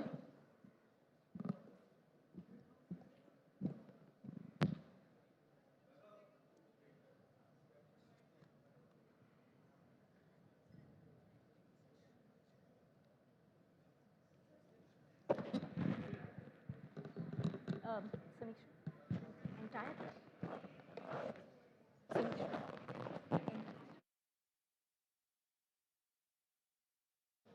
Okay, ladies and gentlemen, this evening we are also elated to. Mary Krishna, please take your seats. I'm going to take 5 more minutes more. That's the amount of time I'm going to hold you more for. Uh, so, as you're finally taking your seat, and I requested 5 minutes of your presence here, we are excited to unveil something truly unique at this 4th edition of the Patient First Summit, the Purple Book, an initiative by the Integrated Health and Wellbeing Council. Now, this professionally curated compendium brings together 21 patient-centric case studies from hospitals, pharma, medtech innovators, and digital health platforms, each showcasing real-world impact through patient-first interventions. Now, every story is thoughtfully structured, peer-reviewed, and aligned with the IHW Council's 10X Care framework, reflecting the values at the heart of patient-centered care. Now, this Purple Book is more than a collection. It is a reference, an inspiration, and a guide, just like each one of you, for all the organizations striving to put patients truly at the center of every healthcare decision. And we are proud to launch it today and hope it sparks more innovations, more patient-first initiatives, and greater impact across the healthcare ecosystem.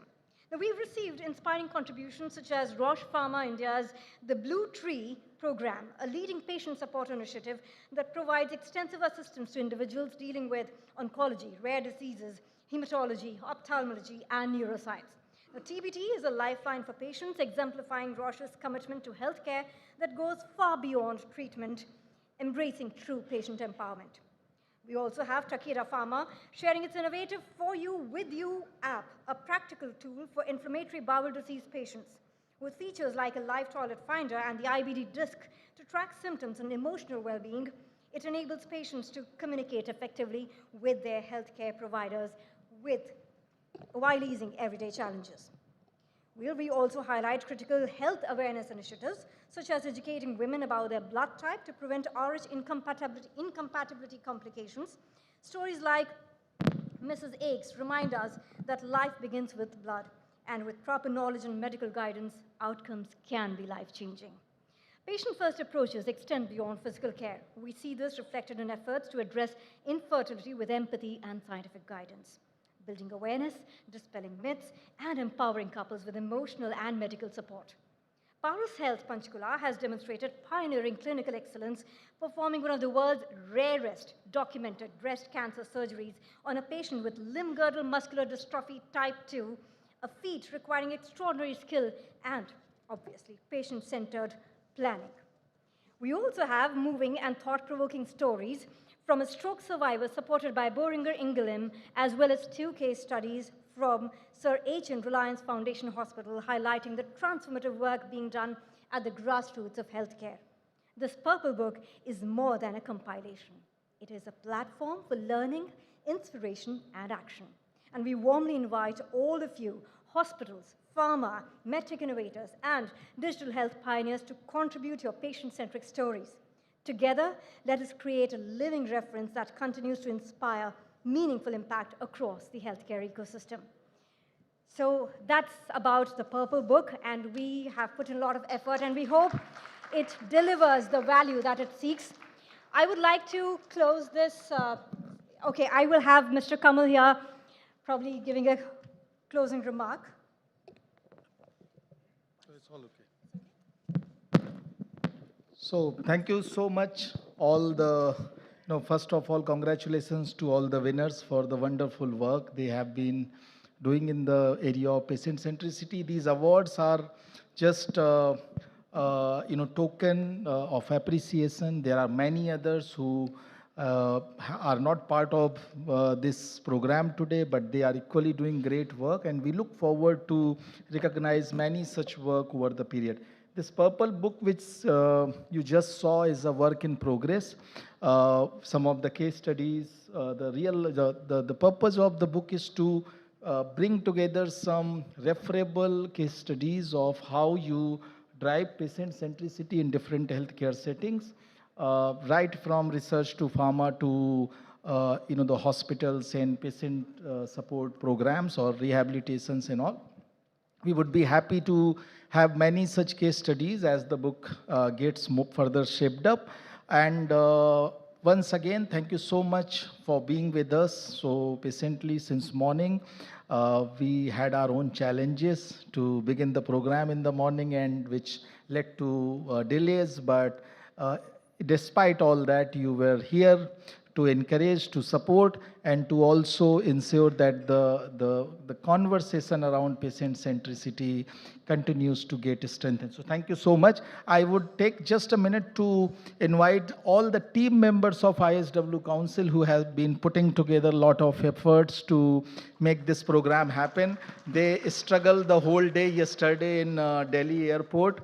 They were supposed to come to Mumbai yesterday. They stayed the whole day at the airport, could not take a flight, came in the morning and did all that which you saw. So Babul, Saurabh, Samiksha, and Nikki, yeah, and also Suksham, please come quickly. So a round of applause for them as they come here, and maybe an opportunity for a photograph. So Babul, please come over.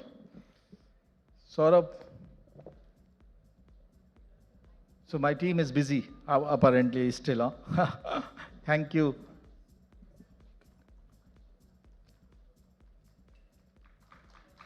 So, so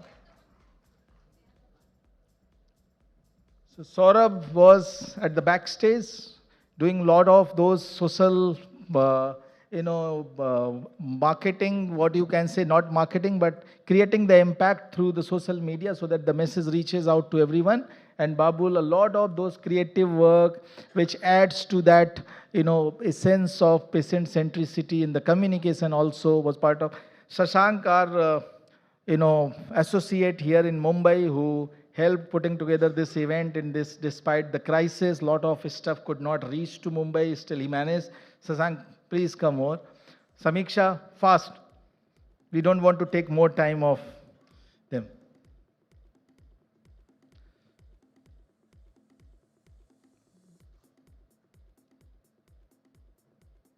And many other team members who were working from Delhi and ensuring that they reach out to everyone to bring together everyone. Thank you so much. A big round of applause for all of them. Thank you.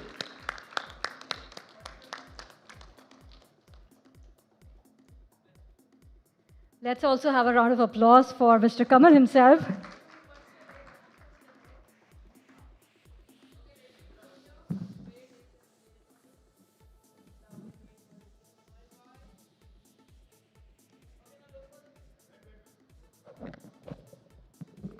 So the organizing team ensure that everybody, the photographers are getting the right photos and everybody has to stand center stage.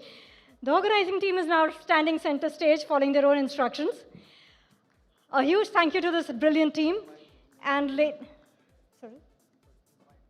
yes.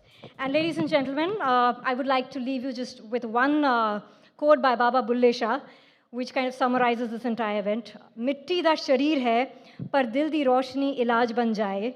जिथे प्यार दा हाथ लग जाए, ओथे दर्द ना टिक पाए. Which is what you all do. So my hats off to each one of you. Hearty congratulations. This is me, Dhruvi Parmar, signing off from this brilliant gathering and requesting and inviting all of you to join us for dinner post this event. Thank you so much. God bless you. God bless each one of you. Take care.